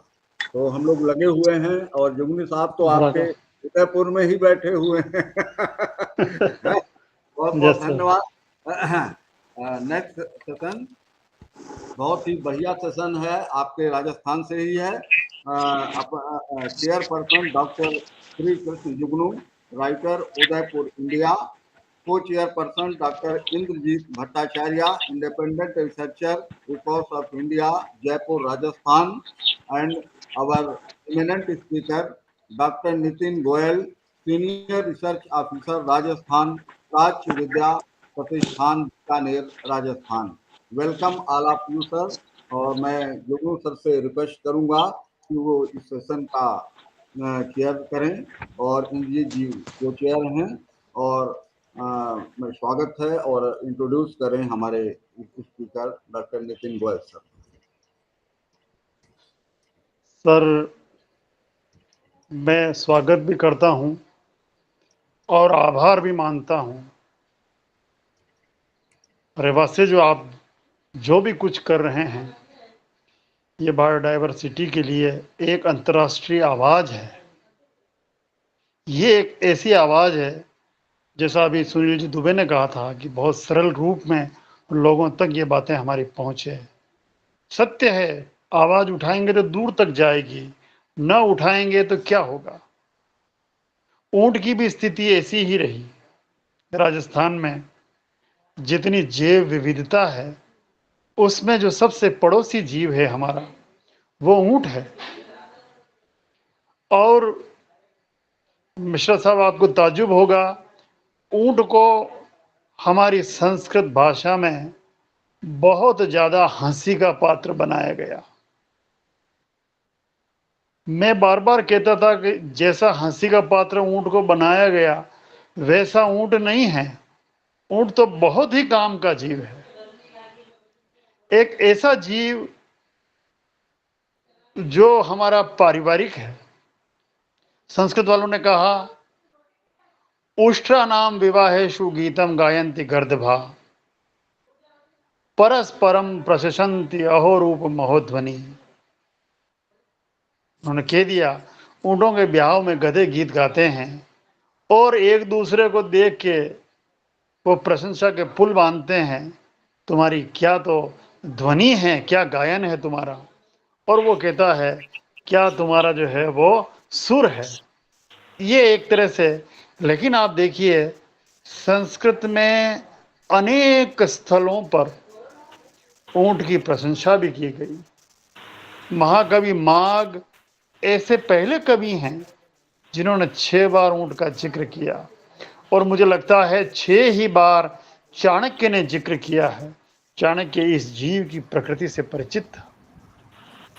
मैं जब अर्थशास्त्र पे काम कर रहा था तो मुझे बड़ा घोर आश्चर्य हुआ कि चाणक्य को ऊंट से क्या लेना देना था। ऊंट राजस्थान का एक ऐसा प्राणी जो बहुत पारिवारिक है। हमारे यहाँ यदि गहने के लिए गीत भी गाया जाता है तो हम लोग गाते हैं, आलीजा मारो गोरबंद नखरालो, गायां चरावती में गोरबंद गूंथियो और भैंसा चरावती में पोयो पोयो राज मारो गोरबंद नखरालो। या फिर ये भी कहावत है हमारे यहाँ, यदि ऊंट वाली से शादी करोगे तो अपने घर का दरवाजा ऊंचा करना होगा। ऊंट वाली से जो करो शादी मोरे राजा, तो ऊंचा करो घर का दरवाजा। या फिर आप देखिए, ऊंट चढ़ी घर आवे ढोलो सासरिये नहीं भेजूं रे। हमारे यहाँ कितने ही गीतों में ऊंट, हमारे यहाँ दूध ऊंट का, परिश्रम ऊंट का, और हमने अभी जैसा आपने अभी फरमाया भी था, और जो फरवरी में संगोष्ठी थी उदयपुर में, उसमें हमने प्रतिज्ञा की थी कि ऊंट पर चूंकि हमारे यहाँ कुछ मैटर ही नहीं मिलता है तो एक शास्त्र खड़ा कर देंगे। और वो शास्त्र उन्हीं दिनों में तैयार हुआ और वो छप के आ गया, उष्ट शास्त्रम। लगभग 250 पेज की पुस्तक उष्ट शास्त्रम। मैंने उसमें कई सुभाषित लिखे हैं। मैं कुछ सुना के, ताकि सबको लगे कि ऊंट बड़े महत्व का है, एक दो बातें मैं उसमें करना चाहता हूं कि मरुभूमि में जल के महत्व को ऊंट से अधिक देवता भी नहीं जानते हैं। मरुभूमि में जल के महत्व को ऊंट से अधिक देवता भी नहीं जानते हैं। देवता देते रहते हैं और ऊंट बचाता है। वार्म हस्तत्व सुरा विद्युत भाले अधिकम मरो देवा ददाति तोयानी क्रमेल कस्तानी रक्षति। एक श्लोक बहुत सुंदर है, वो है, भविष्य के लिए पानी बचाकर रखने की प्रेरणा हमें ऊंट ही देता है। वह जानता है कि यदि जल नहीं मिला तो जीवन नहीं रहेगा। उष्ट्रो भविष्य लाभाय जल रक्ष शिक्षणम करोत्य असो यतो वेत्ता जलहीनम न जीवनम। हमने संस्कृत में पूरी किताब तैयार की, क्योंकि हमने कहा जितनी दूरी संस्कृत वालों ने ऊंट से रखी, वो जानते ही नहीं थे कि ऊंट कितना महत्व का है। संस्कृत में तैयार किया। अहो दृष्टि विचित्रा असो प्रदत्ता भ्रमणामरो यत्र नीरम भवे तत्र करोति क्रमणम पशु। अहो, विधाता के द्वारा मरुस्थल में इसको कितनी विचित्र दृष्टि दी गई है कि यह पशु जहां पानी होता है उधर ही कदम बढ़ाता है। हमारे साथ आदरणीय इंद्रजीत सिंह जी हैं, वो भी अपनी बात कहेंगे ही, लेकिन मैं सबसे पहले आमंत्रित करता हूं जो हमारे इस सत्र के मुख्य वार्ताकार हैं, भाई नितिन गोयल। नितिन गोयल हमारे स्टूडेंट जैसे हैं और छोटे भाई जैसे हैं, मुझे बड़े प्रिय हैं, क्योंकि उन्होंने एक दिन हमसे संकल्प करवाया था और किसी और से प्रश्न करवाया था कि क्या संस्कृत में भी ऊंट का कोई शास्त्र है, जबकि ये खुद बीकानेर में राजस्थान राज्य प्राच्य विद्या प्रतिष्ठान के सीनियर अधिकारी हैं। सब जानते हैं कहाँ कितनी किताब है, क्या और किस किताब में कितने पन्ने, कितने श्लोक, सब चीज इनके पास नेट पर मौजूद हैं। लेकिन जब ये सवाल करवाया तो हमें बड़ा आश्चर्य हुआ। तो हमने कहा ये वो सीधे मुझसे ही पूछ सकते थे।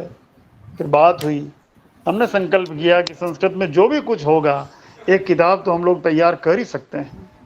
ये जो पुस्तक तैयार हुई, दरअसल इस पुस्तक के पीछे नितिन है या नितिन के पीछे ये पुस्तक है, ये एक सवाल जैसी स्थिति है। आज मेरी तबीयत बिल्कुल अच्छी नहीं है, मैंने नितिन से कल कहा भी था, लेकिन मुझे लगा कि नहीं, मुझे साथ रहना है और मैं मतलब कैसे बैठा हुआ हूँ ये भी आप देख लीजिए। लेकिन मुझे लगा आज ऊंट का मामला है और ऊंट राजस्थान का जहाज है, मरुभूमि का जहाज है। हमें इस पर बात करनी चाहिए, सुननी चाहिए।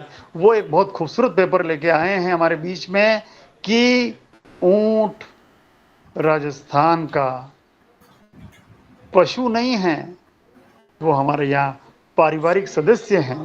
Camel is the extend family member of Rajasthani society.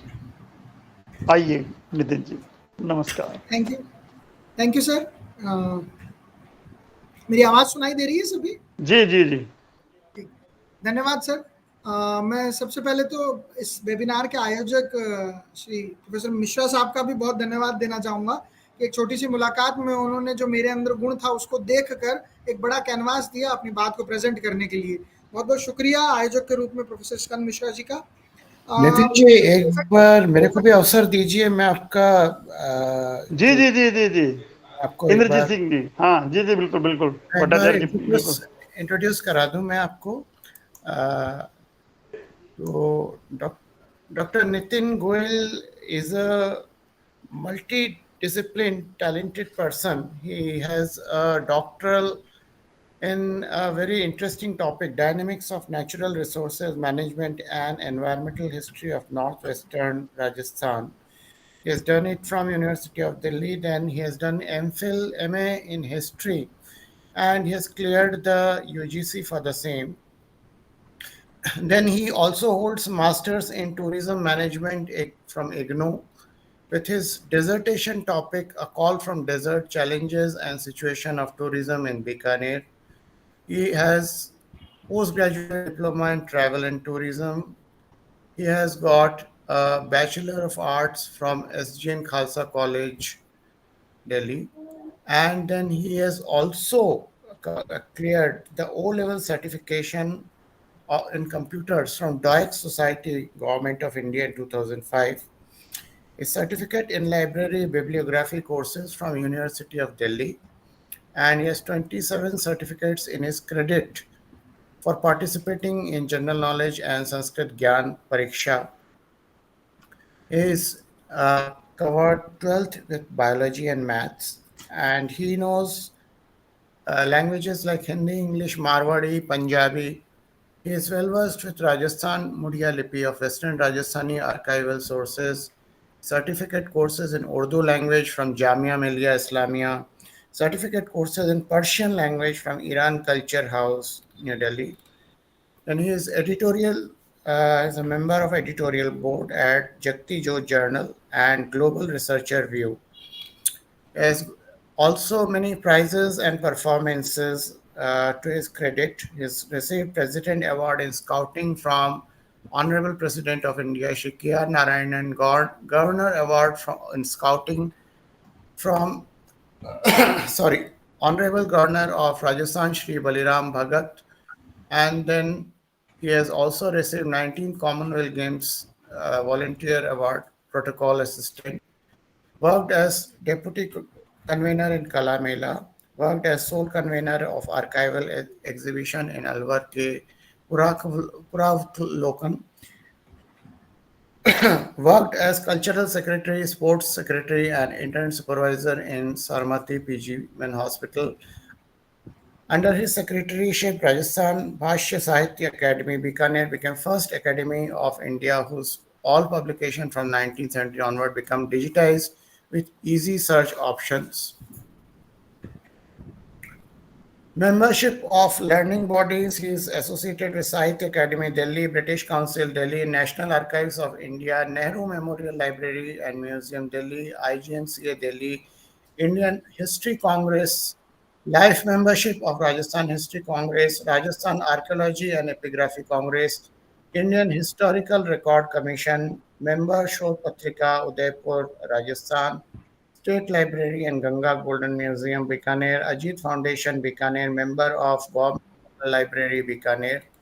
He has a huge experience with teaching of BA in School of Learning, University of Delhi, appointed as additional examination again in University of Delhi, taught environmental studies in MGSU, Bikaner, teaching ancient and medieval Indian history at BLLB in MGSU, Bikaner.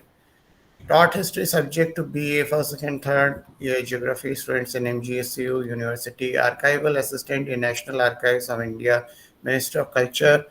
He has also has a work experience as the secretary of Rajasthani Bhasha Academy. From July 19, working as a senior research officer in Rajasthan Oriental Research Institute, Bikaner. He has 2 books as a publication in his credit, in which he has given the chapters. First is historical document and history, and second is conversations on conservation narratives from Rajasthan. Then he has got about 9 national publications in different journals and various articles in papers as well. No, it is basically not 9, sorry, it is 24 basically. It includes articles and his interviews which has been published in papers. He has attended various conferences as coordinator and participant with Rajasthan History Congress, conducted seminar and exhibitions on archival documentation. He has been part of International Conference of Asian Historians 2008. Again, he has participated in Indian History Congress, annual international conference and exhibitions conducted by National Archives of India, conferences in JNU University, Jodhpur, International Conference on Taj Mahal in University of Delhi, Indian History Record Commission, National Committee of Archivists, National Seminar on Migration and State Formation, Rajasthan Archaeology and Epigraphy Congress. So the list is pretty big, and he has many participation in his credit. Paper selected for publication, Women and Crime in Northwestern India, case study of 18th century Bikaner state. This has been selected as UGC-sponsored National Seminar on Women Empowerment in University of Allahabad. And Camel as Companion in Western Rajasthan during late medieval times in Animals in the History of South Asia, International Seminar in Mohanlal Sukhadia University, Udaipur.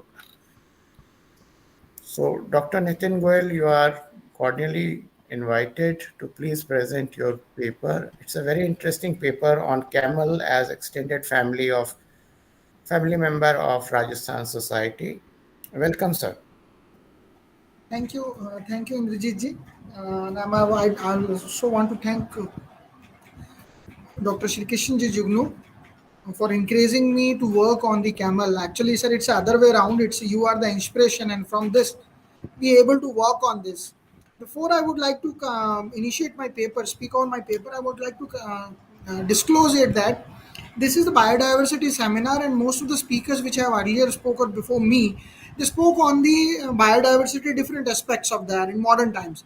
Where I am a trained historian who worked as a student of history from last 20 years, and my paper is based on the archival sources, which signifies that what are the significance of camel in the western Rajasthan side during the 18th or 19th century. So I utilized the many sources regarding this to present my paper. Some of the sources belong to the Rajasthan State Archives, some are from National Archives of India, some are from the private sources, private libraries, like for example, Lalgarh Library in Bikaner, and there are Churu, Shodh Sanskriti Sansthan is there, Lok Sanskriti Sansthan in Churus are there. So moreover, there are some surveys also included in this. And one recently book which I've just showed Professor Jugnu in his initial statements regarding Ush Shastra, which I'm still eager to get it there. And I hope I have used, sir, your one of this book, that is the animals, that is your keynote address in that. And a few of the pages which in the last added on some information on the camel, I utilize it to present in my there. I want to finish my PPT presentation because my paper is far more based on it's a reading paper rather than as a PPT, as like my earlier speaker, Professor Sunil Dubey is. I want to stop it there presentation and speak over on my paper on PDF format. So Indrajit ji, am I allowed, Professor Jugnu ji? You are most audible. Yes. You are audible. Okay. Please go ahead. Please go ahead. Please go. Okay. So the thing is that as we all knows that camel, in terms of the number of population, we and Indians are ranked third. The Indians are ranked third in terms of the camel population. But still, this, despite this as a number, despite this as a terms of presence, there is not much work on that not much work on the history of camel, on the social and geographical significance of camel in the historical sense. And despite this, all these work, what we have found it that despite these all works, I found it that there is a need to work on the camel. And then luckily, whatever during my official time or during my work of nature, during my research, I came in acquaintance with various bahis which is recorded during the 18th century, 19th century, and written in the Modi scripts there. And I found it that each bahis have a maximum information on bahi, on camel, and they are written in the Modi lipi, that they are not readable. So after reading these bahis, I came to know about that it is very tough to survive in the Western Rajasthan desert field without the camel. But if this is so, then how the camel become part and parcel of the life? And after reading so many works, and I found it that after reading so many works of the Bahi or the British travelogue account, that camel is a recognized extended family member of Western Rajasthan. And how it is there, I'm showing through providing some evidences, providing some work on this. Well, dear listeners, I want to say that why it is that we found it that camel is extended family member. So I want to tell you that due to its physical viability of camel as an animal in an arid condition, it helps to withstand with the water scarcity region. हम सभी जानते हैं कि western Rajasthan is a region which is the scarce of water, और उस time period में इस ऐसे जोग्राफिकल जोन के अंदर camel is working as a ship of desert. हम सभी जानते हैं कि कैमल में एक ऐसी जोग्राफिकल ऐसी कुछ बॉडीली उसके अंदर गॉड के द्वारा कुछ इंसिप दी गई हैं जो उसको डेजर्ट जैसे एरिड जोन एरिड एनवायरनमेंट में भी लॉन्ग टर्म तक सर्वाइव करने के लिए एक अलग से उसको शक्ति या उसको ताकत देता है। Despite this, these are some of the basics in which everybody knows about, those who are listening. But moreover this, that the word that how the camel become part of the day-to-day life of the Western Rajasthan society, that's the important part of my this paper. I want to start it from very initiated, that how camel came in the life. So the word camel is derived from the Greek word, that the Greek borrowed this word from the original Sanskrit word, that is kramlak, which shows that which means that they're the person who throws these legs. Camel के बारे में कहा जाता है कि वो अपने पाँव बहुत पटकता है। So जैसा कि अभी जुगनू सर ने बताया भी, so this word might have been given to the camel in the Sanskrit because camel runs, actually throw his legs in the air and has a very little control over them. Camel की टांगे बहुत लंबी होती हैं, इस वजह से भी एक बहुत बड़ा कारण है। अब कैमल की प्रकृति के बारे में कहा जाए तो there is a one-humped camel which is known as a dromedary, a Greek word which means runner. In Hindustani, the camel is known as a oot, and in Persian, it is called ooster. Both these words are borrowed from the Sanskrit word that is called ooster, which literally means black color, that is a blackish brown. और आप देखते हैं हमारे यहाँ जो camel होता है या तो उसका रंग गेरुआ यानी कि भूरे रंग का होता है, ब्राउन कलर का, और somewhere we have a blackish color camel is there. So the camel in India has been an animal of utility from the early Harappan stage. मतलब ऐसा नहीं है कि कैमल हमें अभी मिल रहा है.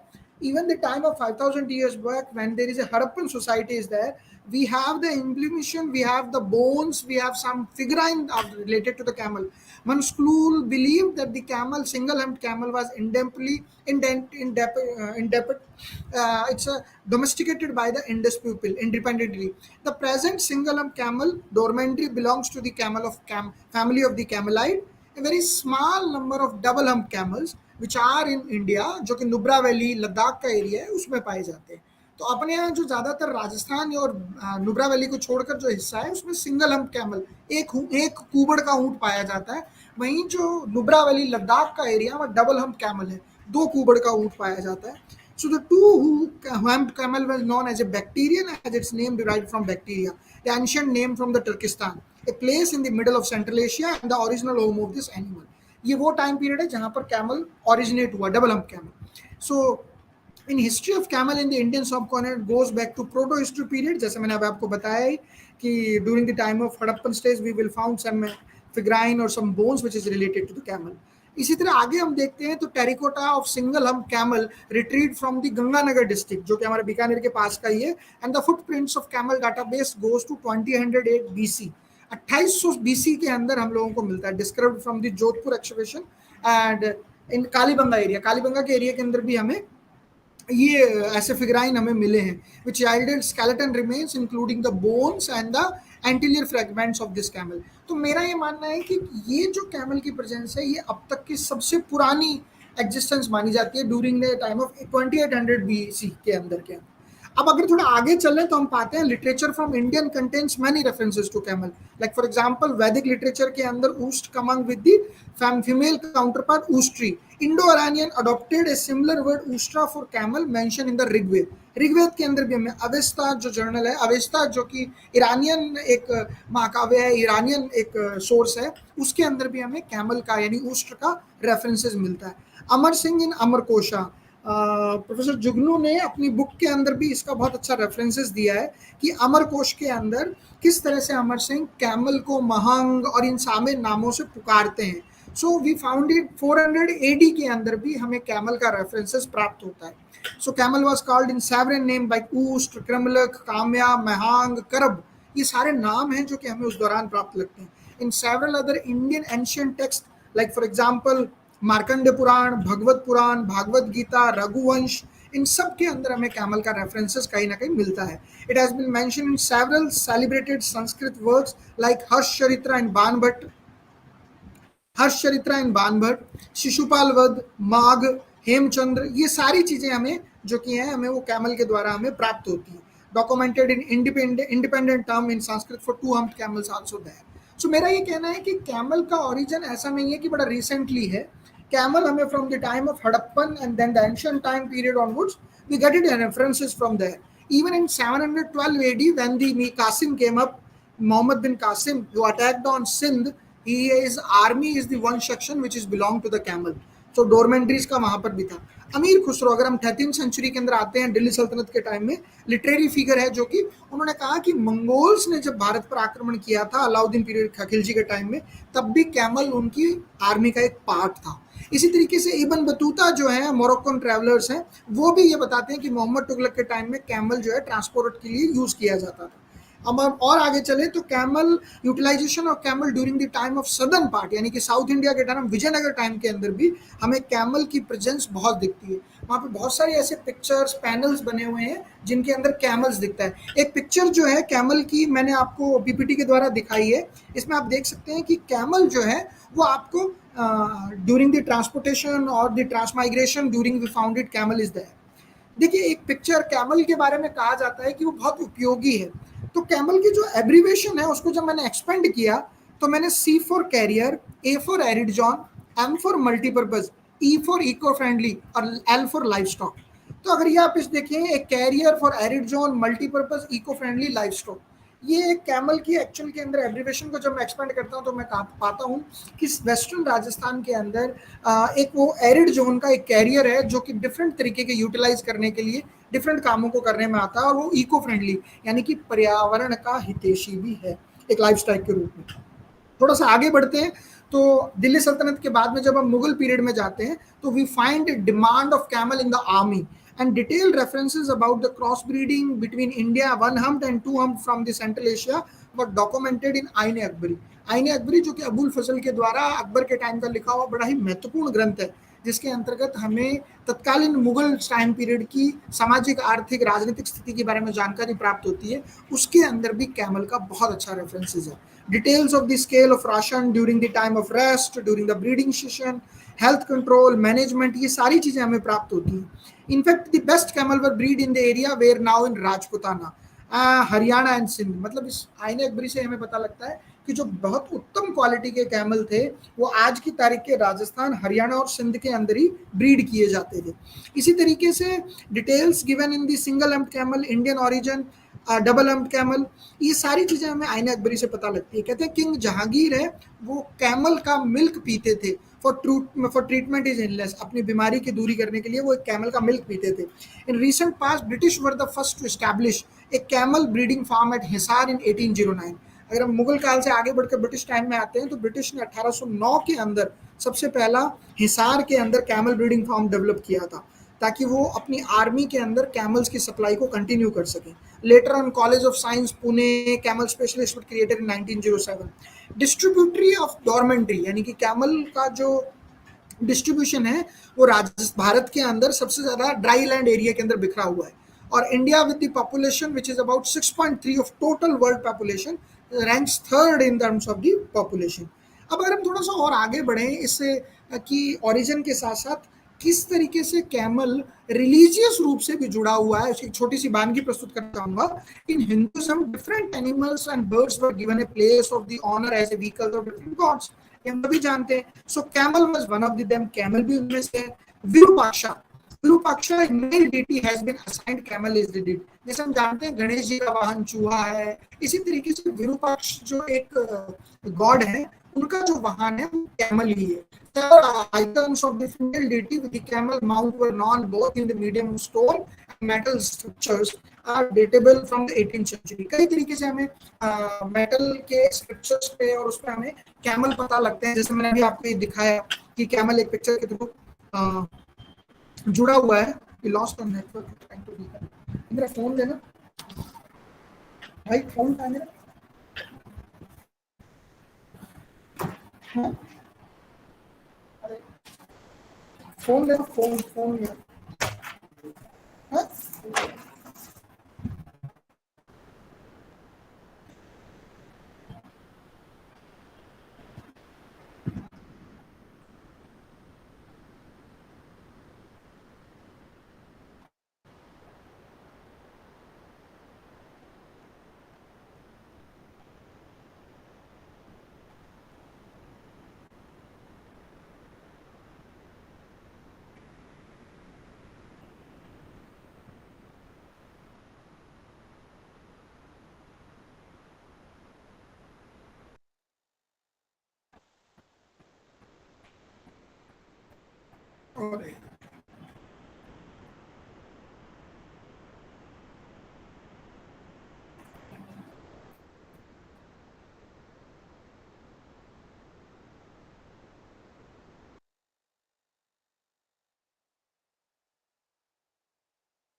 हाँ मेरी आवाज आ रही है जी? हाँ सर, बोलिए सर, आ रही है आवाज। इसमें connection I think it get disturbance with others. अच्छा, मैं ये बता रहा था कि किस तरीके से कैमल को एज ए गॉड, एक वाहन, देवताओं के वाहन के रूप में भी प्रयोग किया गया और हमें कई ऐसे एविडेंसेस मिलते हैं जिसके अंतर्गत विरूपक्ष करके एक गॉड है जिनका वाहन जो है that is the camel also. In Rajasthan, the camel has been influenced the religious, social and cultural life of the people at a very great level. हम सभी जानते हैं camel used to be cult and the tectonic animal among the arid western Rajasthan. As the basis of pastoral lifestyle, social lifestyle is concentrated around camel too. A huge domestic animal has become very symbol of society's relation and man's emotion. Camel honors as privileged position in the society. Success and competitions were indicated by the ownership or control of large camel herd. Even during the drought time, camel keepers families can feel safe other than the face trouble. क्योंकि हम सभी जानते हैं कि अकाल के दौरान भी वेस्टर्न राजस्थान में कैमल जिनके पास हर्ड होता है या कैमल जिनके पास ऐसे समूह के रूप में होता है वो कंपैरेटिवली किसी और जिनके पास नॉन कैमल हर्ड है उसके मुकाबले ज़्यादा सेफ हैं, सुरक्षित हैं, प्रोटेक्टेड हैं। Life with camel was a kind of life where the well-being of every animal is a vital importance. In poetry, camel can clearly see with the love and deep appreciation with the keepers and the herders as their animals. Camel has been a favorite in the popular folk songs, popular folk tradition like Pabuji, Baba Ramdev, Dola Maru, Mahendra Mumal, Sultan Nihalde. इन सभी folk song में camel जो है बड़ा important part play करता है। जैसे मैं आपको एक कहूँ कि ढोला मारू के अंदर एक बहुत सुंदर कपलेट है, कारा तू बिसासड़े बिसरिया सहकाज राखे बिच वासी करे मरु ना मिले आज। जब कैमल के ऊपर वो अपनी प्रेमिका को ढूंढने जाता है तो वो बोलते हैं कि O camel I left my all work at your faith, मैंने अपना सारा काम आपके विश्वास पे छोड़ दिया है। I am moving on your trust, मैं आपके विश्वास के ऊपर जा रहा हूँ। Now it's up to your will, अब ये तुम्हारी इच्छा है। Whether you carried me to my beloved Maru, जब ढोला मारू के अंदर ढोला ये कहता है कि या तो तुम मुझे मेरी प्रेमिका मारू तक पहुंचा दो और ड्रॉप मी इन बिटवीन, या मुझे बीच रास्ते के अंदर ही छोड़ त्याग दो। तो ये सारी मैं आपको बताना चाहता हूँ कि किस तरीके से folk literature is one of the significance which define that how camel become the part of their day to day activities, their folk songs, their lifestyle. इसी तरीके से आगे हम देखते हैं तो एक बहुत सुंदर कपलेट है जो ये बताता है कि कैमल किस हद तक वेस्टर्न राजस्थान के अंदर बेस्ट है। ऊंट तो बीकानेरो है कि बीकानेर का ऊंट तो सबसे बेस्ट माना जाता है। एक कहावत है, मारवाड़ नारी निपजे, मारवाड़ नर निपजे नारी जैसलमेर, टूरी तू सिंधान साटरा कासल बीकानेर। इसका मतलब है कि जो मारवाड़ है, the finest mens are from Marwar, सबसे सुंदर सबसे अच्छे तरीके के जो व्यक्ति हैं, आदमी हैं, वो मारवाड़ से निकलते हैं। और जो सबसे लवलीस्ट लेडीज हैं, सुंदर लेडीज हैं, वो जैसलमेर से बिलोंग करती हैं। और जो घोड़े हैं सबसे बेस्ट किस्म के, वो सिंध से बिलोंग करते हैं। पर जो कैमल हैं वो सबसे अच्छे बीकानेर से बिलोंग करते हैं। तो ये बताने की कोशिश की जा रही है कि बीकानेर और वेस्टर्न राजस्थान के अंदर बेस्ट क्वालिटी के कैमल जो है वो डेवलप होते हैं। सच इंटीमेट इमेजरी, किस तरीके से कैमल जो है फोक सॉन्ग का पार्ट बना हुआ है।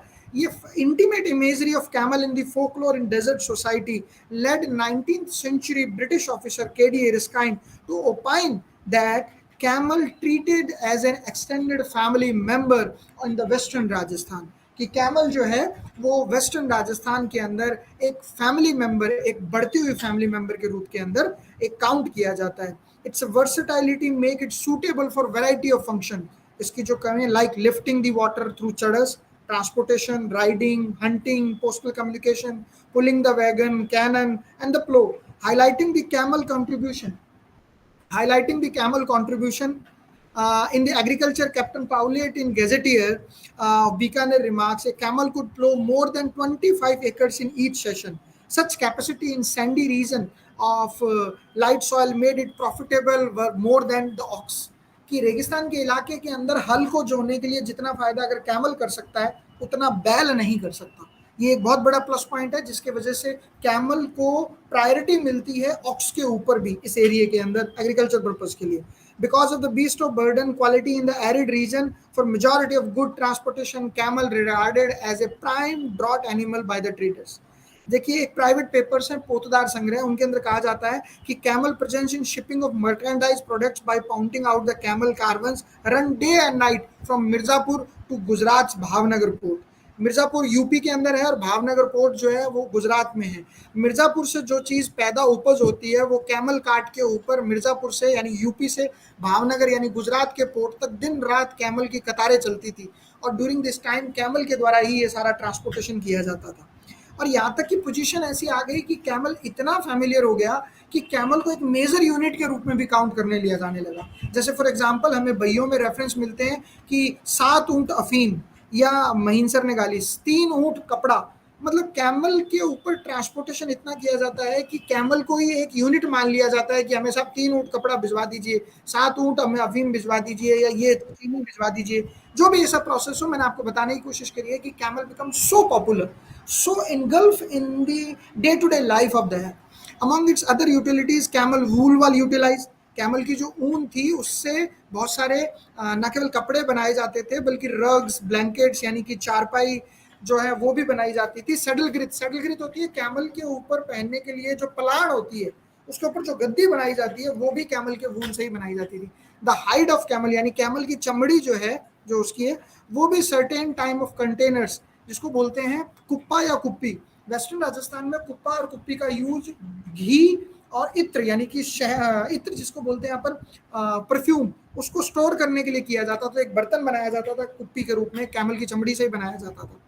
कहते हैं इसका मिल्क जो है ना वो हर्ड्समैन यानी कि आप जानते हैं आगे मैं बताऊंगा रायका और रायका रेवासियों के बारे में कि वो बहुत यूटिलाइज किया जाता था उनके द्वारा। और कैमल की जो डंग होती थी, कैमल डंग जो होती है वो यूटिलाइज की जाती थी खेतों के अंदर एज ए फर्टिलाइजर फॉर्म में। मैं ये बताना चाह रहा हूँ कि from this manner from that we can say that how camel is utilized by each part whether it's a skin, whether it's a bones, whether it's a dung, everything is utilized by the people. Interestingly, requirement of dung मैंने आपको बताया, it seems that in this part of Indian Championat camel was never raised for the meat। ये एक बहुत बड़ा differences है। अगर हम western central Asian tribe, Bedouin tribe को देखेंगे, they use to camel for the meat purpose, for the food also. But in Western Rajasthan, we do not find camel was used by the Rewadi for the meat purpose. So this is the big difference. They think that camel milk was not saleable, and they cannot cut the camel for the meat purpose, for the food purpose also. So this is the two important differences between the Central Asian tribe Bedouin and the Western Rajasthan or the Indian tribes with that. It's a traditional knowledge. यहाँ तक कि कहा जाता है कि it's a natural death. अगर कोई camel natural death मर जाता है तो जो उसकी बोन्स हैं, यानी कि उसकी जो हड्डियां हैं, वो बाजरे के खेत के पास जलाई जाती थी, जिससे बाजरे के खेत में एक कीड़ा लग जाता है जिसको करवा बोलते हैं. वो जो करवा होता है, ये अगर बाजरे के खेत के पास कैमल की हड्डियों को जलाया जाए तो वो जो बाजरे के खेत में लगा हुआ कीड़ा है वो हट जाता है, खत्म हो जाता है. So see, we can see that how camel is utilized even after the death. His bones, his skin utilized by the humankind with the various purpose in a very positive manner, not for the eating in the form of the meat. So एक बहुत बड़ी चीज है. Further, in the rain deficit regions, camel gave early indication of arrival of rain. कहते हैं camel, जो सी camel होती है, वो अपने पाँव पटकने लग जाए ना तो बरसात आने की संभावना बनती है. So I'm just justifying it that how in a multifarious manner camel has been utilized by. एक बहुत सुंदर कपलेट है जो कैमल की वेस्टर्न राजस्थान के अंदर एज ए फैमिली मेंबर की सिग्निफिकेंस को दर्शाता है. राजस्थानी में मैं बोल के बताना चाहूंगा कि ऊंट सवारी ढोवे ऊंट पानी भर लावे, ऊंट सवारी ढोवे ऊंट पानी भर लावे, लकड़ी ढोवे ऊंट ऊंट गाड़ी ले ढोवे, ऊंट गाड़ी ले डावे, खेती जोते ऊंट ऊंट पत्थर भी ढोवे, जो ना होवे एक ऊंट तो लोग कर्मानु रोवे. मीन्स दैट ऊंट जो है वो सवारी भी लाता है, ऊंट पानी भी भर के लाता है, लकड़ी भी लेके आता है, गाड़ा भी लेके आता है, खेती भी जोतता है, ऊंट पत्थर भी लेके आता है. कि जो अगर ऊंट ना हो तो लोग अपने कर्मों को रोते हैं कि वेस्टर्न राजस्थान में अगर सर्वाइव करना है तो बिना ऊंट के पॉसिबल नहीं. सो ये एक सिग्निफिकेंस बताता है. Given the fact that camel had multiple uses, roles in the arid regions, it relatively found it that. अब बात आती है, अगर थोड़ी सी बात करें तो जब इतनी सारी चीजें हैं तो कैमल की फूड डाइट क्या होगी. ये बहुत इंपॉर्टेंट है कि अगर कोई रॉयल कैमल है, रॉयल हाउस कैमल है, या एक कॉमन पर्सन के पास कैमल है, so what was the diet given to that type of the camel. And I during reading with these bahis of the royal houses, I found it that there is a ample and the management, food management adjustment for the camel is that, given the fact that it was procured. Like for example in desert region, जो desert में उपजता था वो camel की food diet के रूप में बनता था for various kind, because we know in western Rajasthan there is a different type of grasses comes up like barut, daman, sevan, ganthil. These all were the bui, sinia, trees were there like the kumat, neem, jal, bear. ये सारे के सारे food और ये जो trees और तो घास थी, इन सबकी जो फूड ग्रीस होती थी जो निकल के आती थी वो कैमल के रूप के अंदर कैमल के लिए एक फूड इंग्रेडिएंट्स होती थी. यहाँ तक कि मैं आपको बताऊं कि मैंने कुछ जब डॉक्यूमेंट्री सोर्सेज देखे, सो आई फाउंड इट दैट कि एक गांव है किशमीदेशर, वहाँ पे मोठ की फसल उगती है. उस पूरे फसल को रॉयल हाउस ने अपने आदेश के द्वारा रिजर्व कर दिया कि it is only for the food diet for the camels of the royal houses. So मोठ जो है वो भी, मोठ की जो होती है वो भी कैमल की फूड के लिए, कैमल के लिए एक बड़ी इंपॉर्टेंट चीज थी वो जो कैमल को दी जाती थी. इसी के साथ गुड़, घी जो कि मोठ के साथ मिलाकर दिया जाता था, हल्दी और गूगल लूण, ये सब भी कैमल को प्रोवाइड किया जाता था ताकि उसकी जो रनिंग कैपेसिटी है वो बढ़ाया जा सके. इसी तरीके से एक रसोवड़े की बही है, उसके अंदर कहा जाता है कि ग्वार की बीन है जो वो परचेज फ्रॉम दी, वो ग्वार की बीन को रिजर्व करके गए हैं कि वो रॉयल हाउस के जो रॉयल टोड़े हैं उसी के अंदर ही कैमल को प्रोवाइड की जाएगी. सो इफ वी रफली calculate the daily consumption of the camel from 19th century records that each camel eat 5 सेर, 5 सेर जो मोठ थे वो प्रतिदिन कैमल जो था वो खाता था लगभग 18th-19th century की. ड्यूरिंग द जर्नी टाइम 12 सेर fodder along with the half सेर जैगरी. मतलब अगर आपका उसका अगर वो किसी एक्सपीडिशन का पार्ट है तो 12 सेर उसको जो मोठ है या इसकी ग्वार की फली है गुड़ के साथ मिलाकर उसको प्रोवाइड की जाती थी राज्य के द्वारा. सो आप देख सकते हैं कि डेली डाइट जो है वो भी हमें कैमल की प्रति टाइम की वो मिलती है. सो this is one of the thing. और उसके साथ में उसको फिटकरी, गूगल, यहाँ तक कि कुछ हद तक उसको शराब भी दी जाती थी और उसको गंधक भी दी जाती थी ताकि उसकी बॉडी एक्टिव रहे. और उसको जो उसके पाँवों में एक रोग लग जाता था जब वो बहुत तेज चलता था, उसके पाँव जहाँ से उसका पाँव शुरू होता है और धड़ का हिस्सा वो चिपक जाते थे, उनके अंदर घाव हो जाता था जब बहुत तेजी से कैमल एक्टिवली पार्टिसिपेट रनिंग करता था, लॉन्गर टर्म तक रनिंग करता था. तो उसको एक्टिव रखने के लिए उसको तेल वगैरह उसको चौपड़ा जाता था, मालिश की जाती थी, गंधक लगाई जाती थी, हल्दी प्रोवाइड की जाती थी, so to make it more far more active for the expedition during the army times, during the expedition times. So फिटकरी हुई, दारू हुई, ये सारी चीजें बहुत इंपॉर्टेंट है जो हमें लगता है।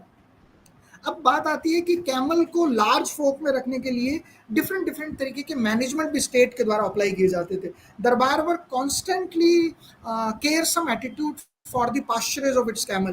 We find that different one set of the land was reserved for the camel for as a pasturage. Like for example, जो camel का जो हाउस होता था रॉयल हाउस के अंदर, उसको सूत्रखाना बोलते हैं, तो उसके अंदर लिखा जाता था कि a separate account for the camel fodder was maintained by them, and इसको बोलते थे नीरण खाते लेके।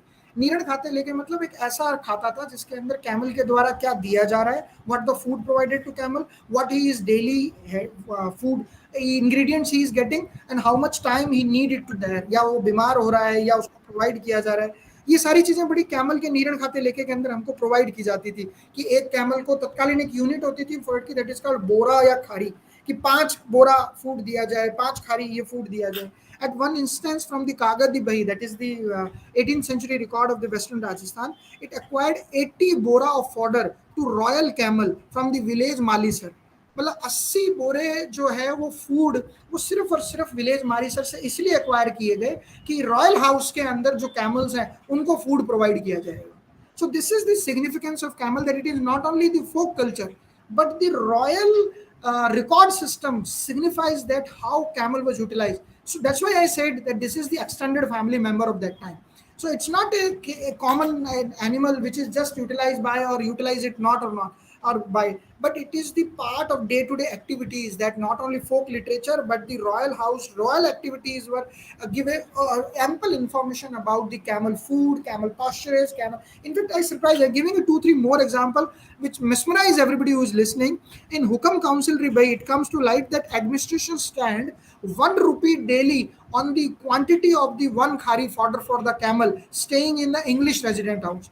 अगर इंग्लिश जब ब्रिटिशर्स आ गए थे तो वो हमारे यहाँ के कैमल मांगते थे, तो स्टेट जो था वो 1 रुपया प्रतिदिन इस चीज के लिए एक्सपेंड करता था कि ब्रिटिश एरिया के अंदर जो राज के कैमल गए हैं उनकी फूड जो हैबिट्स है, फूड रिक्वायरमेंट्स है, वो डेली फुलफिल की जाए।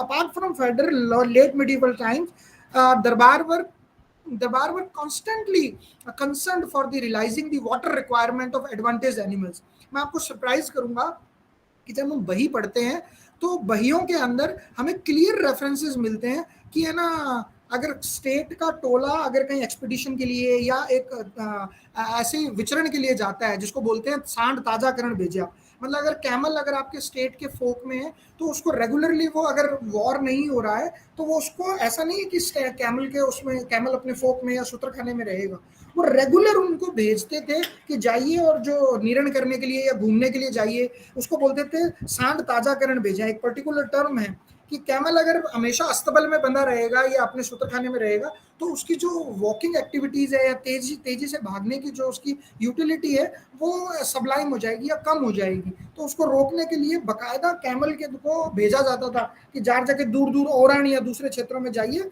और विचरण करके आइए। ये एक बहुत बड़ी चीज थी। अब क्या होता था कि जब कैमल विचरण करने जाते थे तो there is a state order comes up there to the zamindar of different villages from where the camel passes और दैट द सांड्या तिस्सा राखी, कि अगर आपने हमारी सांडे यानी हमारे कैमल्स को तिस्सा यानी कि प्यासा रखा तो ओलेम्बो खासी, मतलब राजस्थान वो जगह है जहाँ इंसान को पानी नहीं मिलता। रॉयल हाउस के कैमल अगर किसी क्षेत्र से विजिट कर रहे हैं और अगर उनको पानी नहीं दिया गया तो उस क्षेत्र के उस विलेज के जमींदार को, चौधरी को स्टेट के द्वारा सम्मन आता था कि आप हमारे जो कैमल रॉयल कैमल जा रहा है उनको पानी से प्यासा नहीं रख सकते।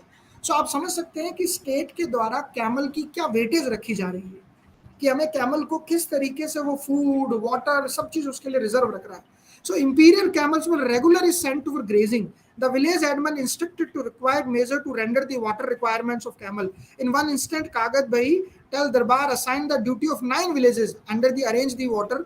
कि वो कहते हैं कि camel should headman be summoned darbar री सांडियां तीसी राखी तो ओलंबो खासी, कि अगर दरबार की सांडियों को अगर पानी नहीं पिलाया तो आपको इसके लिए समन किया जाएगा और राज दरबार में बुलाकर आपको हड़काया जाएगा इस चीज के लिए।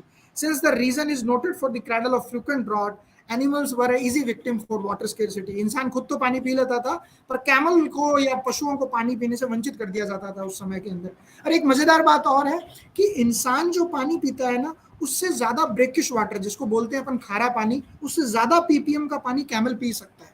मान लीजिए इंसान अगर मीठा पानी पी रहा है और उसके पास, अब क्योंकि वेस्टर्न राजस्थान में खारा पानी भी निकलता था, अगर उसकी इंटेंसिटी थोड़ी सी ज्यादा होती है जो इंसान नहीं पी सकता, पर कैमल उसको ड्रिंक कर सकता था। तो ये भी एक बड़ा प्लस पॉइंट था कि कैमल को वो वाटर, जो खारा पानी, ब्रैकिश वाटर 30 ppm से ऊपर का होता था, that will be provided to them. तो ये एक बहुत बड़ी चीज है। अब एक मजेदार बात और बताऊं आपको, जब कैमल इतने ज्यादा यूटिलाइजेशन का है कि आप जीवन बिना उसके जला ही नहीं सकते, तो एक अच्छी बात यह है कि कैमल की सबसे ज्यादा चोरी होती थी। सबसे ज्यादा अगर कोई चोरी होती थी किसी व्हीकल की या किसी मतलब एनिमल की, तो वो कैमल ही था। कैमल के बारे में निर्मल कुमार ने बहुत अच्छा कहा है कि people decorate it, people flaunt it, people love it and later on they still it. कि वो उसे प्यार करते हैं, वो उसे सजाते हैं, वो उसे बहुत सुंदर रखते हैं और अंत में वो उसकी चोरी भी कर लेते हैं। तो ये एक बहुत बड़ी चीज है। आर्काइवल डॉक्यूमेंट में we find plenty of references जब हमें पता लगता है कि कैमल जो है उसको चोरी कर लिया गया। For example, there is a one merchant from Sindh area came in the Bikaner and he came on this camel flock. So he tied his camel flock in the Oran region and went up to the market to for purchase the merchandise. When he came back, his camel was stolen. उसका ऊंट जो है वो चोरी हो जाते हैं। अब वो जाकर राज्य सरकार के पास, दरबार के पास जाकर कहता है कि दरबार साहब, हम तो आपके यहाँ आए थे, आपने कहा कि आओ और व्यापार करो, आए तो आपके देखिए हमारे ऊंट चोरी कर लिए गए, अब हम बताइए सामान किस में लेकर वापस सिंध जाएं। अब ये एक बड़ी प्रॉब्लम हो जाती है। तो state at times order the village chaudhary कि आप कहीं भी कैसा भी कोशिश कीजिए, इस व्यक्ति के जो ऊंट है उसको वापस लाके दीजिए, अदरवाइज जो हर्जाना होगा वो आपके जो स्टेट का ईयरली एनुअल जो रेवेन्यू होता है उसमें से लेके हमें भरेंगे। तो state was so concerned that camel, stolen camel was will get back to that merchants, वो ट्रेडर के पास वो वापस कैमल आए। So this is the influence, this is the part of camel, this is the value of the camel in that times in 18th 19th century, that not only state bring back the camel, but it compelled the state jamidar, Raja, village jamidar to bring back the camel. Otherwise, it's not possible to survive a merchant to bring get the purchase his merchandise and get back to his Sindh area without the camel. ये possible नहीं था। तो मतलब लोग बहुत चोरी करते हैं, लेकिन दरबार के द्वारा उस चोरी को रोकने के लिए भी पूरा प्रोग्राम किया जाता है, पूरा मतलब उसको जाब्ता किया जाता है, नियम बनाए जाते हैं। मैं इसमें एक इंटरेस्टिंग पॉइंट और ऐड करना चाहता हूँ। एक कैमल को चोरी को रोकने के लिए there is a one term which is known as a pagi. पागी वो होते हैं जो फुटप्रिंट देखकर ये बता देते हैं कि एनिमल किस दिशा में गया है। And these Pagis were a community there who developed in the western Rajasthan, and their basic purpose was to find out the stolen camel.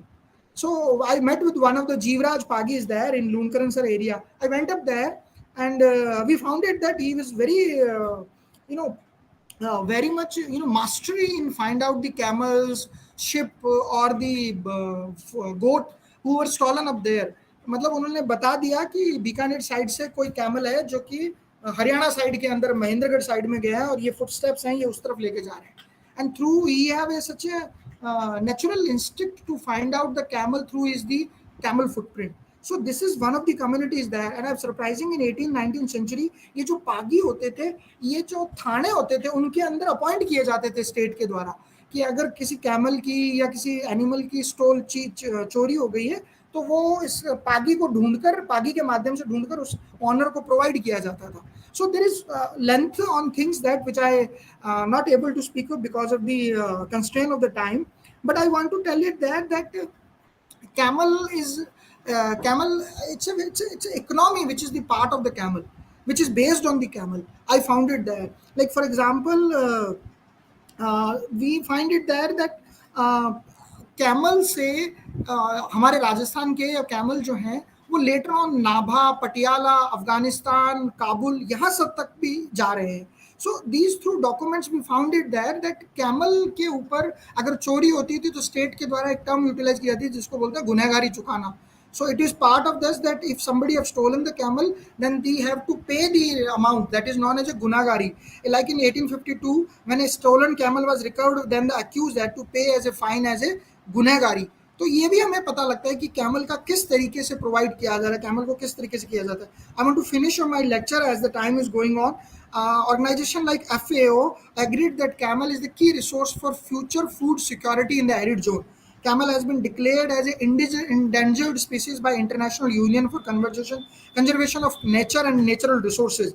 Despite this, it is surprising that even after Sudan and Somalia being the third populous country for the camel population, there is no work on the camel. Camel has the noteworthy presence in the desert system. आपको surprise होगा जानकर कि भारत से ज़्यादा पाकिस्तान के अंदर camel के ऊपर काम है। क्या पाकिस्तान के अंदर जो बच्चे स्कूलों में पढ़ते हैं उनके अंदर चैप्टर है कैमल। जो स्कूल के अंदर 6 क्लासेस तक पढ़ते हैं उनके स्कूल करिकुलम के अंदर कैमल को एज ए चैप्टर डाला गया है। और हम वहाँ पर लाहौर, इस्लामाबाद और इन सब के अंदर कैमल के लिए फोडर हाउस को उसको एक फ्यूल का एक सब्स्टिट्यूट के रूप में देखा जा रहा है, क्योंकि पाकिस्तान के अंदर पेट्रोल प्राइसेस बहुत ज़्यादा हो गए। तो कैरी फॉरवर्ड ट्रांसपोर्टेशन के लिए कैमल और कैमल कार्ट को बहुत ही एक उम्दा ऑप्शन के रूप में लिया जा रहा है। सो हमसे ज़्यादा काम अगर कहीं किया जा रहा है कैमल के ऊपर तो वो पाकिस्तान है। This is very surprising information which I get it after reading on this, working on the camel. So despite such a crucial reputation of dormitory for human settlement in the arid parts, unlike lion, elephant, horse, there is no historical investigation done by historian. In such, without exaggeration, it can be placed that camel is the academically most ignored animal. So मैं इस मामले में जुगनू साहब को भी बहुत thanks कहूँगा कि his book उष्ट शास्त्र is the first book on the camel which is came out in there. I hope very soon I get this book and I read it thoroughly. But I should be congratulate Dr. Jugnu who worked hard tirelessly despite this his blighted health. It day and night worked and bring out this is one of the phenomenal work Ush Shastra.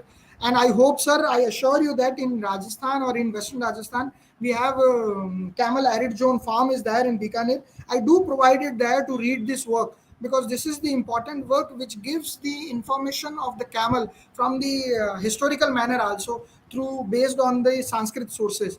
So इसी प्रक्रिया के अंदर I hope जो sir आप हमारे लिए provide कर रहे हैं in the form of book as a original sources, हम जो ग्रूमिंग स्कॉलर्स हैं हम चाहेंगे कि ऐसे बुक के माध्यम से और आर्काइवल सोर्सेज के माध्यम से हम इस वर्क को और ज़्यादा प्रोवाइड करें और कॉमन पर्सन को बताएं कि किस तरह से हिस्टोरिकल एंड प्रेजेंट मैनर के अंदर कैमल का यूटिलाइजेशन किया जा रहा है। वो एक बायोडाइवर्सिटी के अंदर हमारा एक मुख्य अवयव है and without this it's very tough to survive in the western Rajasthan arid zone.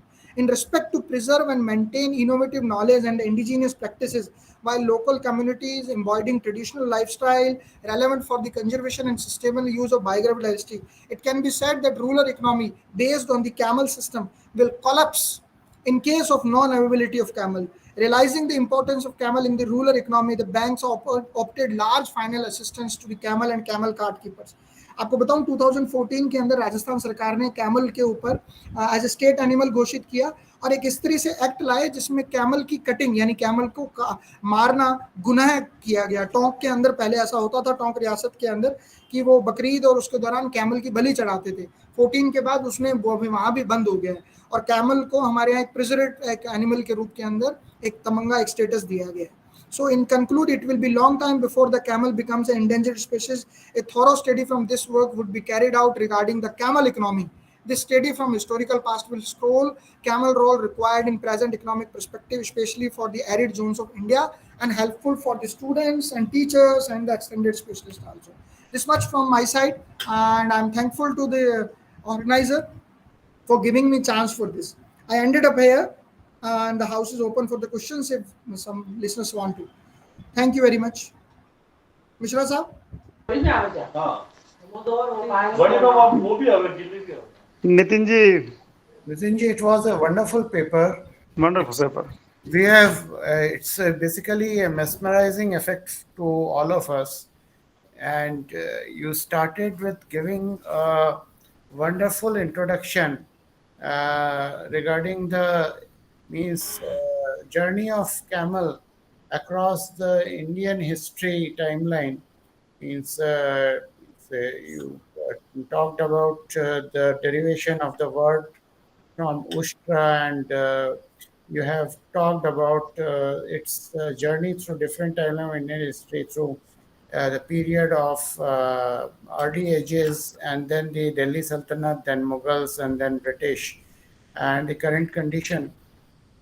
You have also given the references and talked about your surveys and you have consulted the Bahis in Modi Lipi, British records, and you talked about the God-gifted qualities of why it is called the ship of desert. You gave a very good introduction to double-humped camel, which is found in Nubra Valley and Tibet, and we came to know about it, all these things. And then this was very new to us. You told us that it is carrier of Virupaksh, the deity. This is also very interesting information for us. Significance in the lifestyle. You talked about its mention in folklore and folk literature and paintings.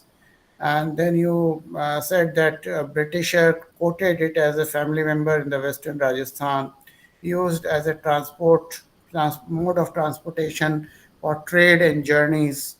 Then you mentioned about camel wool, skin, milk, and dung. Now, the most interesting part which we were unaware of was the use of their bones, which you told us that they are burnt near the bajra field to kill a particular kind of insects. So they are not being used in Western Rajasthan. Even I have not heard many of such cases except in Tonk. Indicates the arrival of rain.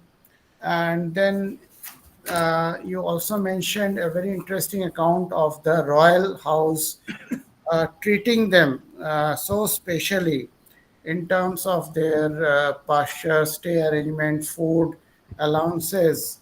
And other thing you talked about is this Pagi community is very expert in detecting and finding the.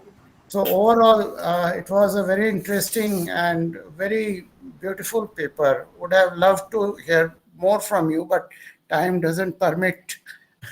So maybe next time we will have a better idea from you about. We want to know more about camels. Thank you so much, Dr. Nitin Goyal. Any questions? Any questions? Any comments, please?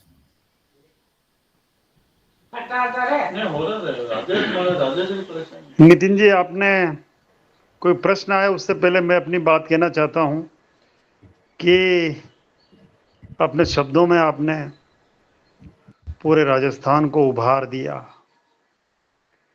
ये वो संदर्भ थे जो ऊंट को सच्चे अर्थों में एक प्राणी नहीं, एक परिवार के सदस्य के रूप में स्थापित करते हैं। आपने राजाओं और प्रजाओं दोनों के साथी के रूप में ऊंट को स्थापित किया। सच है, ऊंट तो खुद राजा है। आप देखिए, यदि ऊंट राजस्थान में नहीं होता तो हमारे यहाँ युद्ध नहीं होते। मेरा ससुराल जिस गांव में है, उस गांव को अभी तो वल्लभनगर कहा जाता है, लेकिन उसका मूल नाम उटाला है, यानी उष्ट्रशाला, जहां पर ऊंटों का कारखाना या ऊंटों की शाला हुआ करती थी। हमने पुराने संदर्भों में उष्ट्रशाला कैसे बनेगी, उसका दरवाजा कितना ऊंचा होगा, उसकी दीवारें कितनी ऊंची होगी, सारे संदर्भ देखने का प्रयास किया। हमने ये भी प्रयास किया कि ऊंट जिसकी नाक में नकेल डाली जाती है वो कितने पुराने हैं। ऊंट जो दोबर बैठता है, मुझे वो जयदेव संगीतकार की वो पंक्ति याद आती है, जब रेशमा और शेरा फिल्म के लिए गाने लिखे बाल कवि बैरागी ने, तो जयदेव जी ने कहा था, कटे गया हमारा ऊंटड़ा। ये कटे गया हमारा ऊंटड़ा यानी पानी लेने ऊंट गए। हमारे यहाँ ये जो कहावत है कि ऊंट पानी गया, यानी अब आ जाए तब है। ऊंटों की पूरी शब्दावली, आपने जो पागी वाली बात कही, संस्कृत के कवि कभी नहीं सोच सकते हैं कि पागी अपने आप में एक कल्चर है। द सिंबल्स, वरा मिहिर ने कितनी जगह लक्षणों का जिक्र किया है, लेकिन उसने ऊंट का अध्याय नहीं दिया। अश्व का अध्याय देता है, बकरी का अध्याय देता है, गाय अध्याय, बैल अध्याय, लेकिन ऊंट अध्याय नहीं है, क्योंकि वो भी नहीं जानता था कि ऊंट की महत्ता क्या है। ये जो मुझे लगता है ऊंट पर जो आपने काम शुरुआत की है, बात निकलेगी तो दूर तक जाएगी। ये जो कुछ अपने पास संदर्भ हैं कि राजस्थान, और आपने एक बहुत अच्छी बात कही कि ऊँटों की जो बलि होती थी, मैंने इस उष्ट अध्याय में एक बड़ा चैप्टर दिया है, यदि उष्ट की हत्या हो जाए तो क्या प्रायश्चित होगा। जहां जहां भी जिस जिस स्मृति में ऊंट को लेकर जो जो भी चैप्टर था, हम सब लोगों ने, मतलब मेरा पूरा परिवार लगा है, नितिन जी आप तो घर आए थे, और हमने कहा कि ये एक बार मेहनत जितनी हो जाए, लेकिन अंत में तो मैं भी घबरा गया था। मुझे लगा था कि मैं कब तक टाइप करता रहूंगा, लेकिन अब आपको सौंप रहा हूं ये ग्रंथ। इसको महाग्रंथ करें, ये ऊंट हमारे लिए उपयोगी हो, उस शास्त्र उपयोगी हो, और जो बीकानेर में जो उष्ट अनुसंधान प्रकल्प चलता है उनकी अपनी मान्यताओं में भी विकास हो, और ये पशु जिसकी संख्या दिनों दिन सीमित होती जा रही है, ये संख्या बढ़े, और ये हम सब लोगों के लिए एक देवता की तरह से उपयोगी सिद्ध हो। ऊँट देने वाला है, कितना सुंदर है। लोग दूसरों के पथ में कांटे बिछाते हैं, हमने इसमें सुभाषित लिखा था कि लोग दूसरों के पथ में कांटे बिछाते हैं, एक ऊँट ही है जो राह के कांटे हटाता है, खा जाता है और रास्ता प्रशस्त करता है। मैं आपका धन्यवाद ज्ञापित करता हूं। यदि कोई प्रश्न है तो आप उसका उत्तर दीजिएगा, और मैं आपके उज्जवल भविष्य की कामना करता हूं। मैं श्रीमान इंद्रजीत सिंह जी को भी धन्यवाद देता हूं, भट्टाचार्य जी को, जो हमारे साथ बने रहे और कितना सुंदर परिचय दे दिया। सर क्षमा चाहूंगा सर, इंद्रजीत भट्टाचार्य है सर। हाँ, सिंह हम लोग कह देते हैं, हमारे लिए तो सभी सिंह हैं। वैसे सर वैसे भी सर हम सिंह हो चुके हैं, राजस्थानी बंगाली हो गए हैं, क्योंकि जी जी जी जी मेरा 3rd जनरेशन है राजस्थान में। जी जी सर, स्वागत है स्वागत है स्वागत है। तब तो आप हमारी परंपराओं के सारे ही सिंह हैं हमारे यहाँ। जी जी जी जी सर, जी सर, बहुत बहुत सुंदर बात है, बहुत बहुत अच्छा लगा। मैं धन्यवाद ज्ञापित करता हूँ प्रोफेसर स्कंद जी का, जो मुझे किसी भी प्रकार से पकड़ लेते हैं कि जुगनू जी आप बचेंगे नहीं, किसी न किसी सेशन में आपको रहना है। मुझे बहुत अच्छा लगता है विद्वानों की बात सुनने में, और आपका बहुत बहुत आभार, धन्यवाद। धन्यवाद स्कंद मिश्रा सर, धन्यवाद। नितिन जी, ये बायोडायवर्सिटी का जो क्षय हो रहा है, कमी हो रही है, उसमें ऊँटों का पर क्या प्रभाव है उस एरिया में, आपके खासकर बीकानेर एरिया में?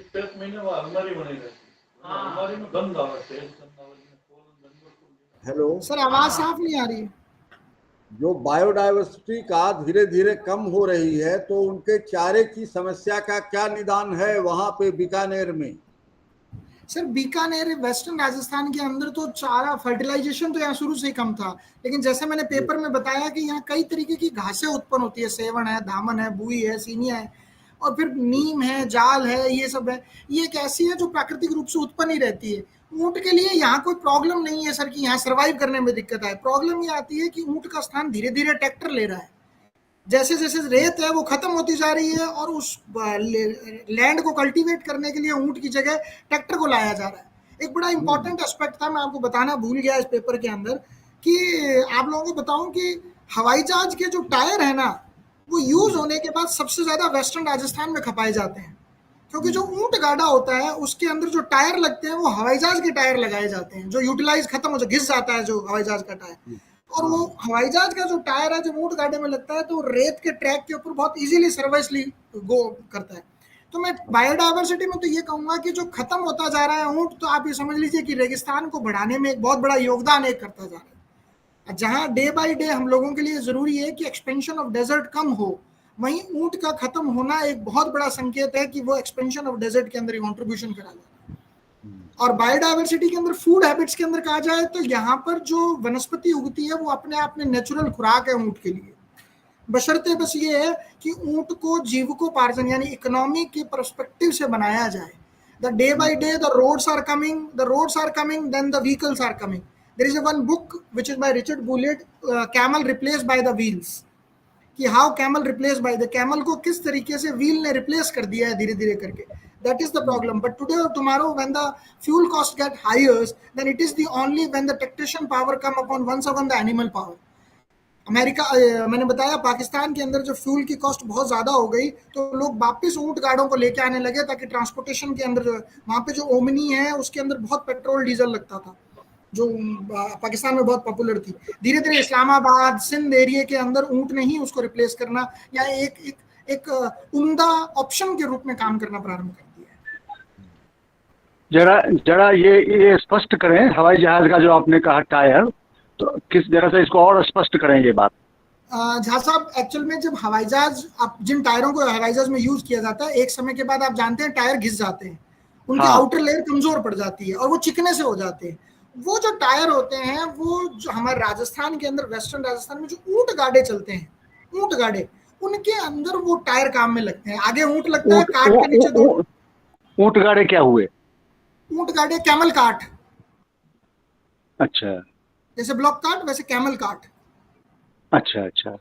तो उसके अंदर जो टायर लगता है, जो ऊंट के अंदर जो नीचे उसके पीछे अपन पहिया बोले, वो पहिया जो होता है वो हवाई जहाज के टायर जो घिसे होते हैं उनका प्रयोग किया जाता है. अगर कोई कैमल कार्ट देखा होगा तो अगर उसका जो पहिया होता है वो बहुत बड़ा और चौड़ा होता है और ऐसे पहिए सिर्फ हवाई जहाज में ही लगते हैं.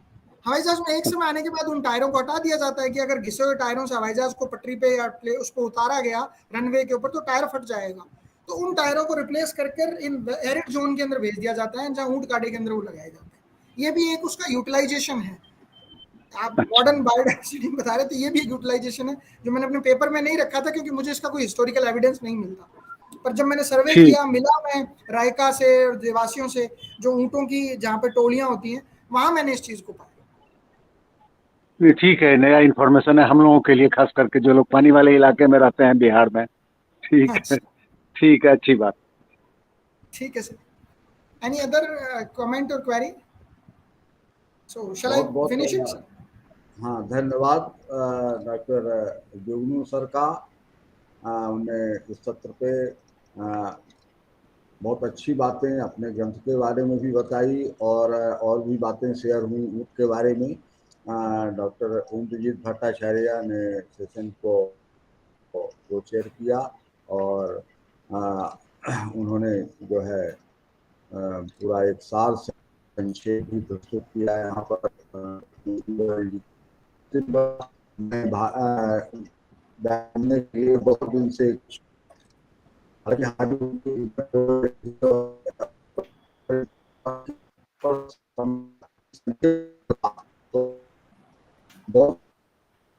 आवाज साफ नहीं आ रही सर आपकी मिश्रा साहब, आवाज क्लैरिटी नहीं है. हाँ, आवाज आ रही है क्या? पहले से अभी थोड़ी सी आ रहा है, बाकी आ रही है. हाँ सर, आ रही है.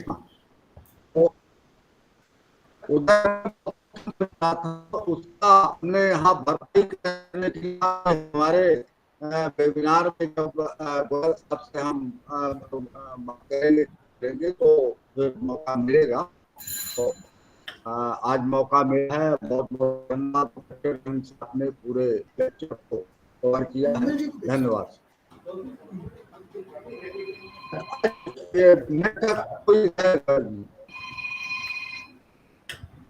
हेलो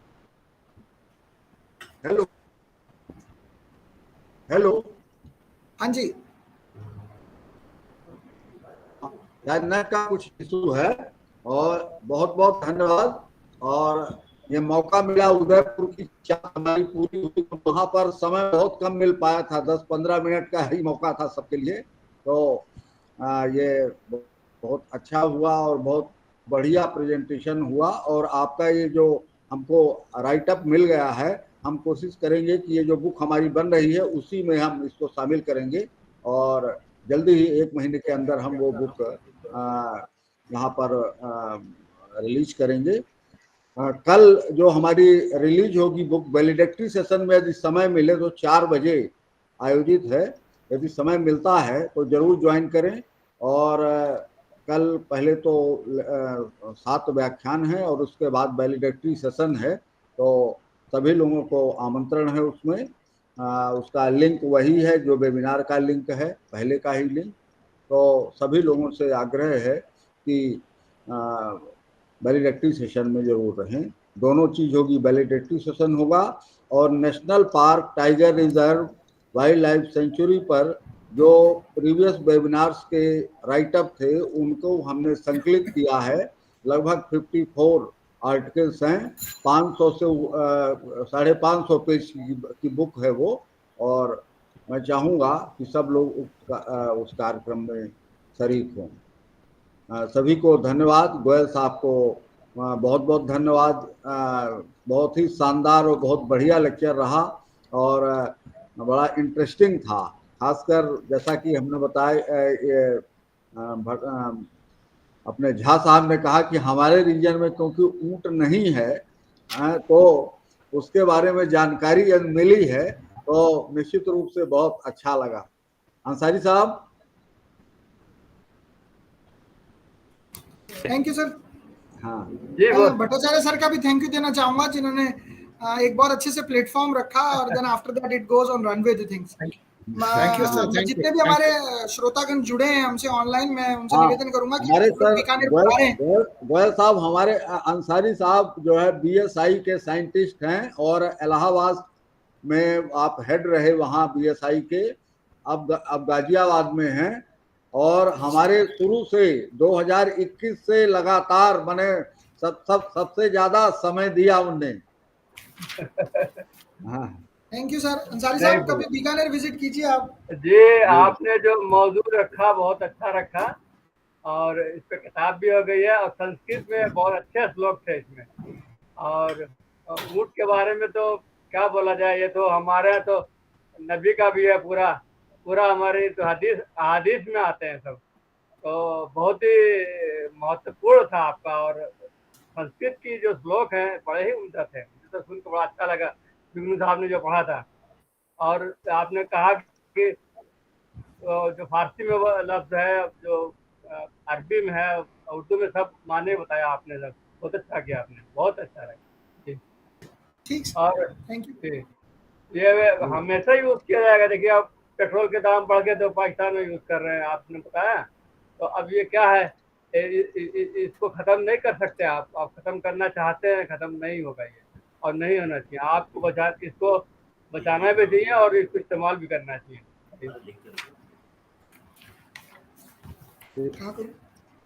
तो कल के लिए कल 11:10 पर से मुलाकात होगी और मैं मैसेज भी करूंगा, मैं कर लिया हूँ एडमिटेशन और